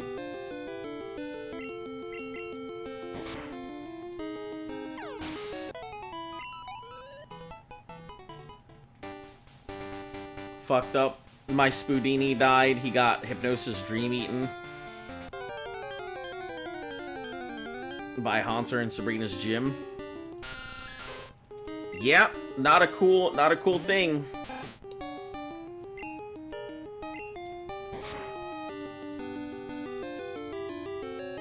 Dude, now, who has the same strength as Kadabra?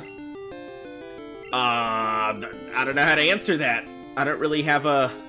There's no quick ways around it.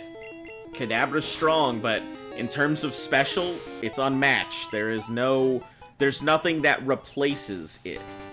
Now, there are some backup Mon you can go with. Drowsy is nowhere near as strong, but is decent.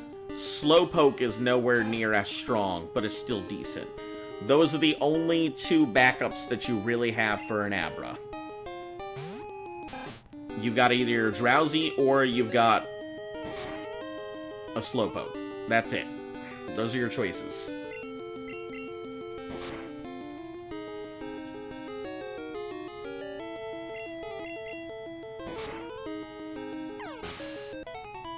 Yeah, in terms of Psychic, that's why a lot of people play with backup stuff, because where's the Rocket Grunt? Have you talked to everybody in the power plant? Because there's a guy who's gonna come up and be like, the Grunt was spotted somewhere, and he's gonna tell you it was spotted in Cerulean City. But you have to get that guy to be like, hey, the Grunt was spotted in Cerulean. Damn, ad, go away.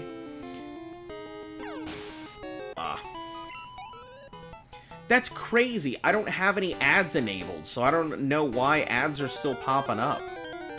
Well, let me know when it's back.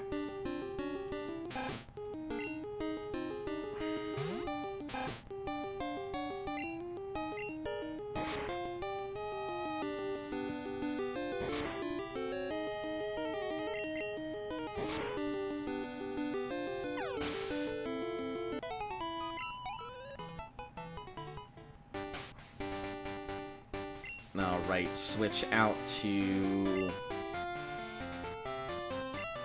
Quagmire.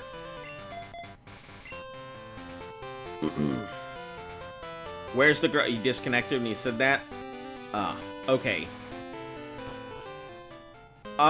So when you talk to everybody over in the power plant, the guy who's in the back, you have to make sure to talk to him and have him tell you about the thing. Then, when you go to the door, somebody should pop up and be like, hey, am I an idiot? Did I just ruin my Lapras encounter? I sure the fuck did. I am so dumb. What have I done?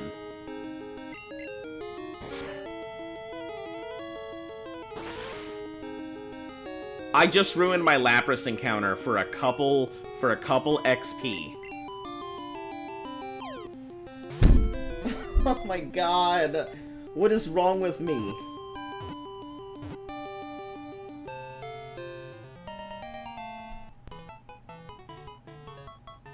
How did I do this? Why did I do this? Oh my god. Do I want to give it a nickname? Sure. Lapras.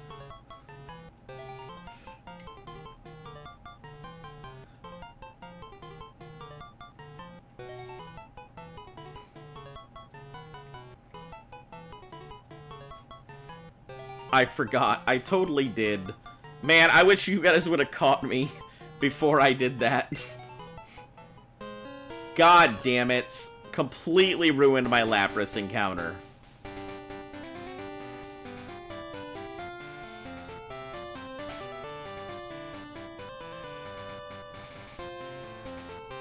I was so happy and proud of myself.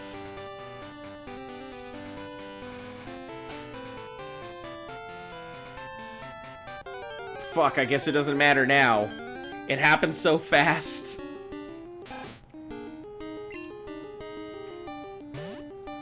Yeah, I guess it did happen pretty quick, didn't it?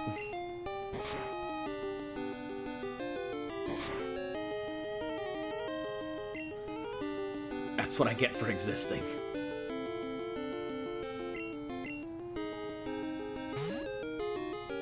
God damn it.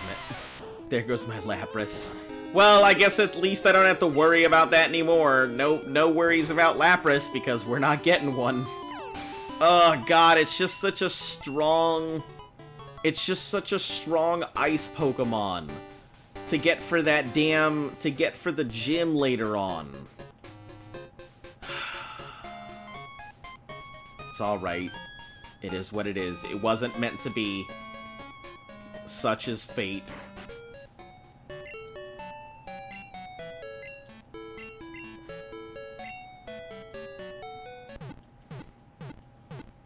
This is why I can't have a normal conversation. You're at Cerulean, you can't see the grunt.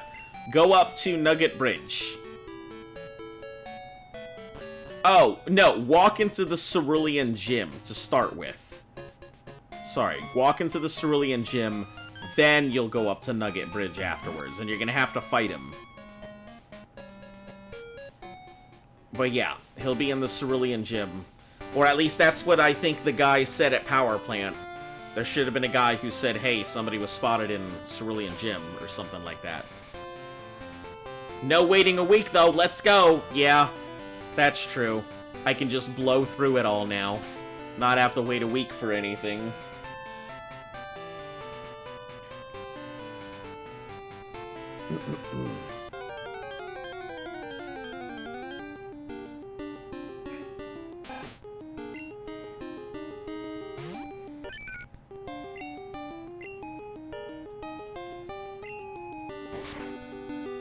Yep, no problem.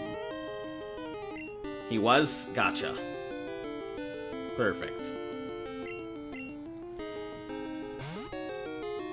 Yeah, it's not exactly like they tell you anything either. They don't really tell you where the power plant is. So if you have no idea where that power plant is at, you kind of just spend all your time looking around for a power plant that isn't accessible. And if you didn't play the first generation of Pokemon, you certainly wouldn't know where the power plant is. They tell you where it is in Gen 1. I think they assume that you would know. But it's not like it's common knowledge, so... I don't know. Alright, Hooters, let's get back up front.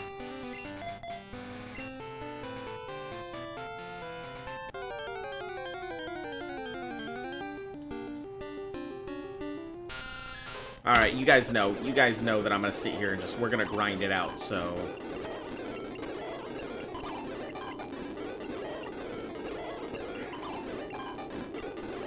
Okay, we'll try one more time. it's not confused anymore. Cool. Level 9. Moving along. Giraffe! Hey, Primrose, how are you doing? Welcome back. You came at a great time to watch me fuck up my possible Lapras. So we got through Union Cave without any of the bad encounters. And we managed to get through it without having to worry about that. And Union Cave was available for us to go get the Lapras. And now, I walked into it with the Wooper being like, you know what, I'm gonna go grind some stuff. Without even, like, a second's hesitation. And I ruined my ability to get my Lapras in this run. Sucks. But it's fine, I mean, it is what it is. It wasn't fated to happen. At least that's what I'm telling myself. Already? Dang. Yeah, it's okay. I had the encounter. I had the option for the encounter to go back for it later, and it's just not meant to happen. Remember the time you almost had a heart attack, so you wanted a place of gold and accidentally pressed the new game button? Freaked out and quickly pressed start at the bottom. When it opened again, you were happy to still see that you had a shiny? Yeah, I mean, I'm glad that it doesn't immediately autosave, which is kind of one of my big problems with games nowadays. Wooper, I love you, buddy, but jeez. No, it wasn't the Wooper's fault. I was the idiot face who did this. I was the idiot sandwich. Wooper did nothing wrong. He was trying to be his best Mon. And follow my directions, and Wooper was trying to hold me back, and I was like, let me at him, and Wooper's like, no, don't do it, bro. You're gonna ruin your encounter, and I was like, get the fuck out of my way, Wooper. Get in that cave. And he was like, no, bro, you can't do this, and I'm like, shut up, who wants a Lapras anyway? That's what happened. Yeah, I think I have definitely... I think the worst accidental, like, save file wipe I've ever had, was... So, has anybody ever played Star Ocean till the end of time? It is an insanely long game that you're gonna spend 200 to 500 hours finishing. And I remember that my friend was playing through it. And I just wanted to go ahead and play some of it, but I didn't want to ruin his game or anything. So I decided to go ahead and start up a new file and everything. And I started playing and everything, and we're just talking and stuff. And I go to save my game, and without even a second's hesitation, I save right over his 250-hour save file. While talking to him, and he's looking at me like, what the fuck just happened? Like, he's looking at me like he wants to kill me, and I'm like, I'm looking at him, I'm like, why are you looking at me like that? And then I realize what the fuck just happened, and holy shit. I had no way to, like, repay it. I ended up replaying through the entire game. And it was like, I ended up replaying and eventually made a copy of this massive file where I'd gotten everything he needed and done all the stuff, and I was like, I don't know how to repay you, but here you go. The grunt says he put it in the water, but you don't see a Pokeball. No, it's in the gym. I promise it's in the gym. It's just a hidden item, so you're gonna have to surf in that water and find it in one of the squares. But it's there. I guarantee there is, it's in one of those squares. You just gotta find it in the gym. Come on. Hurt yourself. Yeah, he did it. He hurt himself. Great job, Mickey. You did it. Did everything I wanted you to do.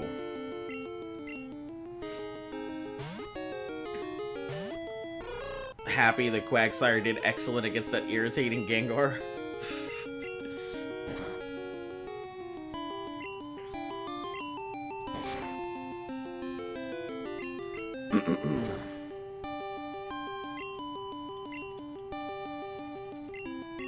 Hoot Hoot! Stop being dumb! It's just a bat! Holy heck! Why are my Pokemon so ridiculous? They can't do anything on their own.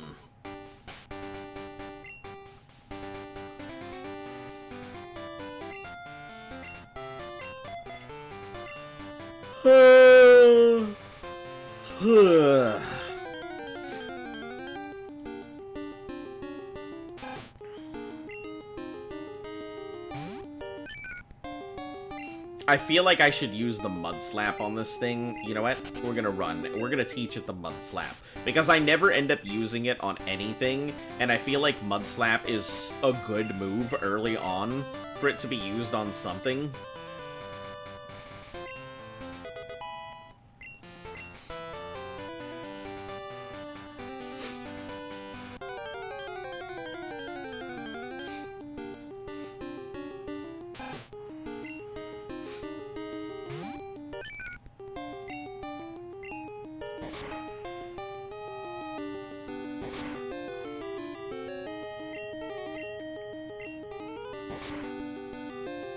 Ugh.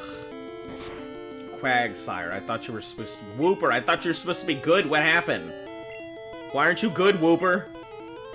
And Puppy the Eevee as well, because it couldn't touch you. Nice.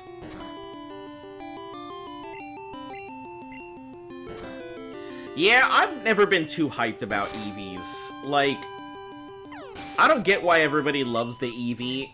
Sure, I get it's cute, but I don't care about cute. I care about effective, and Eevee just doesn't seem like an effective Mon.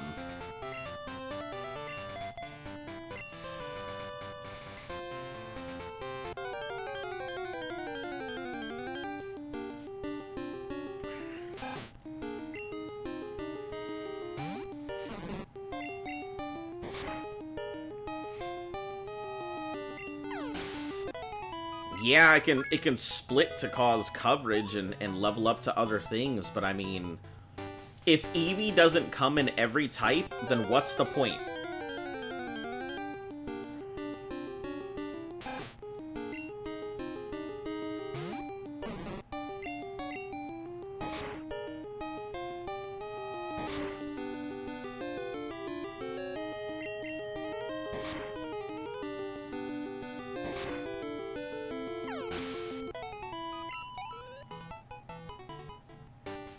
Sylveon has been used in competitive alongside Umbreon.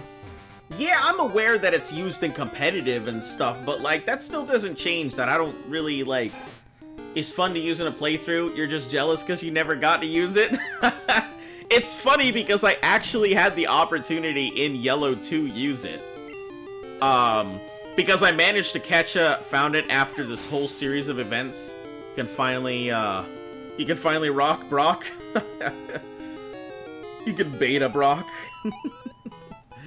I hope you have the best time topping Brock.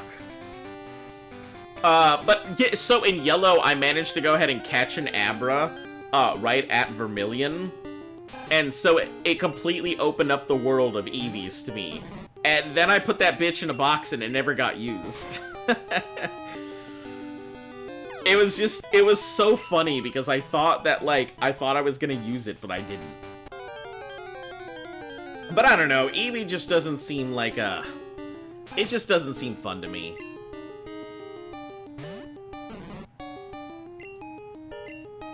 Another ad, my god. I don't understand, I don't have ads enabled, so there definitely shouldn't be ads on my channel. I have 0 ads enabled. I have disabled ads on my channel. So unless you're refreshing stuff, there should be 0 ads on my channel.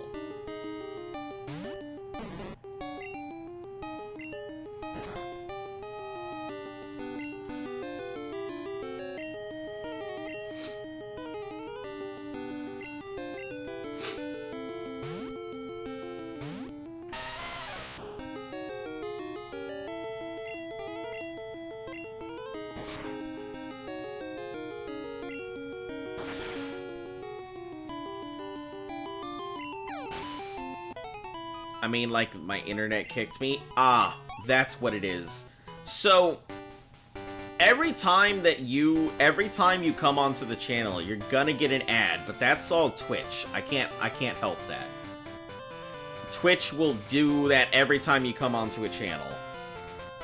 Your girlfriend likes Flareon, so you plan on using it in your playthrough with their team? Nice. That's pretty cool.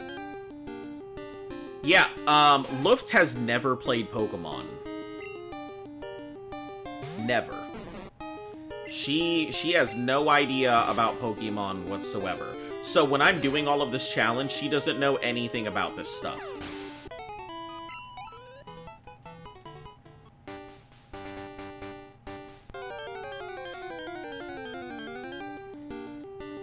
So it's hilarious when she hears all of these things, and she has no idea what we're talking about or what's going on. So I have to, like, explain Pokemon to her sometimes, which I think is really funny. I mean, it's not like all of us know everything about Pokemon anyway. Not a big thing that she didn't get to play it. It's just like, you would think that somewhere in the past, you know, X number of years, in the almost 30 years that Pokemon has been around, that she would find some time to play a Pokemon game at some point. You would think.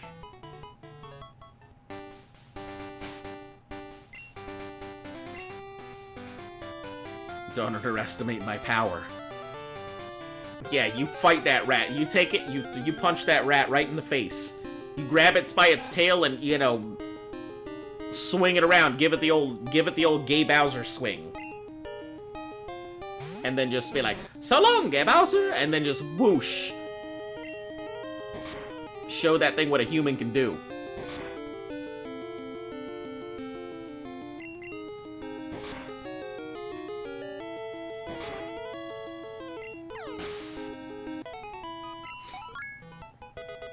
You want your team to be Tentacruel, Alakazam, Meganium, Ho-Oh Scissor, and Raikou, or Ursaring.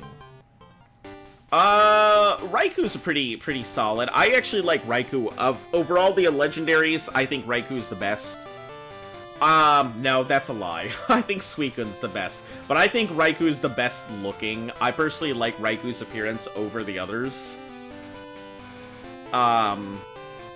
Yeah, Raikou's not bad. It's a good coverage. I feel like Ursaring is fairly strong, but if you're gonna go for normal types, normal powerhouse types anyway, you may as well just go with Raticate.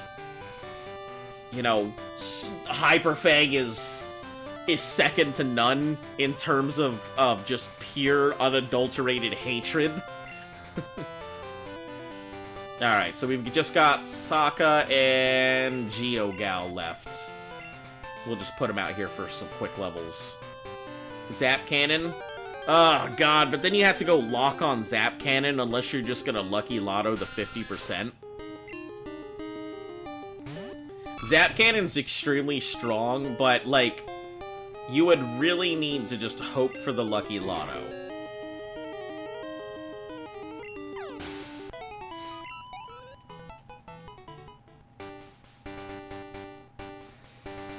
Your girlfriend and you met from a unique combination of niches. It just so happens we both like Pokemon.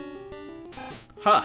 Isn't that always, like, how some of those stories come around? Luft and I met through Dungeons & Dragons. And I know it sounds like a really big nerdy thing, but it was the first time I've had the opportunity to, like, play, and I've always wanted to, like, try it. So, everybody had gotten together to do... What do I do now? Sorry, I keep forgetting. You're all good. You have the part, right? If you have the part, all you need to do is go back to Power Plant, give them the part. They should be able to go ahead and fix the thing with it. You get Zap Cannon. Then go ahead and go back to Lavender, and they will give you the expansion. Well, I assume you have Zap Cannon, since you mentioned Zap Cannon for Raikou. But yeah, just go back to Lavender, and they should give you the expansion card afterwards. Once you fix Power Plant.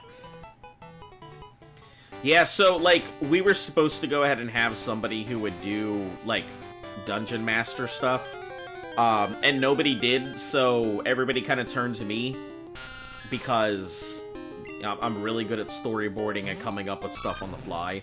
So I became the DM for this group. We started playing together. I wasn't sure really what to do with it, so I kind of came up with a lot of stuff for them on the fly and everything. That machine part must be waterproof or something. No way the engine would be fixed up just by putting that thing straight out of the water. Maybe he put it in a Ziploc bag before you threw it in. Maybe he Ziplocked it up and then threw it in the water. So it was nice and safe. But yeah, we went ahead and we played for a while. She was dating somebody at the time. I was with somebody at the time. You know, our relationships, mine definitely didn't go well. I tried to help her with her relationship issues. I talked to dude and I was like, listen, I can see exactly your problems here. You're doing the same mistakes I did. I'm trying to... And he wouldn't listen. He just didn't want to hear it, so... Didn't take my advice. Their relationship fell apart, and we just so happened to get together because we had a lot in common. And that just... It became our thing. We became a couple after that, and voila, here we are today. And honestly, I couldn't be happier. Like... Luft brings a lot to my life, and she definitely makes me a better person. So, anyway, let me stop gushing about Luft while she's not here to hear it. Whenever I say something, sorry to interrupt, but there's nothing has changed in Radio Tower. Okay. So you gave the guy the part. You went ahead and gave him the part. He fixed the thing. You went back to Lavender Town's radio tower. And you went inside and talked to... Did you talk to everybody in Radio Tower? Because I know there is somebody in there who's going to give you an expansion card. Oh, I should have gone for the water gun to get the stab. Ah, it worked, so... Let me open this back up here. Route 2, 3, 1921, that's too far. Viridian.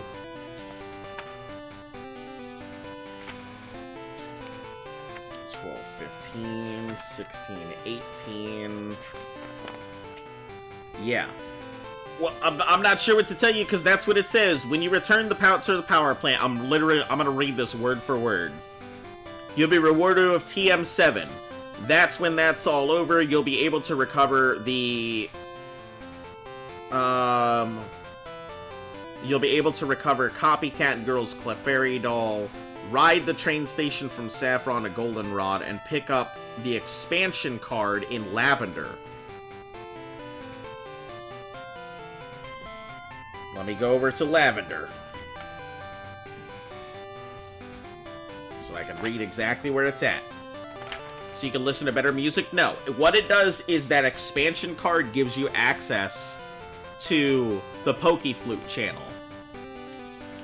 That's the whole reason you're doing this, because you said you're looking for a Pokeflute.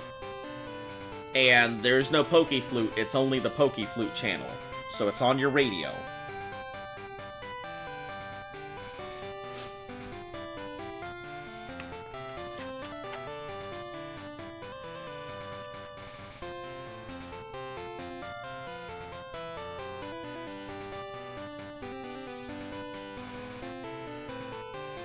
Saffron a Goldenrod, and pick up the expansion card in Lavender. You can use that to wake up the Snorlax, which I assume is what you're aiming for. But yeah, it's in the radio tower. Somebody will give you an expansion card. There is somebody in there who will give it to you.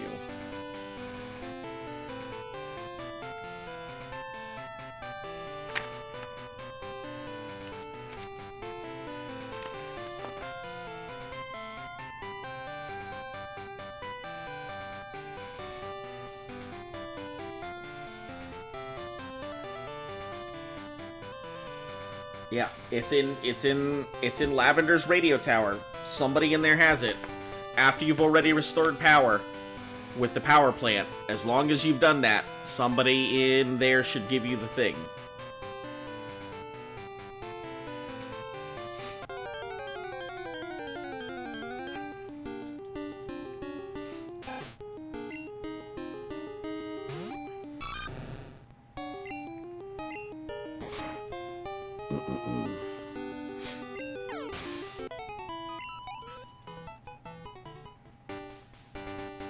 Wait, can you get a Casio?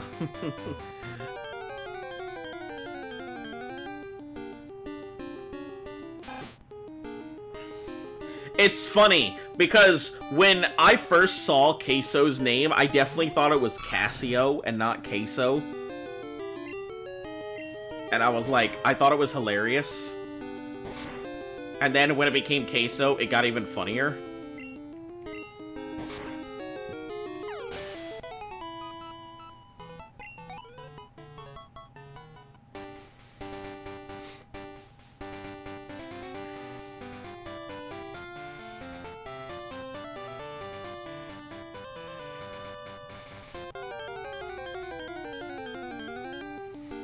If you're going to Diglett Tunnel and Vermilion, don't miss out on the chance to go ahead and grab, there's the bullet train from Saffron to Goldenrod should be working now, but you're gonna need to go a couple things.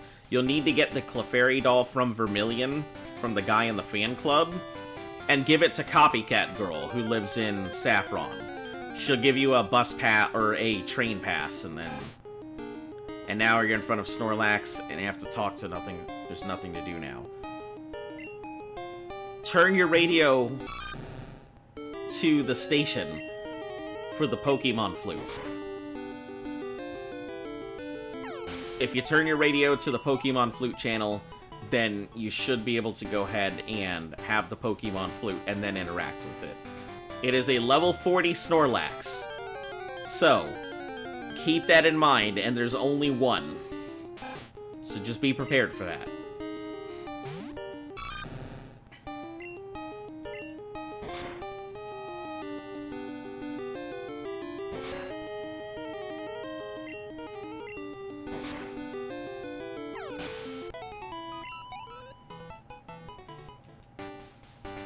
Alright, we'll...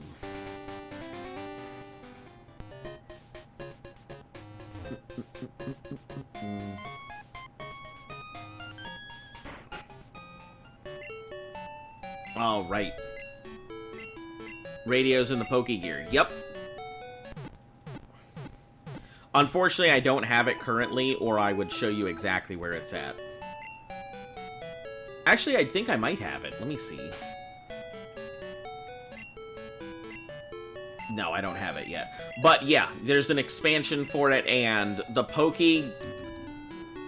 Flute Station, I think, is all the way to the right somewhere. It's very close to the end of the radio, if I remember. So if you go all the way to the right, and then start moving your way left, you should be able to find it.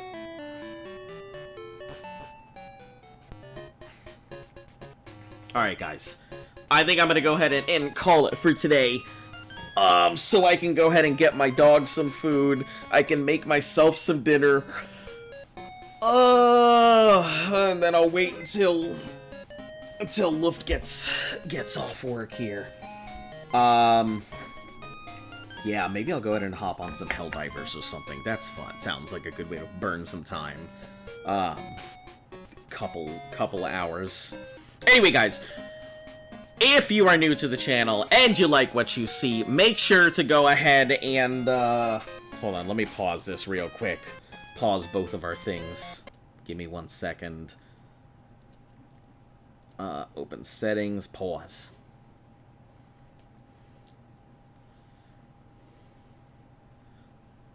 Back to editor.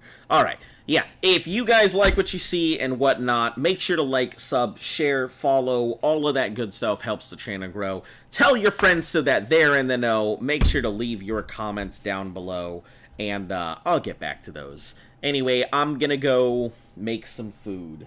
You guys have a fantastic night. And as always, I will see you all again. Oh, hold on. Let me take a picture of this thing, just in case it decides to goof. Just in case it decides to goof. Yeah, you guys have a fantastic night. I'll see you all again tomorrow. Yeah, stay golden, kids.